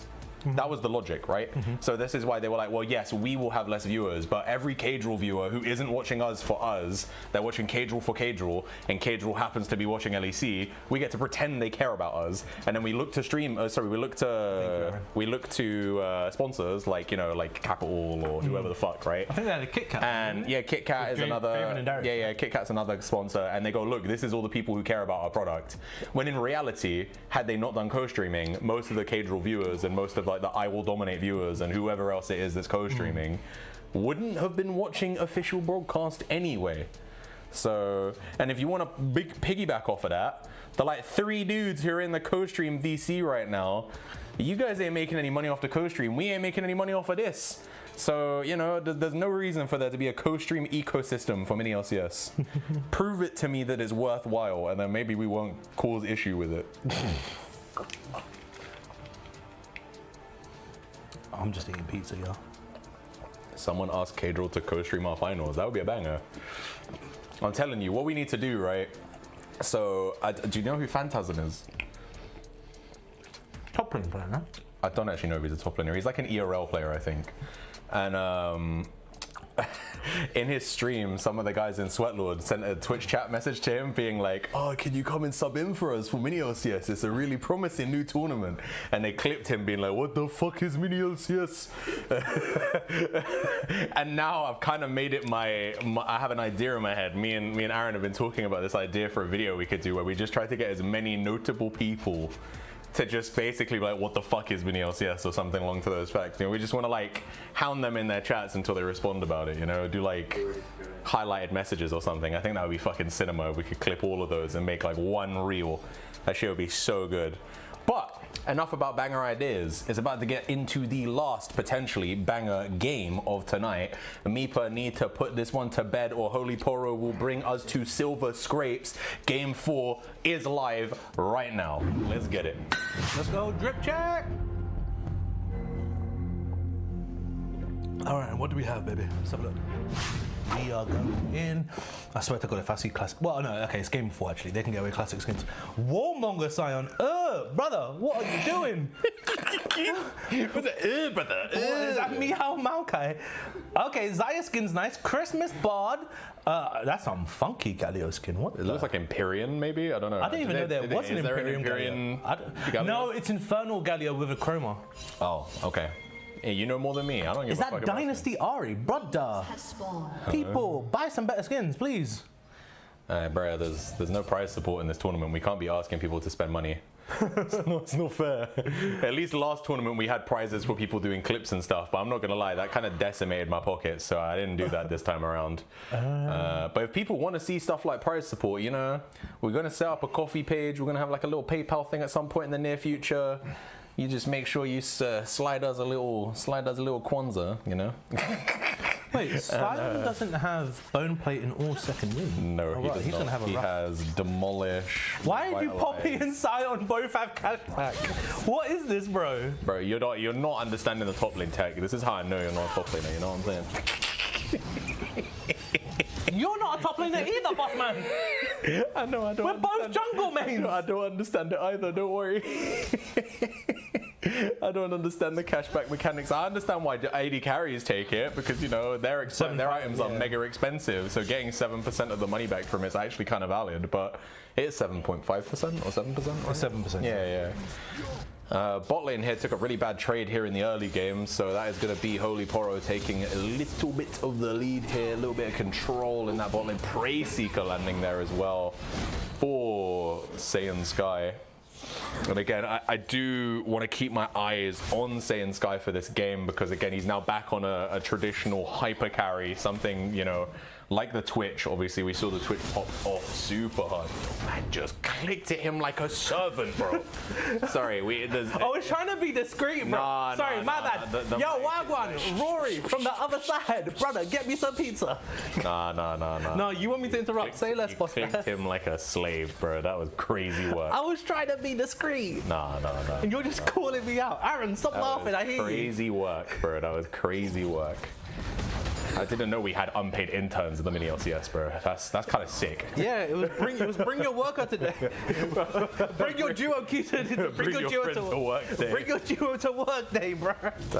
Scion items are expensive, is what we hear from KD, but I don't believe that. I'm pretty sure they're all like 2.6 to 2.8k. It's not that expensive, but. Oh god, Poppy's getting her shit kicked. Yeah, she is. But look who's coming. Morgana's coming in with a flash binding. Doesn't land, missed, though. Yeah, if it landed, they wouldn't have moved the auto cam. That's gonna get us at the ending of the Sopranos there. We don't know how it really ends. Bro, that Galio skin looks mad. It's an interesting one. I'm sure that is It's like Infernal weirdly Galio. neon. Ooh, she really should have blocked that Prey Seeker, but instead they don't. Oh, the tornado! Tornado comes in. This is dangerous, no? Yeah. I think Slender is playing a dangerous game by Don't take the tower shot, it's not worth it. Oh. Yeah, they got a little bit trigger happy there, and you can see he's even positioning like he wants to get in front of the wave so he can shoot the Prey Seeker. He's going to shoot it, it's going to stop the bases, and look where Midnight Siren is. We're going to see the Janna is trying to stop the bases as much as possible. Morgana's late because she did the top gank. Yeah, she is. Yeah, she's on her second clear right now, I think. Yes. It's on the reclear. It's on the reclear. Yeah, she's on the reclear right now on the chickens again, but. It's looking rough, but hold up. Heartsteel is and Bloodmail is 3.2k. Do most Scions go for Bloodmail? No, I didn't think so. I don't know what kind of cook Scion build you're going on that one, KD, but I'm pretty sure Bloodmail's not standard. It might be like situational at best, but. Bro, Smith is getting on it, bro. Smith has been so consistent. He's been super consistent in this lane, yeah, for sure. He is, in my opinion, the better top laner. And obviously, I think in game 1, the Zac looked pretty clean. But I think Puppy has been, on the whole, despite her unorthodox approach, I think she has been one of the weaker members of Meepa. One of the people who has been a little bit more exposed, especially when they went up against good top laners like Synthet from 3 Poros to Snacks. She misses the E on the tower. But she just doesn't know mana. And if Scion had hit her before she E'd there, then it would have been probably a kill. but without that, it is not. And we can see Drake has started, and we have 4 members here of the blue side ready to potentially start this one on spawn. Where is Maokai though? Maokai is going to his chickens right now. So this might just be a free give. Yeah, because Ari's not rotating. Ari doesn't want this smoke. Speaking of smoke, bot lane wants it. Burning the Zaya flash. Ooh, wait, what? Whoa, what did I just see there? That's going to be first blood as in comes Galio, but Galio's all on his own. You flashed away to walk back? Yeah, it was a weird one there. Slender, maybe under the pressure of the game 4 here, does not quite make the right call. I do like the play from Llama Knight there, because you're not going to be able to keep up in CS with this Ari anyway, so making sure you're hitting the roams early is really wise. Still, right? man. Bro, Slender's lucky that our producer was getting food, otherwise he would have replayed that and we would have to watch that again. God damn. Yeah, for real. Hold up, what are we saying? I swear blood meal is good. I don't know, I'm waffling, I guess. I mean, you might be right. Again, I think it's probably a good situational item. Like, you probably build Oh yeah, it's like viably situational. But I imagine realistically, you're probably going more like Heartsteel, Unending Despair. Kaiser has Cole. Kaenic Rooker. Wait, did Kaiser start Cole? Kaiser started Cole. She did. Yeah, looks like she did start Cole, and she's gotten on the reset. She got a recap bow. Oh, rather ego. Let's go. Yeah. So I mean, you know, I don't blame them. Like, they've won lane pretty handily. Yeah, those games. true. And they really want to scale, right? Cull is an item that allows you to scale that a little bit better. And It's interesting, right? Cole, to go through all of the effort that it does, it only generates you, I believe, 100 gold overall. really? Yeah, because you buy it for 450, and then the item gives you 450. Yeah. And then you sell it, and that's where you get the money. Yeah, but you get the 450 from popping it, so you. Yeah, you get the 450, so that covers the purchase. Yeah. And then you get the 100 from selling it. So that's where you plus. You plus off the sell. Yeah, but you're not thinking about the stats that it gives you while you've got it, right? Like, Yeah, it's just increasing your gameplay by 100. Increasing your gameplay by 100. Like, if you think about comparable items you could spend that money on at the time, right? Yeah. Realistically, it's still, I think it's worth more than 100 gold. I get what you're saying in a literal sense, but I don't think that's how. No, like the game How plan it of the turns item. out. Yeah, exactly. Like the reality of the item is actually more so that you're getting several hundred gold from it because. Oh, was that a demolish prop there that he just got? It was, yeah, and that is why that turret is nearly at about 60% health. But otherwise, outside of the jungle right now, we can see leads everywhere here for Poro. It is already about 2k gold lead right now, and that's only with 1 kill, and that's just because there's big CS lead here for the RE, 30 CS up, there's 25, 26 CS up for the bot lane alongside the kill. And then there is even a 20 CS lead in the top lane, so it's just fundamental laning that is really working out for Holy Poro right now. And 2k gold lead at this point in the game is pretty sizable, so we'll have to see what they can do with it. They're going to have to try and translate it into something meaningful, because like right now, this Bard isn't going to be super useful, right? He needs items. That's where he's going to really pop off, is we're going to see, he's got the Aether Wisp right now. I'm assuming that's Stitch Bane, no? Oh, nice Probably charm. will be, yeah. But yeah, with a charm coming out there, I think that the Bard, Tempered Fate will land onto 2 members here. We're going to see. Simon's here. Simon uses the onslaught. Poppy doesn't fully charge the ultimate. Oh no! So messy here for the blue side, as we're going to see Morgana just abandons the team. She got the objective and she leaves. Puppy will die, and I'm pretty sure that Llama is going to die here too, as he's one auto attack away. Wait, did Janna... he heals, and he's actually going to survive here as Janna fails to get the kill, and we see the Spirit Rush come out as well, but he gets away in criminal fashion there. So really nice there for Llama Knight. Clutch W actually kept him alive under the duress of the auto attack from Janna. And yeah, not too bad. They are still down like 3k gold, but that is at least a positive there. It could be worse. They could be down 3k if Llama Knight died. So him getting out, not a bad thing there at all. But then we come back to our regularly scheduled wailing here in the top lane, as we're going to see Demolish get popped again. Bro, Sion don't give a damn. Yeah, I mean, he doesn't have to, right? Like, look at his health already. He's, you know, he's already super healthy with his W stacking. I was about to say, Dark Lord, can we get like a HP difference? Can you just tell us the difference in max HP between Poppy and Sion, please? Because that is something I'm very curious about. It looks like Puppy might be catching him here. She's going to land the E onto the terrain. He should die. So that is nice here for the Poppy. A little bit of punishing onto the over-aggression there from the Sion. But again, when Sion is in the Undying Rage, he doesn't really care too much. He's happy to And he's got hearts. He's going for heart steal. Is that heart steal or warm-ups? It would be That Reacher food heart looks steal, a I'm bit pretty weird. sure. Huh? I'm pretty sure heart steal builds out to. Say that again, sorry, Aaron.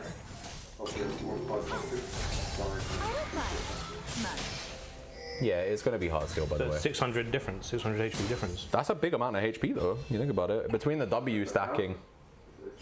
Oh, it's 1,000. It's 1,000. Oh, Yeah. But yeah, he's got 2 giant belts, a ruby crystal, and the health coming off of his W. So it makes a lot of sense right now that he is there.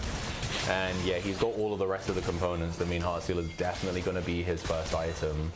And we see red side here, Holy Poro got to be first onto this second Drake. Obviously the first one was given up to Meepa, but they cost them a kill to get. TP is not available for either top laner right now as Puppy comes back up to the top lane. So this means Sion and Poppy will not be able to join the fray of this fight. Morgana's walking in very confidently. Spirit Rush is going to come in and it's going to land on the charm there. We see the heroic entrance is going to come out to get Galio to safety, and big the Feather Rip.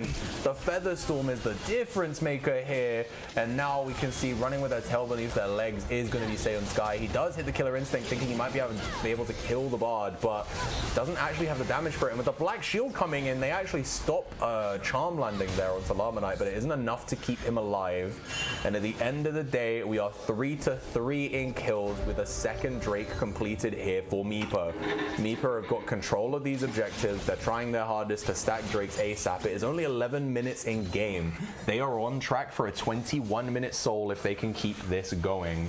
Isn't it interesting that, well actually no, sorry, before we talk about it, let's have a look at this gank here. Ari does not have Spirit dead. Yeah, she's completely cooked.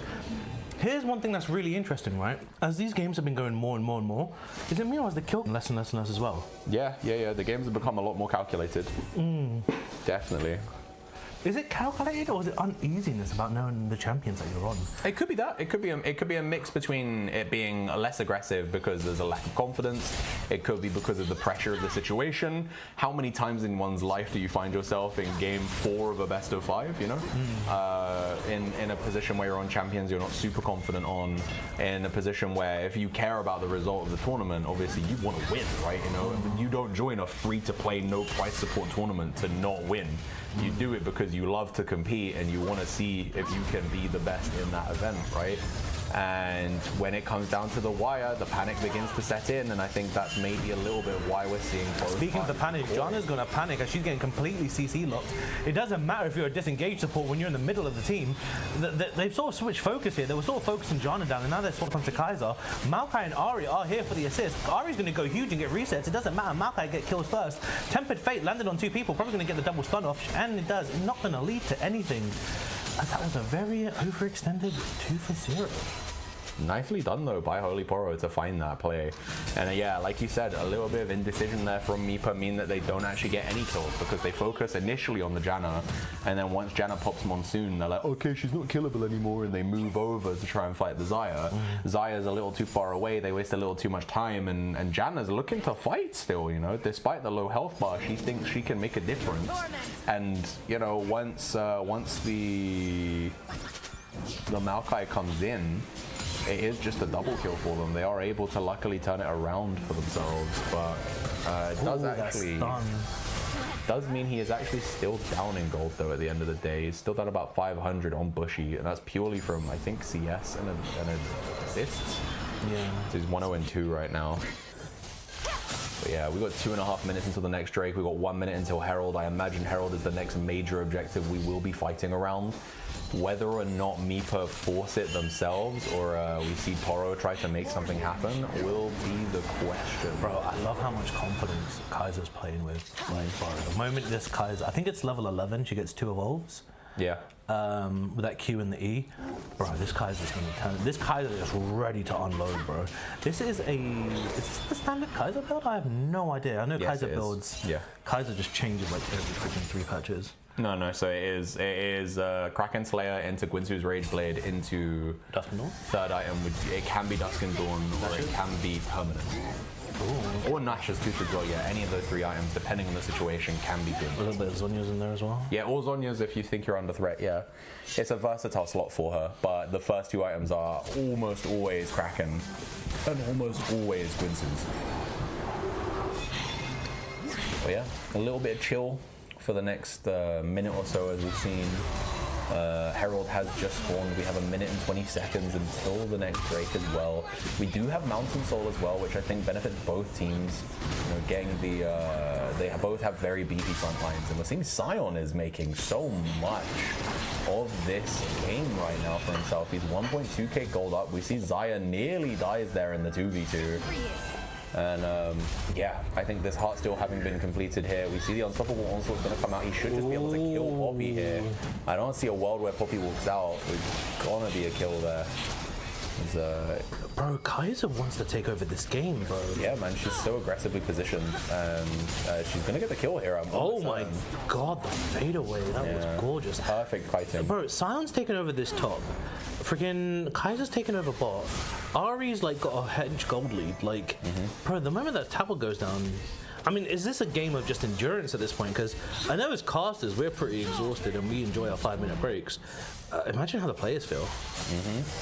Yeah, I mean, the difference between us having to commentate for hours versus them having to play for hours, you're right, the physical exhaustion is actually really hard to deal with. And also, the attempt to try and de-tilt as well is so difficult. It does turn out here that the Aether Wisp, it wasn't a Lich Bane, it was actually Static Shin.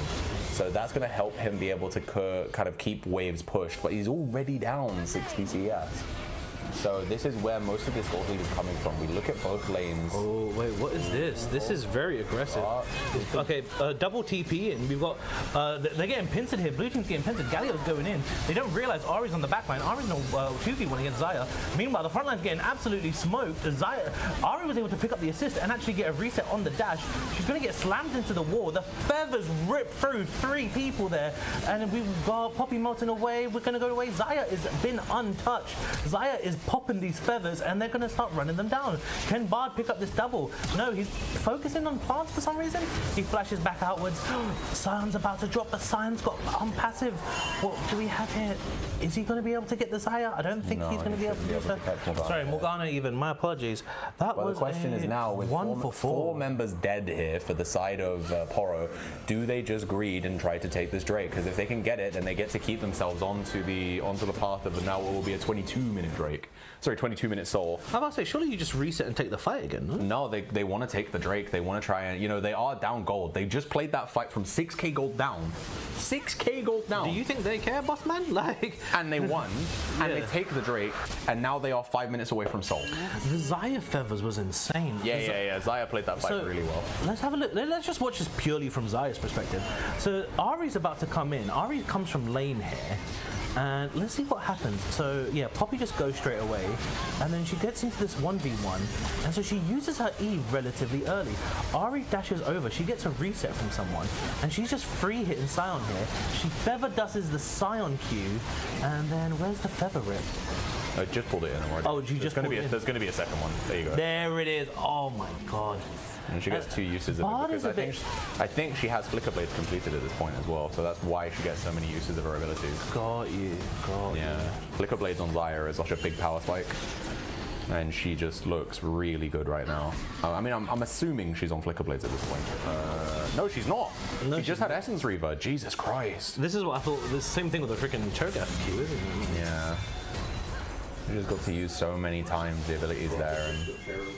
And blue side did just take Herald there as well, which is pretty good for them. Yeah, from Morgana. Morgana is holding it, yeah, but there are a lot of big cooldowns down right now, so it's gonna be rough here. Poros do still hold the gold lead right now. It is still, I think, about 4k, and they have control over this topside jungle, but there is nothing to play for. Ari spirit dashes. She just threw herself into 3 people there. She really misplayed that there, I think. Luckily they're not gonna Poro feels like they really need to force something. Yeah, I mean, they have the gold lead and they want to try and make something of it, right? They lost that last fight, but the problem is Kai'Sa's not in this one. Kai'Sa needs to be here. She's on that 2-item power spike right now. She's got the Rage Blade. She is so strong if they can just get her in to do the damage. And right now, with the wave crashing, she cannot get in. So that will be it. Okay, let's take a second to go over items. Sundered Sky versus Hearthstone at the top. We have Hollow Radiance versus Blackfire Torch. Morgana's further down into her next item. Static Shift into Blackfire Torch. Sorry, I'm dying at this. Tuba was trying to allude to the fact we're going to a game 5. He's like, what can I hear in the background? And then Eunice just went, good production. Which I'm like, hey, W. I thought I heard Weenie. Oh no, that's the ambulance coming from Poro. Yeah, it might be, yeah, if they continue to throw this ball. Yeah. Because right now, you know, Their laning fundamentals have afforded them a massive gold lead, right? We have, as we'll see, they did peak at like 6k, and it is slowly but surely dropping because obviously now Bard couldn't farm effectively in the mid lane early, but now that he has the Shiv, he's actually quite good at shoving. That's why we go for it. Strongly disagrees with him. Like. Yeah, Sion. I mean, Sion is Sion, but it's hard to do. But then we're gonna see a little engagement jumping onto Poppy here. Poppy. Poppy should still die here. I don't see a world where she escapes. She's gonna get hit by the tornado. We're gonna have a committing the grand entrance. Heroic entrance. Sorry. Comes in. Feather. Oh, we got Zaya here. Something might happen. Root. But Kaiser's here though. Kaiser's. Ari's dashing. Oh, Charm goes wide. That could have been. Yeah, that could have been bad. I say that Poppy's already down. Yeah, Poppy is already down, and it looks like they're thinking about committing to this Drake. Sorry, the Baron. They could have. They could, but it's not clean. Right? Unlike last time, last game they got caught, right? And so that's what they thought was going to happen again, but nah. Oh, Morgana is walking in blind though. She doesn't actually check this bush as she drops the Rift Herald, but then in comes the Dark Binding onto Kai'Sa. Kai'Sa's thinking. Oh, I didn't even see the Maokai. Oh, freaking so many ultimates are going out. Maokai is on his own because of the other cooldowns as he stalled his team. He's able to flash out and live. Morgana did drop though. Kai'Sa is dishing out damage. Kai'Sa is fully stacked up. Kai'Sa wants to go forward. Kai'Sa's like, guys, man, I'm down. Ari, where's the charm? Ooh. Not quite. Oh, the TP comes out. I don't think this TP's for you, big man. No, I think we realistically, if we're the Holy Poro right now, we reset and we try to play this Drake. You cannot drop this next Drake. If you drop it, it doesn't matter that you're 5k ahead. Enemy team has soul at 22 minutes, and the pure like benefits they get from that will outweigh your gold lead. So, you know, considering the fact that they're playing so well despite the gold deficit. Not only that, but look at the gold lead though. Like, this gold lead, like Poro is up items. It's not just gold, it's actually completed items over components. Yeah, 100%. It's really bad. It's going to be really hard here, but they didn't reset for this objective. They actually just went and raw dogged it. So we can see Midnight Siren is sitting on less than full health right now. She doesn't have wards anymore either, which is going to be hard for them if the enemy team are able to kill. Oh, Ari's found an angle though. Yeah, she has. I don't think she can finish the kill though. Featherstorm recall will be used. We've got 2 charges left on this on the Spirit Rush, and he uses it to escape. And the Drake will begin with a pullout. So this is 4v5. Onslaught's up in 10. Maokai's twisted. That's not twisted. Twisted Advance is Twisted is a W. What's his ultimate? I don't actually remember. Okay, cool. I'll find out for you, but I don't want to because I want to watch the game. Yeah, same. So, no, that's his Q. look at the amount of space that Sion is crossing. Maokai ultimate's going to come out 3 man on the temper. Maokai going super wide. Was that a misclick? What was that? They're going to melt down Kai'Sa here. What just happened? What did I just watch? What the hell? Freaking Sion's coming back with Onslaught. Galio's going to start denying him, but Sion is level 14. So is Poppy, but god damn. So I saw a level 14 Sion into a level 11 Zaya. I was like, bro, this does not look good. This looks like the hub. And then you're going to stun Sion against the wall. Try to slip that in there. Fucking hell, dude. That is crazy work. Did I just hear Aaron lose it? Yeah. He's dying in the background as well. This is our family-friendly show, guys. No, it's not. It's never been. We've never really. I did not expect that pot from you two. Yeah. Okay, so watch. Sion makes so much space here, right? Yeah. And then his team doesn't do anything with it though. The 3-man tempered fate makes it so it's basically. Let's have a look at Kai'Sa here. Yeah, so Maokai ult goes really wide from Dragon Pit, and then Morgana blows her up. Morgana doesn't know that she was there. And then here, once again, you see that Kai'Sa just tries to wail down on the Sion, but Sion Bro, Sion is bulky. Sion took a lot of damage. Yeah. Jesus Christ. No, Smith is doing a lot of work in this game right now, despite the fact that his team is kind of struggling. And, you know, again, we keep looking at the gold lead, and I'm like, the gold lead is slowly whittling away. It's still 4K right now. They got that first Drake, but they had to give up a couple kills to get it. Bro, it's so weird though. Like, you have Bard and Gallia that realistically don't scale that well, right? Yeah. In considering the roles that they're in and how they're building, right? So it's just like, how is it that the team that have suboptimal characters in a suboptimal role, sorry, they have characters in a suboptimal role with suboptimal items, and then they're still able to fight back from these 6K gold down. Even Ari's trying to like do these dashes and get these picks, and she's not getting anything. And the thing is, when you do something like that, you don't have malignants. No, yeah. Like, that dash ain't gonna be up soon enough. No, it's going to be like 90 seconds, I think. It is a long cooldown. Oh no, it's now at 60, ignore me. So, but that's still a minute. You know, that's a minute, and when we look, we have Baron up right now. We could be doing Baron, but Sion is just going to get 1v1 by Poppy. Hollow Radiance, he grabbed tower aggro with Hollow Radiance and forgot. It's rough there. Just after I started saying that he was playing well as well, he ends up accidentally doing a misplay there, but we're going to see Dark Binding is going to land there by Morgana onto Ari, and it is rough. But we have 2 minutes and 15 seconds, give or take, onto the next Drake. We will probably be seeing a fight around it. It looks like no one is looking around this Baron at the moment, so... Kaiser's on 3 items. Kaiser is on 3 items. She has gone for the Nash's Tooth, which is the more burst-heavy option for her, so... Have you seen the Brutalizer build? No. Bro, it's mad. You know... Was it like Voltaic Cyclo Sword or something? Sorry, yeah, it's Voltaic. Sorry. Yeah. Yeah, it's like Voltaic. It's just some crazy that W video. burst. Yeah, from like FXN Saber or something. He's finding this now. I was gonna say, yeah, he's finding a crazy, because man, it's crazy. Bro, he's hungry, bro. He's like, I've only had one good game as Twitch. I want to like go on to the next one, bro. And this is him, bro. He wants to pop it, bro. You can see he's raring to go. Yeah. Like, I think if the way how he's positioning tells you everything about the confidence right now for him. He knows that the onus is on him to bring this one to a game 5, and so he's fishing so aggressively. Do you think they had the talk of like, hey Siren, shut up and take 5 minutes? Maybe. We'll have to see if Jana doesn't have Ardent Sense or anything like that. No, she doesn't. We've got Moonstone Renewer and we've got the Redemption here, but... Oh, Ross, Simon's getting CC'd up, yeah, bro. he is, man. He's But got look, Onslaught. He's trying to Onslaught away. Outside of Morgana, they don't have the damage. This is the problem. Morgana is much of the damage profile of their team right now. I don't know if we can bring up the damage profile of all the... Poppy's got Jack Show. Parties, but... Yeah, there you go. Puppy actually has the most damage on the team right now. Well, yeah, it's Q, isn't it? Q's max health. It is, yeah, but I don't know. So it still surprised me considering she's been getting fisted in lane, right? Yeah, true. But yeah, I guess, you know, up against Sion, who has so much health, it makes sense. She's getting to hit him for free a lot, right?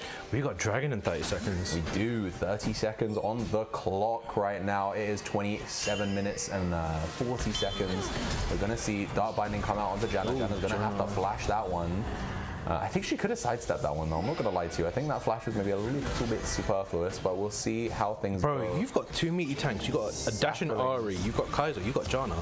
Yeah, they can walk into this. This looks really good, bro. There's no way they can't walk into this. Looks good for Poro. Like, Dark Binding will land on the Ari. Ari's going to throw out her entire abilities and nothing will cover. Bro, where's the Poppy Hammer going? That's what I want to know. It will probably be to get rid of the front line. She's done it in both the last Dragon fight. She sends Sion to the side and then moves on, but in comes Spirit Rush. Oh, Ari's trying to blow up Bard with a black shield. It ain't going to work.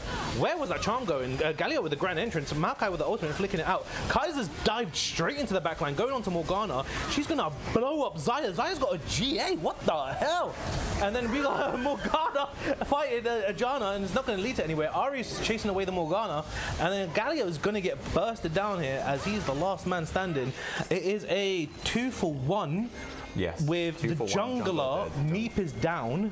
They still want to fight for this though. They don't want to let them take this second Drake away and delay the soul by another 5 minutes. They're kind of hoping they can scare away the red side. Also, we didn't speak about this at all, but the jungle has actually been changed over. L8P is no longer playing. It's now Osa. I didn't notice that until just now. No one said anything. But Slender is just dead. And surely they just have to give this now. I think Puppy and Llama are wasting their time at this point. There's not much they can do, but they are actually still somehow delaying them. They're just stressing them out. Once again, this is weird. This is Static Shiv electric. Oh, he's dead. There's no way he doesn't die here, surely. Goodbye. He's gonna pop the Zhonya's. Goodbye, sweet lover. Take care. Yeah.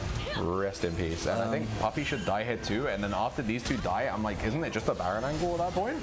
Saiyan Sky's back on the map. You know, we can definitely go for the Baron, I think. Poppy is. Oh no, they don't have Xayah to shred up. That's why. Kai'Sa, but yeah. Kai'Sa, yeah, sorry. Yeah. Even the Prey Seeker doesn't quite hit there. It's just not long enough. And Vanilla will finally get that kill. And Okay, so first of all, let's have a talk. Why does Xayah have Guardian Angel third? it's a good question. I guess she's worried about getting dove, and that's exactly what happened in the team fight, right? She has an R. She does have Featherstorm, but you know, I guess getting the GA third is a protective measure. But there's a Her reason her why. damage is There's a probably reason why there's a 6k damage difference right there. 4K, but yeah. No, 18 to 22. Sorry. Yeah, I thought that was 24. No, you're all good. Yeah, that's still some madness. Yeah, I do agree that the GA third item is a bold move when you're the team's primary damage source for AD. In fact, actually, arguably, because Puppy is not really going to be doing tons of damage in the Ooh, fight. Kai'Sa just R'd aggressively. Yeah, I mean, we see the Maokai ult come out too, but luckily sidestep the binding. only route 2. I think there should still be a dead Galio there. They're going to keep chasing here. We see another Prey Seeker going to land. See, you can't chase Xayah. They wanted to chase Xayah, but that would have been dangerous as there was 2 feathers, and the third feather would have ripped someone. This Ahri needs to calm down. Ahri keeps dashing forward and trying to charm someone, and she's forcing these picks. You don't need to force. Like I mean, she's been very over eager this entire game. Like we've seen so many aggressive spirit rushes that have actually cost them. Yeah, she's 5-2-4 mid. Yeah, she is, but again, I maybe she doesn't feel 5-2-4. Yeah, that's what I was saying. Yeah, like she's. I felt like, you know, well, I've seen games with Aris that have taken over. In fact, technically, my team got knocked into the losers bracket by an Ari that took over, right? Like a dopey main on the Ari. Oh yeah, I cast that game, I believe. Yeah, probably. And you know, this Ari doesn't feel that way. This Ari feels like we're seeing a lot of abilities go wide. We're seeing a lot of ultimates get used and then having to ult away after the fact because it's like we think we see the angle and then we don't actually find it. Right, it's so weird looking at this, and this is a 6k gold diff game. It does not feel like it. Yeah, I agree. The fights here from Meepa have been so much better, but they are just down because of fundamental lane differences, right? I think that the red side have played so much better in laning. It's very much like a win lane, win game situation for them, but in these 5v5s, despite the gold deficit, Meepa have looked good. Bro, I think Kai'Sa has this. I think Kyra's going to carry. I think so too. Over the line because 1.5k right now, gold lead, 3 item power spike right now. They're literally, I think they base after their Baron buff ends, they base and they have Zhonya's. Oh, meanwhile, Maokai was coming out. The Ahri missed the charm. Did you know it was rooted and then the charm didn't allow it to move? Grand Entrance is going to come out, going to CC lock the Maokai. Maokai is on his own. There is no damage coming out. As Janna ult just try and come out to help out. Ahri's going to dash over the wall. She's looking for smoke. She built enough room for Kai'Sa to melt the Galio. Unfortunately, Maokai can't jump over walls. He was made in like 2004. That's probably why. Sion is diving. Oh, Kai'Sa with the killer instinct. Oh my god. The tower. Okay, this is. Brother, we're going to a game 5. We are going to a game 5. You want more pizza? I haven't had any pizza yet, but I will probably be partaking as we see. There we go. The inhibitor is down. There is a wave carrying into the base. Nexus turrets are only a formality as Holy Poro with a 10k gold lead at 32 minutes and 55 seconds take us to Silver Scrapes. Game 5 is afoot. I'm taking the night tube home, boys. Long fucking day. Absolute cinema. Bro, I'm glad we ordered the pizza. Yeah. The pizza was a valid and, you know, a wise call, courtesy of our production overlord. Yes, thank you for the good call there, Overlord. Appreciate it. Yeah. Overlord, Dark Lord. Dark Lord, production overlord, whatever the fuck he wants to be called. Don't call him Papi. Noted. You could if you want to. You gotta run it past Nat, but good luck. I'm not gonna lie to you. I think there isn't much to say about this game that we haven't already said. So I'm looking to cut to a break ASAP because we want this game 5 to get a foot. Right now, this game really felt like outside of the top lane, it felt like just a pick diff. Like, I don't know, you could see you could see the confidence from Saiyan Sky in that bot lane with the Janna as well. That meant that they were just cleaner with it. They got every lane got advantages in lane. They nearly fumbled it around some of those Drakes. Yeah, that was mad. There were a couple Drakes that they should never have dropped. There was some crazy, I forgot what the Maokai ult's called, but like when they were on the Earth Dragon, he just shot it through mid lane bush when he should have aimed it towards Raptors, which was just crazy. Nature's Grasp. It's called Nature's Grasp? Nature's Grasp. Wow, that is a garbage name, bro. What the hell? That's why we don't remember it. Yeah, we're just gonna call it Twisted Advance because that's a lot more cooler. Twisted Advance is the W, but yeah. Doesn't matter, it can be both. All right. So if you say that Twisted Advance needs to be aimed a little bit to the left, and that would have been so much more impactful. Regardless, though, slide it to the left. So I'm gonna go with my co-host and agree with him that we just go straight into break because I think there's not much else to be said about this game. This game was because we're going to game 5. That's it. We're going into game 5. I know everybody. There are 40 champions. There are 40 champions already banned. There will be 50 by the end of the draft. There will be 50 by the end of the draft. Like, you've got guys. There's going to be 46 champions unavailable to be picked by the first pick. 46. That is like, what? That's like 20% of the cost. 30% of the cost. Not more than that. I think there's about 180 champions. So you got to think what that's like. Yeah. So 40. Yeah. So that's I'm right. It's like 20. 25 roughly. Yeah. Something like that. That was close. But anyway, we're going to cut to a break. Enjoy the scrapes. We will be back in... Go get food. Go get maybe drink. 5 minutes, give or take. You know, we'll see. Maybe a little bit longer. Just maybe a little bit longer. You know, we need sustenance in these darkest times. Dark times. Dark times for. Yeah, I'm already gone. 5. He's already gone. See you later. Gone.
We made it. We're back again with half Psy and full Jack. Half sigh. Yeah, Oh, because you're sat down. Oh, fair enough. Yeah. No worries. So what's up, baby? I don't know, man. Game 5. Game 5. First best of 5 that's gone to Game 5 in the grand finals this year so far. Obviously, we did have a best of 5 go to Game 5 in the winners finals and in the losers finals. Because in winners finals of Hardstuck, obviously Mace and Critical Fart went to 5 games. And here in Weenie Hut in the losers finals, Meepa and Rift Raiders went to 5 games. So, you know, there's been a couple of best of 5s that have gone to 5. I think that maybe is a testament to how much the balance has improved in MiniLCS over the years. Yeah, that is. Not to glaze ourselves, but you know. Also, just credit to both teams because this has not looked like Weenie Hut games. You know, I've casted some Weenie Hut games and I got some opinions about it. I've got some opinions, bro. Like, But you know. you don't draft. You just don't draft in Weenie Hut. You just choose 5 champions that do good at 40 minutes and play. Like, Apparently not today. Today No. we've been cooking. we've been cooking. And that's right? how they made top 2, by the way. So the first game, right? I think that ended at like 24 minutes, and then the games have just been getting dragged out longer and longer and longer and longer. The kills have been going down and down and down and down as well, which is why we've been able to have these close games. And look at the draft. The draft back is in into it. straight. Meepa. Obviously, they lost that last game. They have chosen to take blue here for Game 5 for the final game of Weenie Hut this year. Viego is Let's see open. what they can do. Viego is open. We will see. They didn't remove the Singed this time. They have done Rise, ASOL, and they are leaving a 3rd pick here. They are taking away the Teemo instead. So surely this Really? is like a B1 Singed. I mean, I think I understand why. It is a known thing that every single time Meepa are against the wall, you know, they were 1-1. I think they were 1-0 down. They were gonna lose to Rift Raiders. They were 2-1 down, match point Rift Raiders. They picked out the Teemo jungle. It's a real comfort. Oh, it was for Bushy. Teemo Jungle. I thought it was Yeah, Teemo Tom. no, it's a real comfort for Bushy. And then they brought it to 2-2, and then they won. You know, they won on the essentially like reverse sweep, I guess. So And it wasn't really a reverse sweep because it wasn't 2-0, it was 2-1. But you know, same difference. They went back to back Game 4, Game 5, win-win. cool. So we've got a Caitlyn here. Already on a blind pick. That's really I interesting. mean, it tells me what they want to build here. They want to build a team fight comp, right? Wombo. Yeah, they're going Wombo, so I wonder what they Malphite pick in is jungle. open. Malphite's been getting banned in the second phases of bans. Yes, he has. He could be So- picked here. Malphite Orianna is a great team fight combo. It's never a bad They're thing. gonna go Rel Orianna. You though. want to go rel into Caitlyn? Boss man, I don't think you want to do that. Can't do anything about it now. It looks like they're gonna lock it in. I don't think that's the kind of smoke you want. It might be a roam angle, but I mean, we haven't seen much roaming this entire. No, we best of. haven't. Like, Yeah. I'm assuming, bro, that better be paired with a Draven. Like, Jesus. Okay, Karma goes hard here. Karma, Lulu's still available. Yeah. So is this the Enchanter side? Yes, it is. they- Yeah, Shiraka. Yeah. Okay. Yeah, Soraka with the Caitlyn. Obviously, Caitlyn can create a lot of distance with her range. She can try and punish this Rowlet, and if they do trade into her, you know, we got the ambulance going with the W's. The original Wee Woo Wee Woo. Yeah, the original Wee Woo, yeah. The living ambulance champion. She literally gets movement How speed. is that? How have we not had a nurse Soraka yet? That's a bit mad. It's a good question. I don't actually know. I don't know what skins Soraka has, to be honest. I know. I think. I hate the fact that like 7 came into my head straight away. Oh, damn. Again, I'm not the skin man. What can I tell you? They're gonna lock up the Ziggs here for the mid lane, so something very safe here for Llama, something that can farm from distance, something that can clear waves, something that can turtle, drag that game out if they do fall behind, right? So good control mage pick up here into the Orianna as well. Should be able to safely hold up. The pick 3 has not come through. It says none, so we don't actually know what that is. We'll wait on production. We'll wait on production letting us know exactly what that P3 is. As it, oh wait, hold up. It looks like the P3 is Vi, and then the ban is wrong. What? This looks so weird, but okay, so yeah, they got to R3 the Vi, and then they're banning away Singed here. Yo, the website is just as exhausted as the players in the castle. I won't even blame it. I won't even blame it. They probably missed their timer, and then there is a new feature on Drafter that allows you to substitute. So if you pick none by mistake, you can be like, oh, we really wanted to pick this. Please transfer none with this. Got you. And they may have accidentally picked it as a ban and then tried to transfer. Vi and Orianna is good. I like this. Vi, Orianna, Rel, this is good. You called this, you know, they want a team bang, they want a team fight, they want a team bang, yada yada yada. Bans are coming out. Aphelios ban. Oh no, they haven't picked ADC. Oh sorry, no, I take that back. I apologize. No, they haven't. They went for the R3 Vi This here. is a Silas ban. Wait, what's the Silas for? Top? Jungle? Probably Silas jungle. But there's Vi right there. Yeah, you're right. I mean, it could be by top. Maybe. I don't know. Bouse, you know, Bouse's law. Sure. We have seen it in Hardstuck before. Maybe it could just be exhaustion. Yeah, I was about to say the same.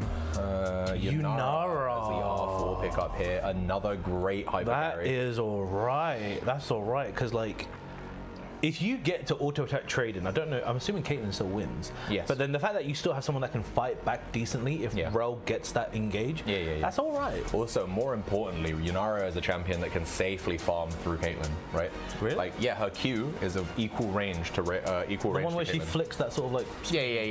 Okay. So essentially, That's not really much of a good wave clear though, is it? it's not great wave clear, but you can still farm with it. Like, you know, it's one of those ones where, again, if let's say she was playing like Samira right now, Yeah. If she was playing Samira right now, there's no way she can farm into the Caitlyn without having pressure from her support. But Yunara can. You can even abandon the Yunara, and she can still get some CS underneath the kind of oppression of the Caitlyn. We do see the Ornn being picked up here, so Ornn going to be blind in the top lane. Ornn finally sort of got broken through here. Now, is this Pushy? Is this Pushy, I believe? Bushy is picking up the Xinjiao, yes? Not Bushy, the top laner, sorry. Which one? Puppy, yeah. Puppy, sorry, is this Puppy on Ornn then, right? It is Puppy on Ornn, yes. Because Puppy's been denied this Ornn. So this is a really nutty pick for her, right? Puppy. Oh. Hang on. Ooh. Oh! Ooh. The R5 Game 5 Fiora. First time, I think, maybe this season in Weenie Hut. Okay, listen to me. Puppy, listen to me. Between me and you, take Ignite. You can still do it. You can still do it. You can win this lane. You can. You can't win it after 6, but you can win it before 6. Trust me. Triple brittle, baby, let's get it. Yeah, triple brittle bang, please. You can do it. All right, let's have a look at these two team comps. How do we feel? Fiora, oh my god. That's a Fiora. It is a Game 5 R5 Fiora. They are putting all of the eggs in Smith carrying us from the fucking side lane angle. Now, here's the thing. Smith has been disgustingly consistent. If Smith performs here and they win this game, I am not going to lie to you. He doesn't even need to perform. I'm telling you he's my MVP. I'm telling you, he doesn't even need to perform. He just needs to play standard until 6, and he's just gonna run her down. Yeah. I mean, again, as soon as he gets some kind of items, no, I think he's probably fine. Because predictions are live, by the way. Predictions, everybody, yay or nay on the Fiora. The Holy Poro gonna bring it back here. We're gonna go to I can't even say we're gonna go to the next game. It's already, we've done every single game we are capable of doing. We are already nearly in the next day. If that Fiora doesn't have a skin, you're not getting my MVP. I'm just saying that. Damn, okay. That's crazy. But I said it's not. It's got to be a skin within the last, It's like... not. It's not a performance thing. It's got to be one after the rework too, boss man. Bro, Fiora, oh, he's been so consistent. He's gonna rip the shit out of top lane, bro. Yeah, I think he might. He's gonna rip the shit out of top lane. He could. He's been so consistent. Bro, you know he's taking Ignite. That's PTA, Ignite, probably cashback. Sorry, boss man. Probably cashback. I'm dead. Bro, he's gonna run this shit, bro. Because look at the comp. This comp basically says, 4-man we bang, Fiora, do what you want. Yeah. It says we want to do 4v4s or 4v3s, and you need to send as many people as you physically fucking can at this Fiora, because Fiora will split push for days. The side of Meepa, though, they want to take the 5v5s. They want to take the extended fights, right? They want to give the... Yeah, they do. They want Caitlyn to have time with her, with lethal tempo, And the thing is, right? both mid laners' wave clears are so good. Yeah. And both junglers are such good scrappers as well. Exactly. Like, oh This my game, God. in my opinion, will be won in the first 15 minutes. I think whoever wins, like whoever is ahead in 15 is winning the game. And I don't think there's going to be a way for them to come back. I think if the Holy Poro get ahead in the first 15, especially in the top lane, I think that Fiora will be able to take over. And if they can find picks with the Vi, with the Yori, with the Rel, they will just run the game.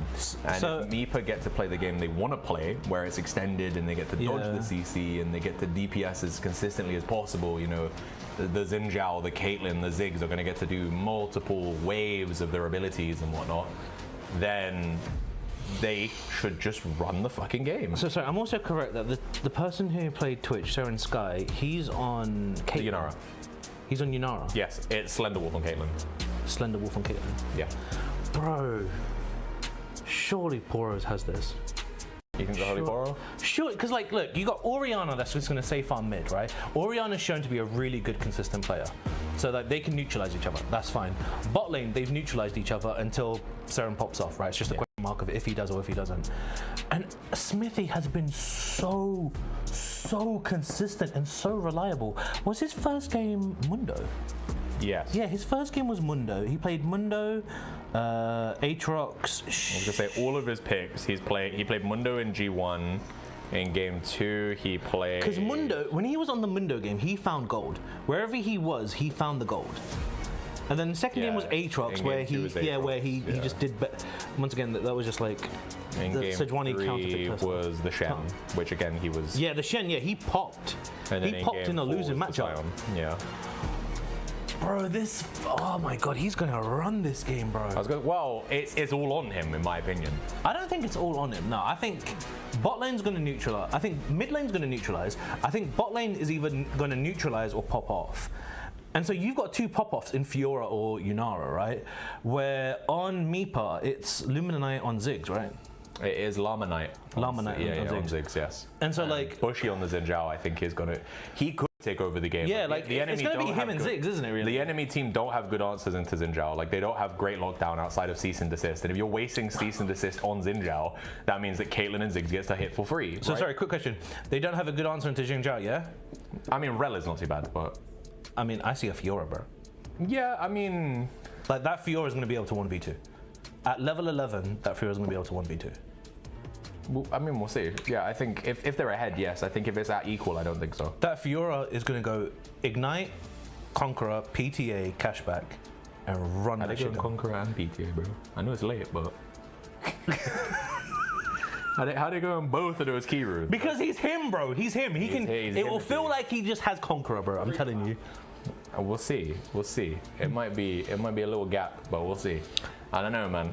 I haven't bet. I've withheld. The most coins I've seen all series are being bet on this one, and it's super close. We've got 25k on Meeper, and we've got 27k on Holy Poro. Damn. So it is a very close one. Everyone is playing for, as Tuba likes to say, all of the marbles. It might be actually accurate this time because it is literally Yeah, it is the a lot. final game of Weenie Hut. So it's going to be a fun one for sure, and these drafts are very interesting to me. The only thing I will say is I'm not the biggest fan of the Soraka. I would have rather something like Lulu maybe. Here's the thing, Shiraka, it's really bizarre because Shiraka as a champion, although is quite hyper carry potentially. I will say, I like Soraka into Vi. I like Shiraka into anything that she can freak you, which is this Vi and Rel. Well, more so, I'm saying like if Vi tries to come in on a Vault Breaker while she's channeling it, silence it, you're cooked. You can't go in. Well, she gets the reduced cooldown. Yeah, she does get reduced cooldown, but you would. I think you would wait for the Vi to Vault Break her out and then E her where she's going to go. But it depends if Shiraka's. that also assumes she's going out and not going in. No, I'm saying if Vi comes in. Oh, okay. Oh, you mean like silence where she's going to land? Yeah. But if she lands the knock up on the person, then it's still kind of cooked. Huh? Oh, if she's that close. You want to preempt? I thought you meant Vi like cues into screen then presses R. Oh no, because that wouldn't stop the R. The R's unstoppable. So. It depends on the cast. It depends who casts what far. If Shiraka casts, that's why I'm saying Shiraka has to predict it. If Shiraka drops the silence where she's going, she can't press R. Yeah. So in my head, I'm like, if you buffer it, if Vi is walking in vision and is holding Q because she needs to charge it, you drop E, she doesn't get in, and then that. I thought you meant like Vi. I thought like Vi Qs over a wall and just. Oh no. If Vi is queuing over wall, she'll. Why is Sai drinking? Your cup is green, so it's. Yeah. Oh, that's mad! Mine is blue. Oh. That's Chroma insane. keyed. The thing that surprises me is that it is very, very evidently a different shade of green to us from the green screen. But yeah, it is the actually. chroma key still fits it. This is dark as hell. That's light as damn. Yeah.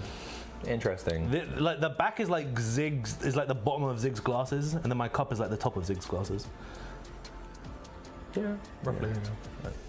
Why are we not in, bro? What's going on? We're coming. We're good. It's going in. Oh, we're going in now? Bro, we've been waffling. Yeah, we have been. We have half been waffling, but it's time for the final time tonight. For the final time this year. It actually is the final time. We have one more game of Weenie Hut action for all of you at home. Holy Poro, Meepa, I hardly know her. They bring it down to the wire. In the midnight hour, we bring you the grand finals. And for the last time, drip check. Let's get it. Let's go. Heartbreaker vibe with some mad chroma. I think that was Love Seeker Oriana. And it's, where's the Fiora skin? I can't see it. That's dirty. You're looking at the wrong team. What is that Jin Zhao skin, bro? That 550, 540 Jin Zhao skin. Jesus Christ. Isn't that Arcanist? Oh, it's Darkstar Oriana. That's Mad Scientist. Mad Scientist, yeah, there we go. Yeah, come on, show me the Fiora skin. I need to judge you. Well, we got base skin on, which, you know what, fair enough. Unsealed spell. Going out on your sword. She has Conqueror, no! So for those of you who don't know Fiora, PTA has been bug fixed about, I think, 4 months ago, so that PTA now works with her true damage. That's why you've seen a bunch of Fioras swap over to PTA Spear of Shojin, and Spear of Shojin works on, oh cool, it's Fairy Court. So yeah, that's why Fiora swapped. Unsealed Spellbook, I'm assuming Fiora has Ignite, right? Please tell me she has Ignite. We will find out. No cash, oh no, Ornn's got Ignite. back. Ignite. And it's TP top. Yeah, the Unsealed Spellbook. Yeah, cool. Oh, it's a, I don't want to say a trusty combo, it's a combo. What was that damage? Oh my god, that Caitlyn, that heal just denied whatever the hell that was. It was a nice trade by Yunara, but it was irrelevant because Plumer exists. Welcome to Shiraka lanes. Yeah, it's been a while since I've seen one. Yeah, Soraka is one of those champions where... I didn't know she healed that much at level 1. I'm not surprised, to be honest, especially if she has Revitalize as well, that gives 5% extra healing and chilling, right? She's just walking up on the level 2 there, trying to get the silence onto the Rel, but... Actually, that's actually a really good shout. Aaron, can we go back to Keystones real quick? Could you just flip that just to see if she does have Revitalize? Oh yeah, she does. She does? Yeah, No, she doesn't. Isn't it Bone Plating and Revitalize? Oh no, Shiraka has it. Sorry, Yeah. I thought you were talking about the Caitlyn. No, Caitlyn wouldn't have it. No. No, because it's a... Is it not heal? That work, right? It's 5% healing and shielding, so it also includes self-healing, but if you heal others, it also increases that by 5%. So then if Caitlyn had it as well, it would double dip. It would, yes. Okay. But I think maybe they don't want to be that vegan. I mean, is it vegan if you're using it aggressively? Like, Caitlyn, you're on max health. You need to auto-attack something. Fiora, homie, what are you doing, by the way? You're supposed to be winning this matchup. Currently not. I mean, we did say pre-6 that, you know, the Ornn does have no mana as well, so they have been aggressively trading. Yeah, but Ornn has no ignite, so ain't nothing going on there. Bro, this Caitlyn's HP is not moving. And Shiraka's landing the Qs, bro. Shiraka's gonna have a good time. Yeah. Oh, bone plating triggered here as well. We could see a flash. Ooh, Flash Breath. Good. Vi? Really nice. Vi didn't need to take that, but Yo, Dark Lord, man, get me that Vi gank in slow motion, brother. that was a kill secure. Get me that in slow motion, brother. Yeah, So this is a beautiful W predict here, by the way. Like, boom, that is such good reaction times. I didn't even land the Vault Breaker, He bro. didn't. That's mad. And then he has the cheek to emote after the fact as well. What a Diabolical by Oso right there. I can't finish that sentence, but I'm sure everyone can figure out what I was going to say.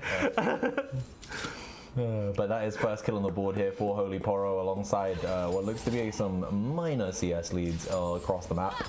You can see 2 CS here for the mid lane. Actually down in CS in the bot lane, which makes sense though. Caitlyn again does outrange, does have the pressure here, especially with Raka making it so you can take bad trades and just heal up, right? You know, she's more than happy to just top up the Caitlyn top bar. Isn't it interesting that Vi did the gank, but Xin Zhao's behind on the timer? Well, remember that Xin Zhao's first clear is significantly worse than Vi's. So that's partially why. It's not 35 seconds, though. No, it's not 35 seconds. But, you know, she did full clear and then ganked, and then by the time she had hit the gank, I think he had just killed his crab, right? Oh, nice W knock. It's gonna be a kill. Oh my god. Big there by Llama. Nice to get himself that kill in that mid lane. Bro, the Zigs and the Zig players in these tournaments are disgusting, bro. Yeah? Yeah, that's not the first time I've seen them. Yeah, some of the players, you know, they're learned in the dark arts. That is the Ziggs tech. Hold up, what am I reading? Did we notice that the jungle has been subbed? Yes, we mentioned it in game 4. Yes. That was sexy play. Then someone says, "Oh, was it just me? Vi is busted right now." Vi is very feast or famine at the moment. Vi's, you know when Vi's strong, when she lands her Q. True. I wouldn't know, bro. Every time I pick that champion in officials, I lose. But let's not talk about me. Let's talk about this game as we're going to see Smith here. One's about to hit 6. Yeah, he is. Riposte is up, though. Oh, we see the flash. We're going to see the... Okay, no. See, Poppy, if you listen to me, you could have ignited this bitch. It's unfortunate. Poppy, please, I'll coach you for free. You'll coach them for free? I'll coach them for free. It just ignite. I'll let them know about that. I'll give them a ping in the Twitch chat. Sorry, in the Discord. But let me just show you the power of ignite, for the love of God.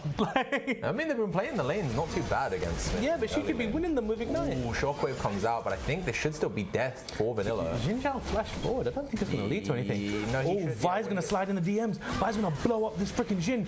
Oh. Nice. Llama Knight does finish off the kill. It does end up finally a 1v1. But that was really good there by Ursa to fly in there and be able to make sure that Vanilla didn't die. What is that mana crystal going into for?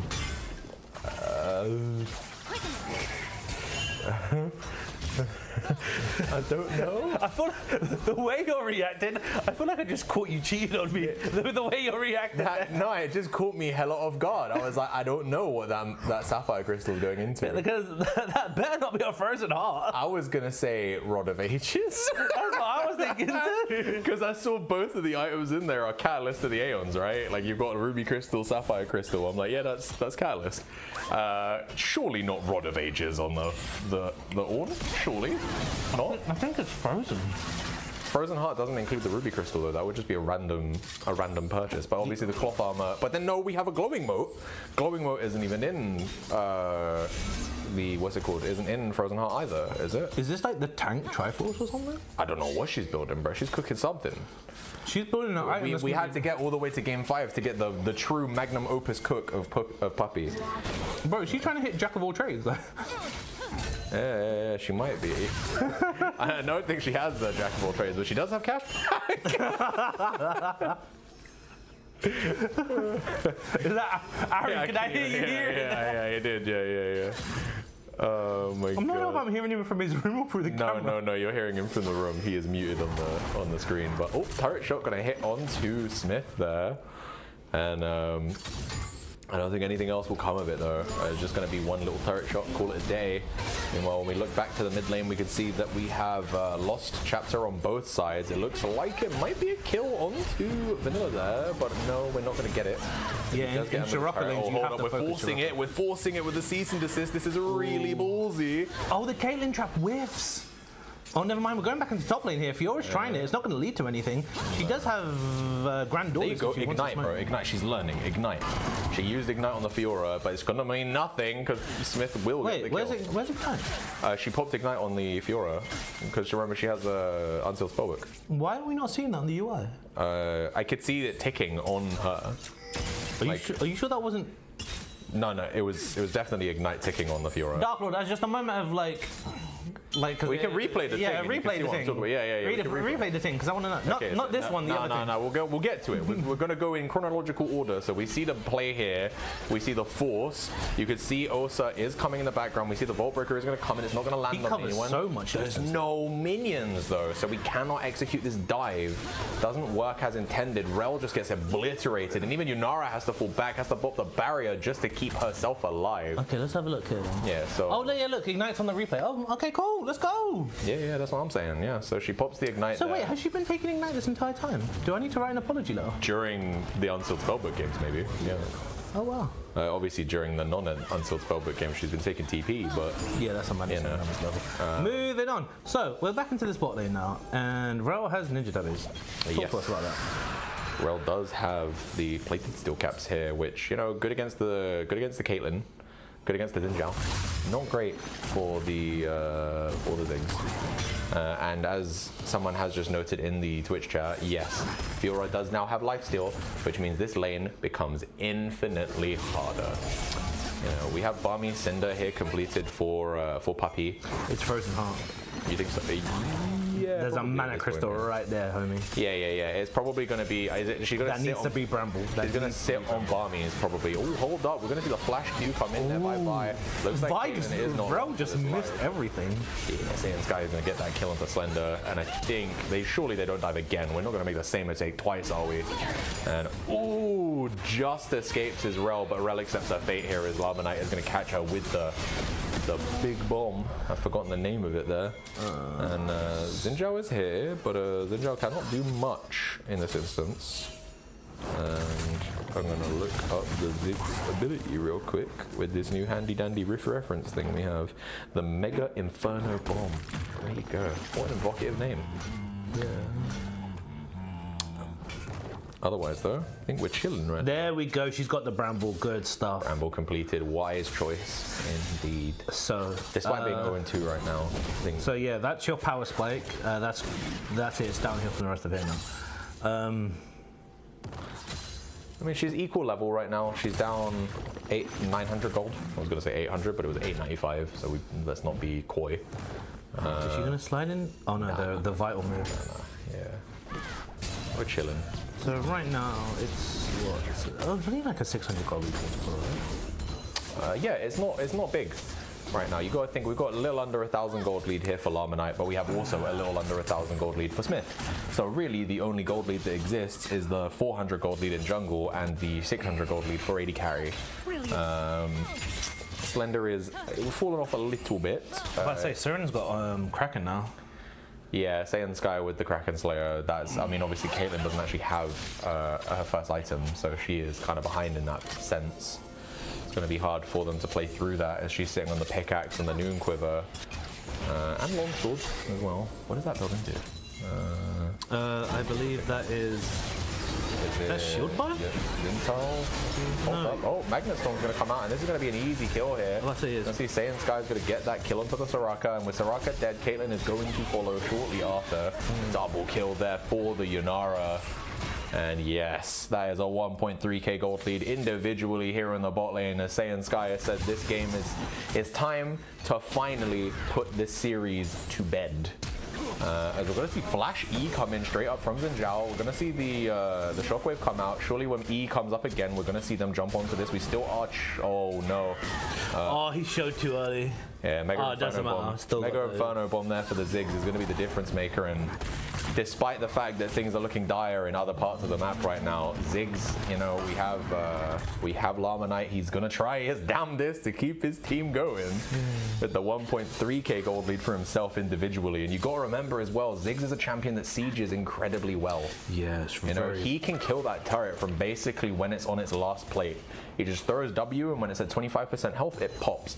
So first turret will more than likely go to him if he continues to pressure as he is. He's got a 2-level lead on Orianna. He does, yeah. He's super strong right now. If the blue side play through him for the next major objective, which is up in only a minute, they should be fine. You know, they need to get set up around it first. They need to be the people in control of the area, so they need to set up preemptive vision. They need to kind of move as a team and get control of the area, keep your waves pushed as well. But if they do that, you know, in 50 seconds, that Drake should be free for them. But it doesn't look like that's the plan right now, as we see TP committed by Llama straight back into that mid lane. Fiora could walk down and then TP back up. Oh no, she's not going to. She doesn't have to. Oh no, she does. She's got the top quest. Yeah, top quest. Yeah. Ignore me. I mean, Fiora, you're level 11. This is just rundown time now, right? She has finished the Ravenous Hydra. Yep. She's finished the Ravenous Hydra, level 11. I said it earlier in draft. I mean, this is just try and freeze the wave. Like, we should have tried and caught the wave so they didn't crash. And then now you just try and run down this horn, right? If they can, but it will be a question of whether or not they can do it at this point. I think. Just go push this wave and proxy then. That could be an option. Yeah. I mean, we got 1 second until the Drake is up here. We know we have TP available. Like attack the wave. This wave needs to be destroyed. Like auto. What's the combo? Auto E Titanic Q something. I should go Ravenous instead of Titanic. But yeah. Sorry. Yeah, real good. But yep, nice. Good trade there by Puppy, to be honest. I think if the trade goes any longer, it will be favored for the Fiora. But we're going to get a fight in here as Cease and Desist is going to come out. In comes the Magnastorm, and that is so many members of the blue side just caught up in this fight. The the Mega Inferno Bomb comes out, but it doesn't matter. Xin Zhao will finally kill Saiyan Sky, but it is still a 3-for-1. Yeah, Saiyan Sky forced to go into melee range there. Not obviously as optimal as he wished it to be, but once again, when Xin Zhao does Crescent Sweep, it's just like you have to, otherwise you can't do damage. It's still able to go for, I believe that was that 3-for-1 or 2-for-1? It was a 3-for-1. Yeah, they killed Bushy, Slender, and Pluma, and they got Saiyan Sky. But the Saiyan Sky kill was a shutdown, so that is a good chunk of gold here onto Bushy. Isn't that so nuts that they've substituted, right, for the last 2 games? They've got this substitute jungler. You've just got a fresh jungler, basically. Yeah, I mean, if he plays different champions, if he plays a different pool, then 100% you're right. Like, he's completely fresh, hasn't had the pressure and stress of the first 3 games, coming with the last 2. Oh my god, I can't remember what he played 4th game. 4th game was Maokai, no? Oh yes, it was Maokai. And then so he's here with the Vi, super fresh. Hopefully adding a breath of fresh air for this team. Yeah. Orianna constantly blowing this shockwave. Doing it as a part of aggressive trades. If Fiora misses the W timing on that pillar, unfortunately, has been able to land it previously. Oh, meanwhile, blue team actually just get their Rift Herald there for free. They've been sneaking it. So yeah, they sneaky, and we see it's an isolated 1v1 here between Caitlyn and Yanara, but Caitlyn is underneath turret, so she's gonna have to just try and dodge some stuff. In comes the Rel though, and I don't know if they're aware that the Soraka is not nearby. Soraka is beelining it down to the bot lane through her own jungle here, but she needs to take the safe route because they don't have. Oh no, never mind. She's resetting. She's using the empowered recoil. That's really bad. Caitlyn, you need to leave. Caitlyn, you need to leave. Yeah. Caitlyn, you need to run. She's not running yet, but luckily for her, I'm surprised Midnight Siren did not decide to go in on that. I'm surprised Nara just didn't press like what REW. Yeah, she could have just run it. I mean, if Midnight Siren committed, they could have killed her on the turret for sure. Or what they could have done is they could have locked her up when they killed the turret, and then turned on to her, right? Yeah. But as it stood, they didn't go on to her, so she was able to walk away before the turret died. And then it is what it is, me. Oh, the Rel support item, the Celestial Slay, I believe it is. Normally, Solstice Slay. Solstice Slay, sorry. Not really commonly picked up these days, but is that normal for her? For most melee champions, I think so, yeah. For most like engagers. I thought engagers normally go Celestial Opposition, huh? Nah, I believe it is Solstice Slay these days. But don't take my word for it because I am not a support player by trade. I do just... In-turn support? Solstice Okay, Slay. 50-50. So yeah, it's slowing or immobilizing an enemy champion Heals them. near allies, restores health and grants 20% decaying movement speed for 2.5 seconds to you and a nearby ally. So yeah, that's for the most part why people go for it. Why is there a cooldown on Fiora's boots? I don't know. I think that's just a visual bug on the blue bottle side of things. There is definitely not an active ability on the merc treads to say that much. I say it's not tier 3, what the hell? Even if it was, if it was tier 3, it would show. You're right. Yeah, we have the shield. Because you have the shield, but she's not. No, she does not. Yes, sir. But yeah, let's have a look at where we are. We are 2k gold lead here for Holy Poro at 18 minutes. It's basically in the Inara. 2 Drakes to nothing. Yeah, like you mentioned, all of that money pretty much is sitting on Yanara and Fiora right now. Meanwhile, Ziggs is up significantly in the mid lane, but it is going to be an uphill battle for them as they have switched lanes around. We've put the bot laners into the mid lane, and we've sent Ziggs and Orianna down to the gulag that is bot lane for the next minute and a half until we want to set up for that next Drake. The thing is, outside of the Orianna burst, right? Shiraka's going to be, as long as once again Shiraka doesn't overstep, Shiraka's going to be, Shiraka wants the long extended fights. Oh yeah, for You know what I mean? This is going to be sort of like almost a good time for Shiraka. She does have first time completed on Moonstone Renewer as well, so... I was about to say, as long as like Xin Zhao throws his body and Xin Zhao and Orn just yeet it in. Yeah. Xin Zhao with Soraka is an insanely good combo if you can... Enchanters, with melee champions, it quite frequently have been. Yeah. Especially, like Xin Zhao in extended fights, he loves that, you know? He's got the Conqueror as well, so once that's fully stacked, he's healing himself, he's healing off his passive, he's healing off his Soraka. Both junglers got Sundered Sky. Yeah, he's got Sundered Sky as well, also extra healing. Red side are going to try and commit to finishing off this turret, but then you see they fall back as soon as Xin Zhao makes his presence known. And as we return... That is a 4-plate difference in top. A 4-point difference. 4-plate. Oh, 4-plate difference, yeah. Sounds about right. I mean, Fiora does tend to just kind of run turrets down, right? It's like one of her core kind of mechanics is essentially just being a split pusher, being a constant threat on the backside. Xin Zhao, though, it looks like he reveals himself on the top side, meaning he knows for a fact that we're definitely not going to be contesting this Drake. No, he can still make it in time. You think so? Yeah, he's making a beeline for it right now. 25 seconds and he's not quite at mid lane yet. Yunara's not there. Caitlyn is a little bit short on mana. They're going over to contest it now. Hold up. Oh, this Ziggs is about to get it. Oh my god, I completely missed the fight that was going on, but it doesn't matter. Ziggs is getting dived on, and are they going to turn this into a kill here? They're running him down, and it's absolutely gone. Meanwhile, unfortunately, Yunara sort of caught with her pants down, and Xin Zhao and Caitlyn are going to try and run her down. Xin Zhao with a grand challenge, sweeping away. You can only damage him if you're inside the circle, and that's where he wants you. Orianna trying to get some burst out, but it ain't going to do much, as Caitlyn is fully stacked on lethal tempo, but it is enough damage. I apologize, Orianna. You are her thief.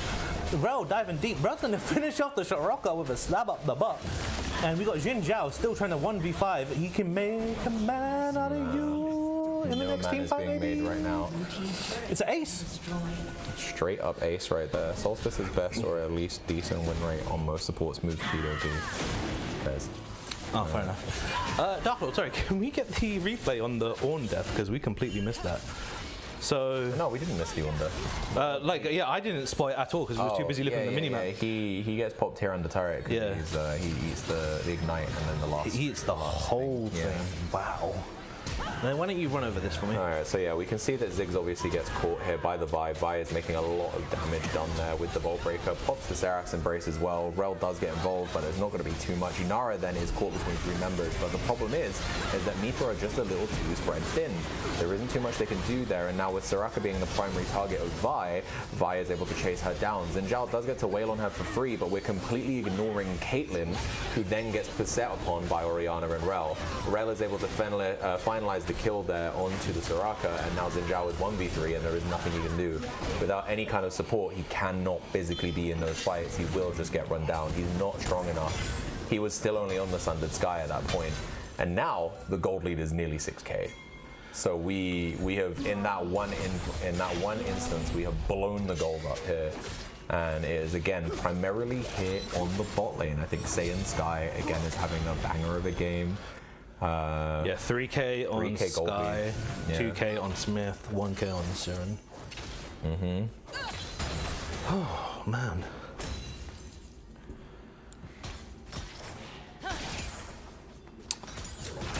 Yeah, no, I think as we get here, we're nearing the 25-minute mark, 22 and a half. Oh, Fiora's going trifle. Baron is up, and you've got to start thinking about it. I think with the lead that Poro have, they're going to want to look to find one kill probably, and then try and transition it into the Baron. I'm about to say, Fiora needs to go bot lane right now. Fiora needs to go down bot, Pama shove that out. Currently looks like she's heading top here. She does have the TP still, so... Yeah, but the objective's on her side of the map. Yeah, that's what I'm saying. Like, with the TP, you would think they would really want to put her in the bot lane, but they are sending her top. I mean, at least Vanilla, who is on the bot lane right now, has TP herself, but I think you really want your mage in the fight already. You know, she's not going to have the most impact if she TPs in on a flank, for example, right? It's going to be Smith that's going to have that impact if he gets the TP in on a flank. Oh, bless. Orianna trying to just defend the pink board. Get some decent damage onto the Ziggs, though. Yeah, and one thing I'll say as well is those team fights that occurred, they have actually shrunk that gold lead in the mid lane. Llama is now only about 700 gold up. Wow. Meanwhile, obviously the gold lead for the bot lane has ballooned, as Saiyan Sky has picked up tons of kills throughout these exchanges. So it's, yeah, I think this is feeling really favorable here for Poro in this game 5. Oh, they're going to try and 3-man the Fiora here. This could be dangerous as she's just going to reflect. With everything! Oh, no, the silence. It doesn't matter though. No, they're gonna convert that into a T2 tower. Yeah, that's nice by the red side, but I meant like them whiffing all of their abilities didn't matter because they sent enough people. Yeah. So it's like, you know, at a certain point you send 4 men to go and fight the Fiora. Fiora will die. She's not strong enough yet to be able to 1v4. That's just, you know, in how we are right now. So That was insane. I do like the play though. You know, they knew they couldn't do anything else on the map, and But the thing is though, it's just like defending. you've got to if you're Meep, right? You've killed Fiora. Okay, cool. Ornn needs to be shoving that out. Yeah. Ornn needs to shove that out. Ornn needs to go. Ornn needs to play it very. Ornn needs to take the initiative. Ornn needs to go to these team fights, start the team fights, and force the Fiora to come to him. He currently has Smite, which is funny. Baron. They could. Oh wait, so the UI is up there. What the UI makes sense. Yeah, the UI. So this is the basic Smite. This is the 600 one. Yeah, you can never get higher than that with Unsealed Spellbook, I'm pretty sure. Unsealed Spellbook, I think after 2 swaps you get the 1000 one. Oh, really? I think so, yeah. So That's what the change was to nerf it. Does that not technically mean you can get the second stage Smite I don't think you can get what the 1.4, no. earlier than you can get the regular one if you just have to switch twice? Because the cooldown is like 5 minutes. No, it means by the time they're about to get 1.4. Oh, no, hang on. They're going to completely blow up, I don't even know who that was, Ziggs. Jin Zhao doing the Grand Challenge. He's trying to 1v3 again, and once again, he's got enough facilities to do it as his team. If Soraka can keep healing him, if Soraka can keep on top of the him, double knockup she's was actually huge. healing him. That's actually insane that they're able to do that, but look at Smith on the minimap on the other side, and in comes Saiyan Sky. Saiyan Sky tries, but Saiyan Sky fails. And Saiyan Sky is going to be looking up at the sky for Saiyan the next Sky did 35 not seconds. respect the sundered Sky prop there. Yeah. That's A like- lot of Sky going on right now. Yeah, there's a lot of things in the sky. You know what's not in the sky? The sun. Because, you know, it's 1 in the morning. God Nice damn. damage coming out here from the blue side, but with 20 seconds left on this Drake, I don't know whether or not they want to reset and give it. I think they should. If this goes badly, it is going to give Meeper a big window to come back into the game. There is a TP coming in, and Xin Zhao is trying his best to make something Xin Zhao, happen do you here. want this smoke? Xin Zhao. Fiora is nearby. Soraka is coming in as well. Orianna's on the flank. All of the forward goal comes down. Oh, good damage. Lands on 1. Grand Challenge is back out. Fiora goes down. 2 people just run into Xin Zhao for free. No. Why are you throwing the lead? You don't want to do this, guys. It's going to be a Drake at least, right? Yeah. Yeah. They should presumably just give away this first dragon. It does delay their soul by 5 minutes, but at 31 That was minutes, they can still really go for it. forced. That was really bad. Yeah, this is where I think the unforced errors start to come out when it is in that game 5. You know, we're in that high pressure scenario. They're like, we need to keep winning. We need to keep momentum. And in these instances, you know, that kind of punishes themselves. Yeah, we see The first play here, Oh, Ziggs the does Ziggs get W popped. misplay. Oh, Yeah, it knocked does. himself into the team. But Xin Zhao Jin here. Zhao flashing away. See, look, Jin Zhao goes so deep that Shiroko actually struggles to get to him. Yeah. This is really She keeps him alive though. Like She he's- finally yeah. does, but then this was, Yeah. and that's the Sundered Sky. I think that was 2 Jin Zhao procs. It was W Sundered pattern. Sky plus W from what's her name? From Soraka. Oh, okay, yeah. God. This is really bad though, because like Again, with these the two full just melt when they come back into him. Yeah, So they he do. presses R. They Oh, it's into the Ziggs hex. oh yeah, the yeah, Zig. yeah. Oh, he was on top of the Zig. Yeah. Thank he you for the was- slow motion there, Duff. Yeah, for real W production right there. W But let's go back to live because I can see there's a fight here around this Baron area. Let's see The what. gold lead shrunk down to 3. Yeah, it has. Yeah, and also there is now at least a gold lead. There's a gold lead on Bushy and there's a gold lead on Llama. I don't Well, like. Llama's always had it, right? So it's No, pushing. his dropped down to like 600. It though. dropped, but Yeah, like he's always been in the lead, right? Yeah, So now the new person in play now is It's Jin, Bushy. right? Yeah, it is. It's Xin Zhao on the. Bushy's been doing a lot as well, and like, Yeah, here's the thing. He's a level up. He's 30 CS up. He's 3, and 5 right now. He's had less presence across the map in terms of KP, but he's done more damage. And in these fights where he's getting healed up a lot by the Soraka, it's. And the thing is, he's got GA. Like, Yes. and here's the thing. This is the sort of champion you want third item GA on. Okay. Yeah. Your engager, yes, 100%. Yeah. Like this Jin Zhao's already building you so much space, and the fact that he's doing it even more and more and more. This is just so insane. I'm assuming that's got to be Death Dance or something AD and bulky in this near future. What, the Fiora? No, the Jin Zhao. Well, we have a long sword. That can go into anything. It could be anything. Yeah. Could be Rage Blade. Literally any single item Xin Zhao might ever build would probably come out of a long sword.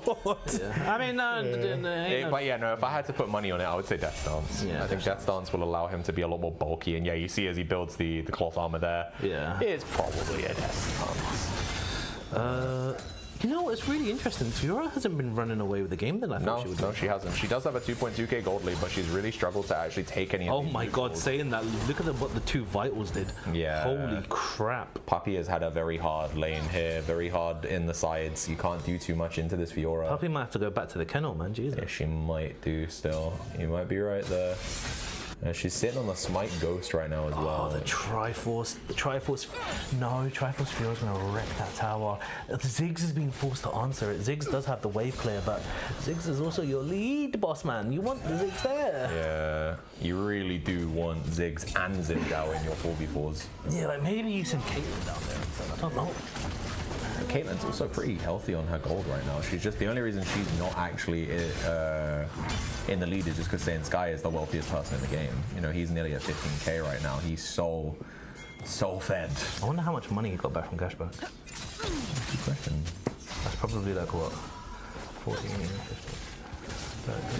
Like 1k probably. Yeah, and he's on 4 items by the way as well. So Yeah. he's kind of Thanos. He's got Brunans, Jesus. Yeah. Well, Runan's again on Yanara really good at the moment. It is, it's just wow. Yeah, and especially with how these team fights have been And going. do you want the Brunans spot? It's just gonna splash onto Jin and On. Is that it, really? Like surely you not should, bad. surely you could take a bit more. It was either that or you go for the single target burst build of Fiend Hunter bolts. Yeah, probably should have. Maybe. Suppose we'll find out how it plays out as we get into the next team fight. Because generally, as a player, he is very like explosive. Yeah, he's been going for the big plays. I agree with you. Well, go on. Let's have a look. The pan shows itself again. That was actually a big brain play by Ornn by missing his ult. So yeah, it was so that the reposter didn't screw anyone over. This is still going on. Jesus, as someone says in the Twitch chat, Misko. Yeah, we are Yeah, on. boy, we're on game 5. You know how it is. Weenie Hot Special. Bro, we're on a 5.5 hour stream. Fiora right now is about to get her team to come in. Oh, Jin Zhao is Zhao tanking should be so good. much, but Ziggs is here to back him. The Shiraka ult is coming out. So Fiora died. Jin Zhao isn't dying though. He's being topped up. In comes Redemption Saiyan is Sky coming though. out. Saiyan Sky. Oh, what? His health just disappeared. Llama Knight obliterated him, bro. Ziggs That was on just some Exodia bro, shit. Ziggs just Thanos snapped him like say Yeah. bye, boop. He's gone, and with 10 seconds left on the Drake, the gold lead again begins to shrink, and Meepo will Oh, he not landed the go flash down. W. They are not going down without a fight here. It is so fucking right. admirable. It's 2.8. Holy crap. Yeah, this is what I'm saying. The gold lead is shrinking. Perpetually it is shrinking. As the game goes on and the gold lead means less, it continues to shrink. Meepa are dragging and clawing every instance they can in this game to try and make it a win. And this has got to be one of the closest best of fives I think I have ever cast. Because honestly, man, some of these games, this game feels almost like illegal in how close. Bro, I feel bad that I'm running out of energy to cast it. No, same. You would think at this point I would want to be at like the level that I could be like a crescendo about the game, but like I just don't have the energy in me because it's 1 in the morning. Vice face checking. Oh, He's going for it. Does he have grand challenge? Yes, he does. Yunara's freaking neutralized. He's gonna have E in a second. Oh, is he gonna get caught? No, all of the Forge God's coming out. Yunara's gonna die. Is he gonna E again? Yes, he does. Oh my god. Freaking Ornn's got a double knock-up. They're gonna actually win this team fight. Meepers, what are you guys doing? Can they win the game? They have a wave in bot. Ziggs is not even there. Ziggs has TP. Yeah. With Ziggs not being there, Ziggs is. No, they're gonna convert into Baron. Yeah. Okay, that's a wise choice. Oh my god. Yeah, for real. So yeah, I'll go over this for you real quick. So once again, it was just like, Jin Zhao was like, oh, you think you're a top laner? Let me show you the power of jungle. And then here, the Grand Challenge buys so much space. I don't even know what kills Fiora. It must have been some dot from Ziggs. Yeah. And then here, just Jin Zhao just gets, his GA doesn't even get popped, bro. Literally. It doesn't get popped. And then here, once again, this was so good from him. This Jin Zhao player has been so on it this game. And he's just running them down. And he knows he can do it. This was so good, this Ornn ult. This Ornn ult backing up your boy was fantastic. Here, I believe there was an Ornn that got a double E onto Rel and Fiora. Yeah, I think it might be here. No, it was earlier. I was early on the Cove. Little Cove there. Let's go back to live here as we are seeing it. Looks like a cease and desist onto Ziggs. Though everyone's walking away as they're scared of the Ornn teleport. Ornn's coming through. This is not going to lead to anything. It was actually just Ziggs and Ornn. That was actually a 2v3 there. Yeah. But obviously, like Ornn with that big shield coming in, very intimidating. No, for sure. And now with 5 members strong in the Baron. This map is flipped. It is. It's 2.2k gold lead to Meepa as they have clawed this one back into their favor, and they see the smite come out there onto the. Bro, are you ready for the 5-man shockwave? The 5-man shockwave is maybe. Oh no, never mind. It's the 2-man that blows the Shiraka. Yeah, with that being done, I think it's really hard here. Fiora, baby, get Fiora. You need to recall. We'll see what happens here. If they continue to push, then she might have to bail. But it looks like they're not going to keep pushing it. You can see Soraka. Next wave is here. We've got Vault Breaker coming out. It gets out the Grand Challenge. We're going to see the redemption pop here. Keeps everybody healthy. So here's the thing. Shiraka getting low. Keep your eye on Fiora though. Fiora here's the thing though. She doesn't call out. Shiraka getting burst from Orianna has actually stopped Shiraka from sieging. They stop the ports? They don't. No, they don't. The fact that Orianna actually chunked the Shiraka, stopped that siege basically. For some reason Ziggs wasn't there, which I don't understand. But speaking of someone who is there, it is Jin Zhao, who's Mr. I can be your man, I can be your Superman. You want to, girl, that's not going to help you. It does. He bluffed him. He doesn't know where the enemy team is. He doesn't want to try and 1v3. He knows if he loses here, it might cost them the game. Don't come back. Don't come back. Do you have flash? No, you don't. Oh, he landed it. He hit it. Okay, cease and desist comes in to save Vanilla, and he is gonna die here, and that's a big cooldown on GA going down as well.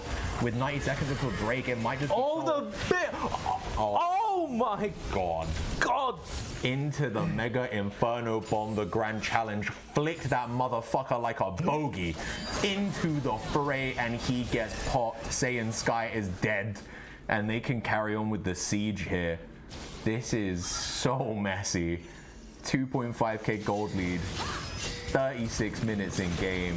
The turrets are gonna fall here. I don't know if they've put it in. No, I don't think it is. With 80 carry being dead, it might be hard though. Ultimates are coming back up. Ziggs is in 5, Poppy's in 10. Oh, they can convert this into something. Oh no, Dragon's not up in time. They should set up a trap. They should sit on that freaking teleporter right there. They should set up a trap. Oh no, get this. Yo, move this indicator out of the way. I need to see wards, bro. Move it. Sure, there's no wards. Fuck. They need to set a trap. No, Jin, don't, bro. Last time this happened, a Cho'Gath knocked 2 of you up and wombo comboed all of you. Ornn is walking over the thing. Ornn, go mid. Ornn, you have to go mid. They're sitting in the bush. They're waiting. They're hoping. They're waiting. We got 15 seconds on the Drake, and surely after. They better not leave. They need to only leave 5 seconds after that dragon spawns. Well, they need to wait for the thing to pop, right? Yeah, they need to. They need for the wait. They need for the skull ward to disappear, and it is about to despawn. Bro, look at those Caitlyn traps. Yeah, burst the dragon. Burst the dragon. Look at those Caitlyn traps, though. Jesus Christ. This is insane. Okay, so let's talk about the dragons. There is 3 hex. So this is cooldown and this is attack speed. Yes. The best beneficiary of this is Xin Zhao. Yes, 100%. He loves cooldown reduction. He loves cooldown and he loves attack speed as well. Yeah. Like obviously attack speed, he's never going to build it outside of a Triforce maybe. Yeah. But he loves it. It's a useful stat. He's also going for a 6th item Spirit Visage here, so his healing is going to be off the charts. Fantastic. And you know what needs to be mentioned here? It is now 40 minutes in game near enough, and Orianna has only just picked up an Oblivion Orb. Well, yeah, because they were relying on Yunara for a long time. Yeah, but Which makes sense. we need more sources right now, because this Xin Zhao, this Soraka is such a problem. And this game is... I barren, right? I deeply fucking regret the fact that I am too tired to get the level of excitement that it required, that it deserves. Because it is... It's game over on Baron or the next pick, right? Insane. Yes, the next team fight is the last team fight, regardless of who wins, I think. Because if Red side win... You've got to do the Vi Orianna Rel combo. Yeah, they've got to land the wombo. And Fiora's got to land the wombo. Fiora's got to play this map macro. Fiora needs to be shoving bot lane out by herself. Orianna shouldn't be there. Orianna needs to hit B. I don't know what Orianna's doing. So yeah, we have like under a Oh my god. Oh no, Vi. Oh no, flash out. Gets caught by the E once again. Oh no, she short tapped her Q. Yeah, we use the Vault Breaker. No, he's going to E back in, boss man. He's going to E back in. It's all over there, I think. It might be cooked here as we're going to see the Shockwave, 4-man shockwave, 4-man shockwave. Ooh. Oh, too slow. We got a lot. Oh, Yunara just got bursted. Oh my god. This is it. This is the final push. It's game. I don't think Vanilla has it. I don't think they can stop this. They don't. Again, the Shockwave is down.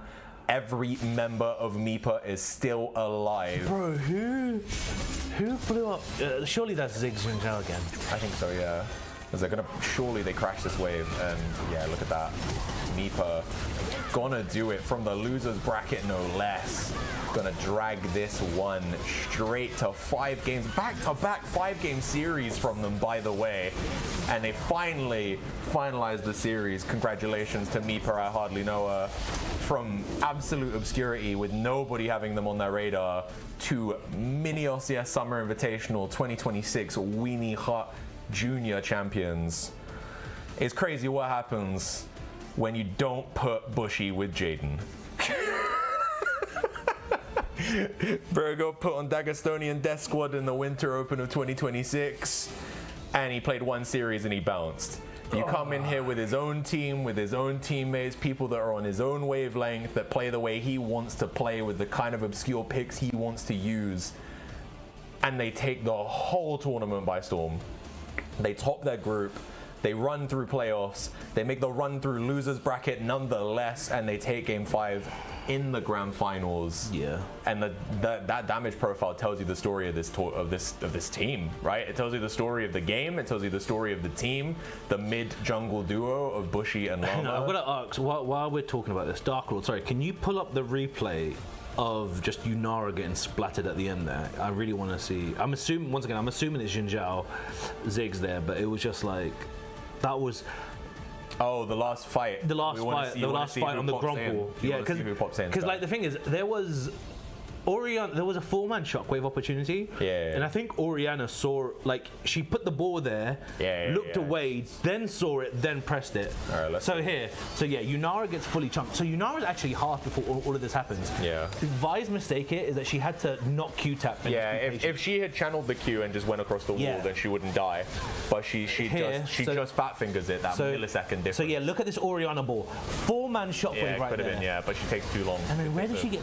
Again, it's Ziggs. Ziggs minds. It's the kind of the measure of literal millimeters there between success and failure there for. You know what's insane? If Orianna gets a 4-man shockwave on that edge, Yunara's got Runans. Yeah. Yunara melts 2 of them straight away at least. Yeah. Could be. Honestly, genuinely insane. Genuinely. Longest series of my life. We have been streaming for 5.5 hours. Fucking hell. Fucking hell. But, you know, 52,100 Stimo coins just went to Eunice and Eunice alone as the only person to vote on the side of Meepa. And he dropped most of his Stimo coins on it as well. So, yeah, he's okay. Easy money, he says in the chat. Shut up, man. This guy didn't watch a single game of Weenie until tonight. And then he was just like, I like these guys because they play bad mid. I'll be on them. Dickhead.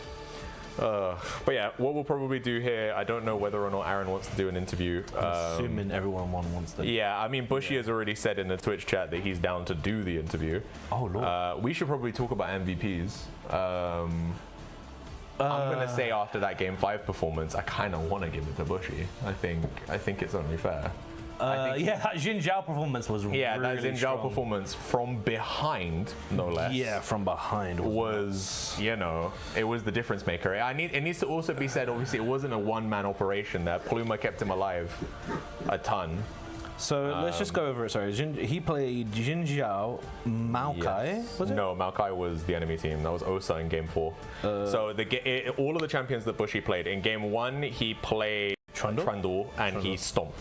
In Game 2, he played Cho'Gath and he was really mechanically good, but he kept getting caught and kept dying in some of the fights. Game 3, Lilia. It was Lilia, yes. Yeah. Game 4, Something he played it with Bard. was the one he played with Bard. It wasn't Bard though. He played. I can check this. I have the drafter link. Hold up.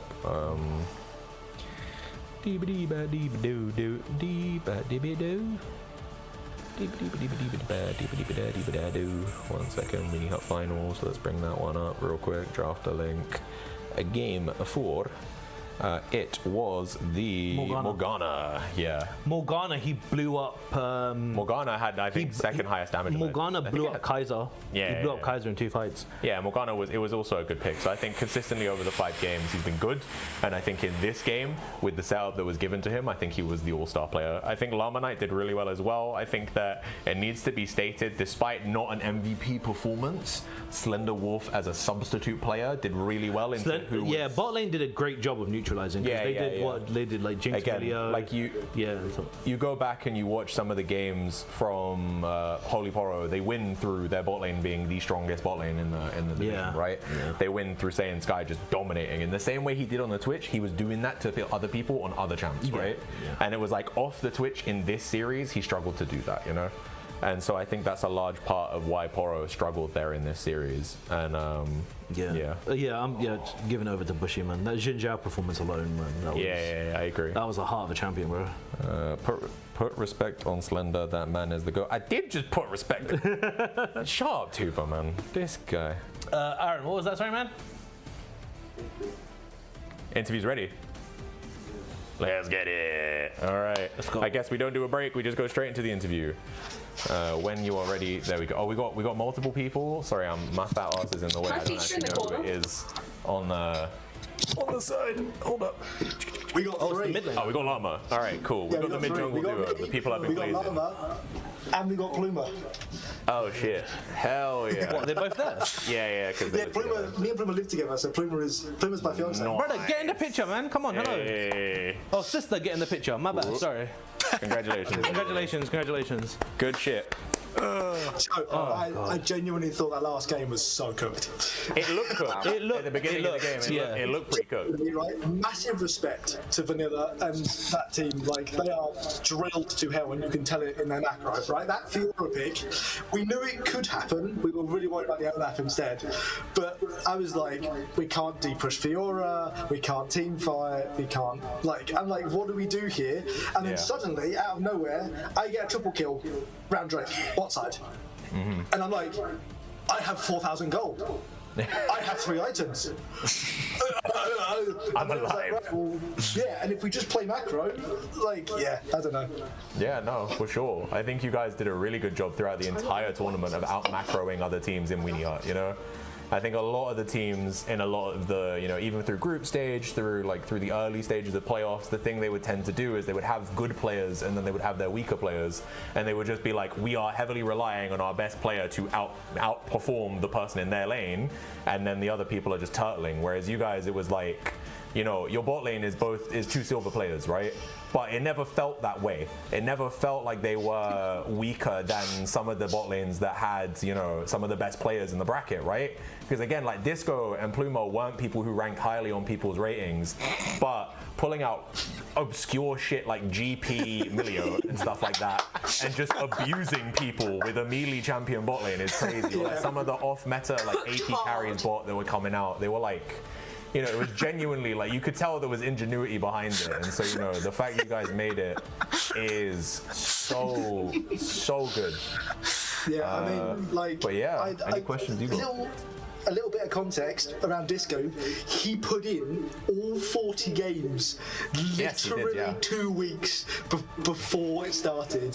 He had a week to do 40 games, and I was like, he's not going to make it, and he made it 2 days before registration. It was and like Llama obviously way performed, like way better than I thought anyone would. I had like 16 games to play.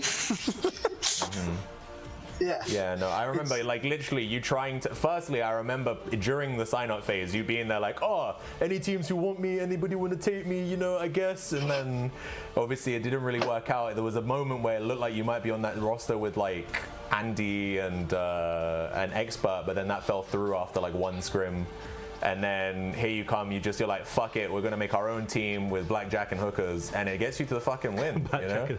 Like, it just is what it is. It was, you know, outperformed almost every team that you faced. And again, despite everybody's expectations, it was, definitive, I think, that you guys, especially in back-to-back BO5, 5-game series, that is a sweaty endeavor. Yeah. You know, we're tired and we didn't even play. Yeah, we're shattered as hell.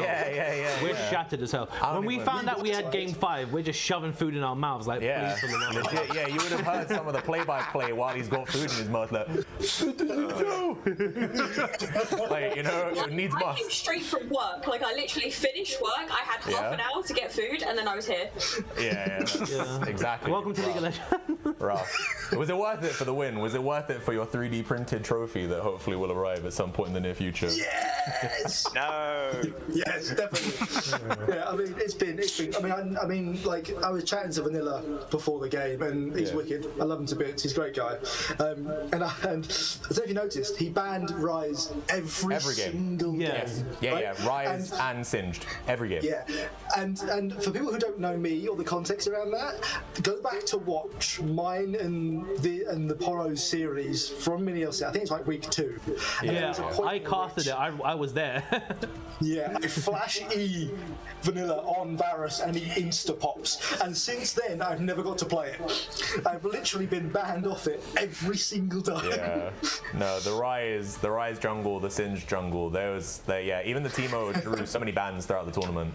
And again, it's like you think, what other jungler in Weenie Hut's playing that stuff? What other jungler in any bracket is playing that stuff? And the fact that it drew a ban is ridiculous. And not even drew a ban, it drew bans every series. Every series, it was like, you know. Oh, yeah. And the amount of freedom that gives you guys for the rest of your team as well to be able to, you know, so like, much freedom. You can just play meta champions and it's like, it's whatever. They're not banning it from you. Because what? It was Singed Rise for the first few. And a set Aurelion Soul as well. It was Aurelion Soul, but then was there a Sarah ban as well a few times? No, Seraphine was what they banned in game 1 and game 2. Okay, and then they didn't ban it and they B1'd it in game 3. Got you. Okay, cool. It was essentially, the bans were almost always, I mean, if Ben was playing, so Disco, it was a GP ban. Yeah. But it was always it was me or Llama, which I don't think you hear laughing in the corner. Obviously, we saw in the Rift Raiders series, they banned Bard every game. They just did not want to see that. Not that good. Why would you ban it? I don't get it. Let me have fun. The thing is, right? The literal first series. Yeah, Llama is Yeah, Llama. he doesn't have a cam. I'm poor. I can't afford a webcam. Leave me alone. It's all good. I wouldn't have a webcam if I didn't have to run this tournament. Don't you worry about it. I only got it on express instructions from Aaron because he's like, we're upping the production quality at some point last year. He's like, get a good webcam, or I swear to God. And I was like, all right. And then he said the exact same thing to me. Why? Well, technically, actually, Aaron gave you a webcam. No, you didn't. I was able to get one in the end. Oh yeah, you're right. Yeah. But literally, the first game we ever played, they've been talking about Bard mid and GPADC. And I'm like, look, let's try and play a little bit conventionally. Let's see what works first, and then we'll move from there. The first game we played, it was like a given. We essentially just out-macroed them, whatever. We then lose a game, and then Ben's in my ear going, GP, GP, and I'm like, fine, just have it. And if we've got that, we might as well have the Bard. And then they both, like, I think Ben goes like 15-1, and I'm like, right, now you have to pick it. So then, like, the first pick for Ben was always GP every single game. The rule of thumb was that any random bullshit we wanted to do, we had to win on it first to be allowed to play it. So, like, some of the picks in the other lanes we lost on, so we weren't allowed to pick it again. Like middle sticks. No, but middle sticks won, which is why it was allowed to come out again. And Sky on the top. Don't question the middle sticks. How dare you? How dare you question my off-meta champion that you've never seen before? No, they won in the losers finals with it. Sure. It's just a valid thing for a teammate to say. I'm just saying. No, I liked the tech though, because in that series they were losing because they were getting out team fought. So they were like, fuck it, AoE fear. They cannot team fight through 2 seconds of AoE fear. Fuck them. And so I was like, yeah. I like the tech. The laning phase was rough, but like, you know, when team fights came around, it didn't matter. That was my thought process. My thought process was he's a funny guy. I think I'm done with questions. Have you got any left? Yeah, I'll shoot a few. Yeah, go for it. Let me just go over to the draft real quick.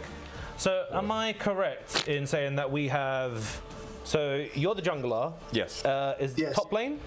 No, Support, and then we've got mid lane here. Mid lane, yes. Okay, cool. So first game, you guys had really strong performances on the Trundle, Swain, Nami. Fantastic, clean execution, good stuff.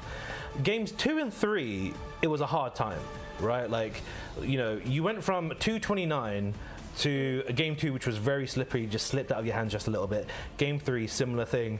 You go into game 4, right? And you're going with a bit of an unorthodox comp. You're going in with a Bard mid, you're going in with Galio support, you're going in with Morgana jungle, which these champions, you know, they can do the lanes, but also it's not traditional and it's not, some could argue it's not reliable. What was the conversation going into that game? How did you guys reset and how did you just bring the win back? How did you reverse sweep it, basically? What's those conversations looking like? It comes down to us. I mean, a lot of time what happens, I find in teams that I'm in, people try to overdraft. And we essentially said, look, what's comfortable for you to play? Rather than what's the best into their comp, what's the best synergy? I need to move my monitor because I've just lost my screen. What is... how do we execute on this? And that's it. Essentially, it was more of a question of a big light on so you can see us because my big screen has gone off. How do we go back to being comfortable? Get rid of the tilt, get rid of the nervousness, get rid of the oh no, and just say, look, let's just play our game. Because we saw with the Morgana pick in game 4. You can see that even I've said it quite a few times as well. In the Morgana game, you was able to find that Kaiser like twice and blow her up in 2 team fights. What is the voice comms like when you do that? Because surely there must be an eruption. You're just like, that must be like the most hypest, yeah, we're definitely going to win this game. Yeah, so those kind of moments, like there was one, I think around like Drake, where essentially like she gets caught in the queue, W goes down, and it's like, and that was thankfully because obviously we played so many games. That was it. It was essentially as soon as you hear that connection, it's Kaiser, and then everyone's on her. And it's one of those ones where you annoyingly sometimes feel really useless because like you don't do a lot of damage. You can't burn through the Scion, that kind of stuff. You just have to try and catch people out.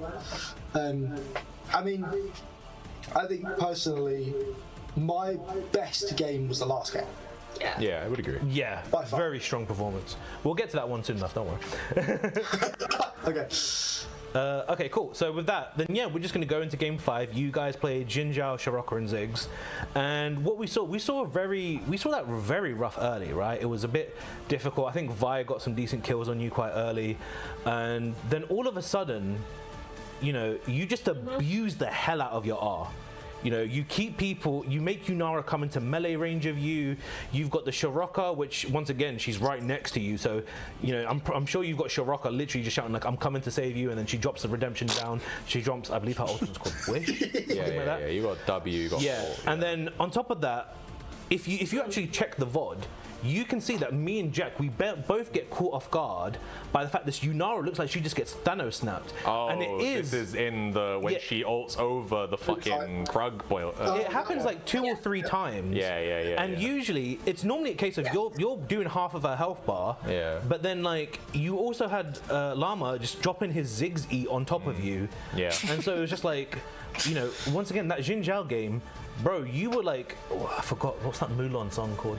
Oh, Make a Man Out of You. Make a Man Out of You, bro. Like, that might as well just been your theme song for the whole thing, bro. Like, that was such strong performance. You're getting so many heal procs, so many Sundered Sky procs. The GA is bringing you so much value, even though you only died once with it. What was it like? But even then, the time that he died with it, it was like, it created enough time for his team to get there, and it turned a play that was him getting 4v1'd into them getting kills. Yeah, because like, you jump in Orianna, and Orianna Zonya's, and obviously as casters we could see it. You could have actually just stayed on top of her and killed her, but from your perspective, it's fog of war. It makes sense that you back off. But then when you walked back in, it was this really weird moment of like, you're in the tri-brush, you walk back, you get caught, and then you Xin Zhao people into an incoming Ziggs ult, and you just pop the Yunara. So yeah, that was clean as hell. What's it like going into the 5th game? Because none of you guys swapped out. I know the jungler swapped out in game 4 and 5. Yeah. What's it like where you're going into 5th game and you're just the guy leading the way? You are literally Xin Zhao, freaking Imperial Demacia. Guys, stand behind me. I got this. I had to bring in the law. Yeah, I mean, I didn't leave Ionia for this shit. Like, I mean, it was really telling where Pluma, and this is me tooting my own horn, when we were off the last Drake before the big fight, she goes, you see what happens when you listen to your fucking jungler, right? Because essentially, I B5'd that Xin Zhao off of, I was like, you know what, I just need something that I know can fuck up a game. Like, if I get enough time and enough space, I know that I play a lot with like Felu and Jason and that lot, and like he knows if I lock in Xin Zhao, shit's going down, right? I'm not playing no more. It's no Rise. It's not Singe. It's not Teemo. Like, I'm after you, essentially. And you was, bro. Your W hit rate was ridiculous. Yeah. I don't know. I essentially did in fact become lightning. Yeah, Wind did in fact become like, I think there's so many times where you land W and me and him are both saying like, he's gonna E, right? He's gonna E, right? And obviously your E was probably on like a 2-second cooldown. And then lo and behold, bro, the theme song just starts playing like, we a man. Bro, dashing more than an Ari at that point. Bro, yeah, you look like an Ari at some point. You actually was doing your best Ari impression, bro. Those Ionia and Heritage just coming through. If we go to that fight which you're talking about with the Ziggs and the R, like, I did exactly that. Essentially, I went on the Orianna. I thought I could probably kill her here, and then Slender and MZ were like, well, we don't know where they are. We're like 30 seconds out. So I said, look, let me just fight, see what happens. So I backed off. I know I'm going to pop the GA, but I can see him on the map like 10 seconds away. So I've said, look, ult the brush, and Llama obliged. And I'm just like, look, I know if I press R, they're going to hit that wall. And they will be in that R. Not be in the middle, but they'll be in the R. So let me get this straight. What you're telling me is, instead of playing League of Legends, you're playing Call of Duty, and you unlock the kill streak, and you said nuke in tri-bush fully. Yes, exactly. Like he was playing baseball, man. Exactly. Yeah, but yeah, and it was more of a. The biggest thing for me as well was to then, in the nicest possible way, sack off the Caitlyn to then keep my Xin Zhao alive. Yeah, as a support, it hasn't been uncommon that supports have been doing that. So. Yeah, if your jungler gets ahead, you just transition over to being, you're like, heal that guy. You know, it is what it is. How much gold will be down before? Like, 6k at one point. Yeah, 6K. It was 6k in game 5. It grew up to 6k, and then before the final fight, you were 2k ahead. Yeah, 2k up, yeah. You were 2k ahead going into the final fight. Yeah, it was literally that fight. I mean, so that fight around Drake, it was the one before Sol. And like we caught them earlier, I think it was around when we killed the Yunara, and they were just still there and half health. And I'm like, we just fight this. And they're like, no, we just fight. I just walk in and fight this. Yeah. And then I hit the W and jumped to the Yanara, and I'm like, well, this is over now. Like this fight's over. And then we got Drake, and then we got Baron, and then it was like, okay, I can see it rolling. As long as we play this really slow, and just really carefully eke out, push a tower as 5, siege a tower as 5, then walk back for Drake, siege a tower as 5, siege a tower as 5. We knew. From playing at Stern Sky in the past, every now and again he loves to do a ruler and catch a wave mid. Yeah. And so I was like, I bet he'll be mid. And when I'm walking around the top for the last fight of the game, I'm like, I bet Yanara's mid. And as I come around the corner, I flash in because I know she's mid. Nice. Cool. I do have more questions for you, but it's 1:45 and we're all shattered, so I think we should just call it there. I was gonna just bring in one final question to talk about Disco and obviously Slender as well, having come in as a super sub here for you guys in the last 2 series, and then also MZ as well, or Puppy in the top lane, because obviously from the formation of your team, I believe it's the 4 of you outside of Puppy are friends outside of outside of the tournament, and you've ended up picking up her, and she's really like integrated into the team's ethos quite well, right? Like I'd say more than some other players, she seems to be very comfortable picking this weird, like the weirder kind of stuff, the off-meta stuff. She seems to very like subscribe to the kind of like as long as you guys are serious, I'm cooking my own thing. Yeah, cook away, cook away. How did that kind of work out for you guys, obviously in practice and whatnot? We've had our disagreements, which is fair, and MZ will know. We've had our challenges, we've had our disagreement, and I've said, no, MZ, don't pick that. Like, game 1, she wanted to pick Neferi into Nasus, and I was like, no. yeah, exactly. That's a cook. Right? And I'm like, here, have that, right? But I'm really glad that I managed to say, because I said to Puppy at the start of MiniLCS, look, I have no idea what we're going to do, what it's going to be like, how it's going to work. We'll try it out, see if it works.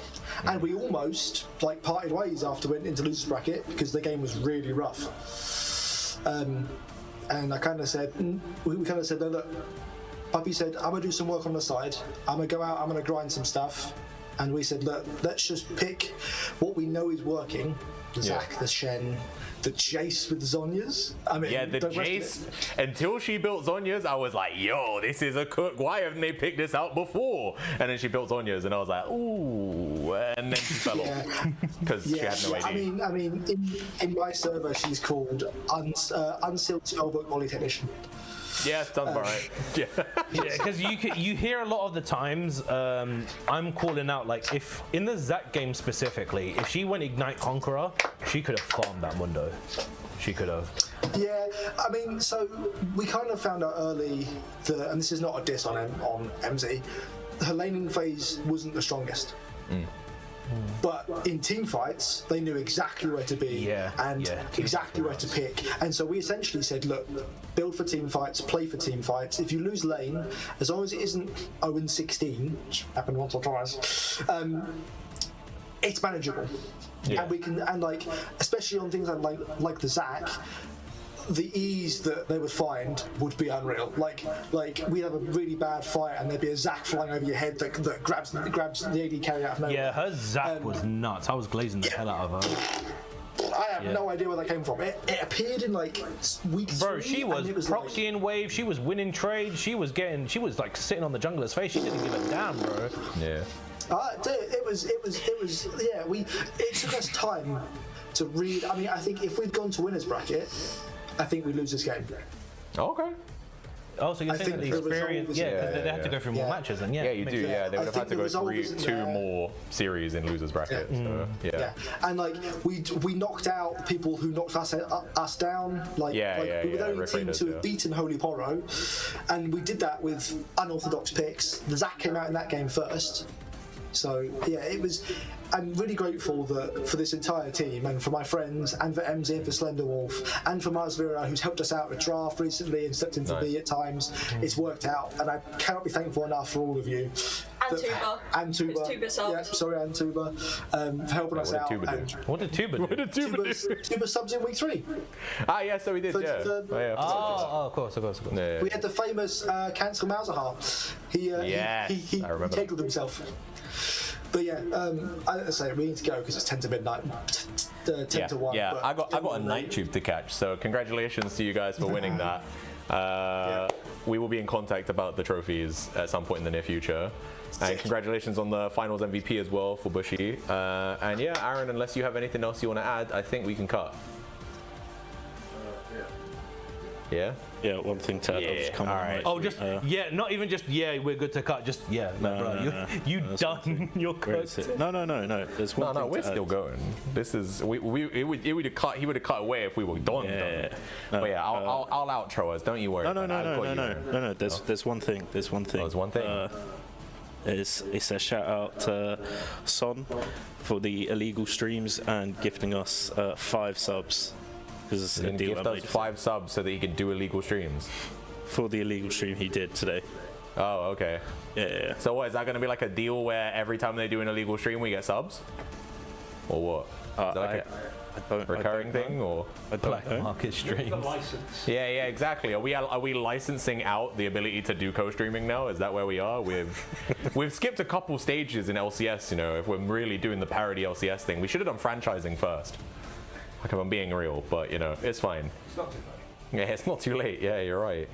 We could do that. Under the table contracts for the streams. Maybe. But yeah, all right. Anyway, without further ado, we're gonna fuck off because we got homes to get to, and I'm gonna be back here in like 13 fucking hours. That's how you're doing your outro now. Yes, sir. Thank you everybody for being here. We appreciate you all for viewing, being with us even at 1 a.m. I apologize to all the people who we have inconvenienced with this, and we're good, I think. Thank you everybody for being here. We will see you all tomorrow for the hard stuck grand finals that I pray is marginally faster. Thank you everybody. Thank you, Good night. everyone. Good night.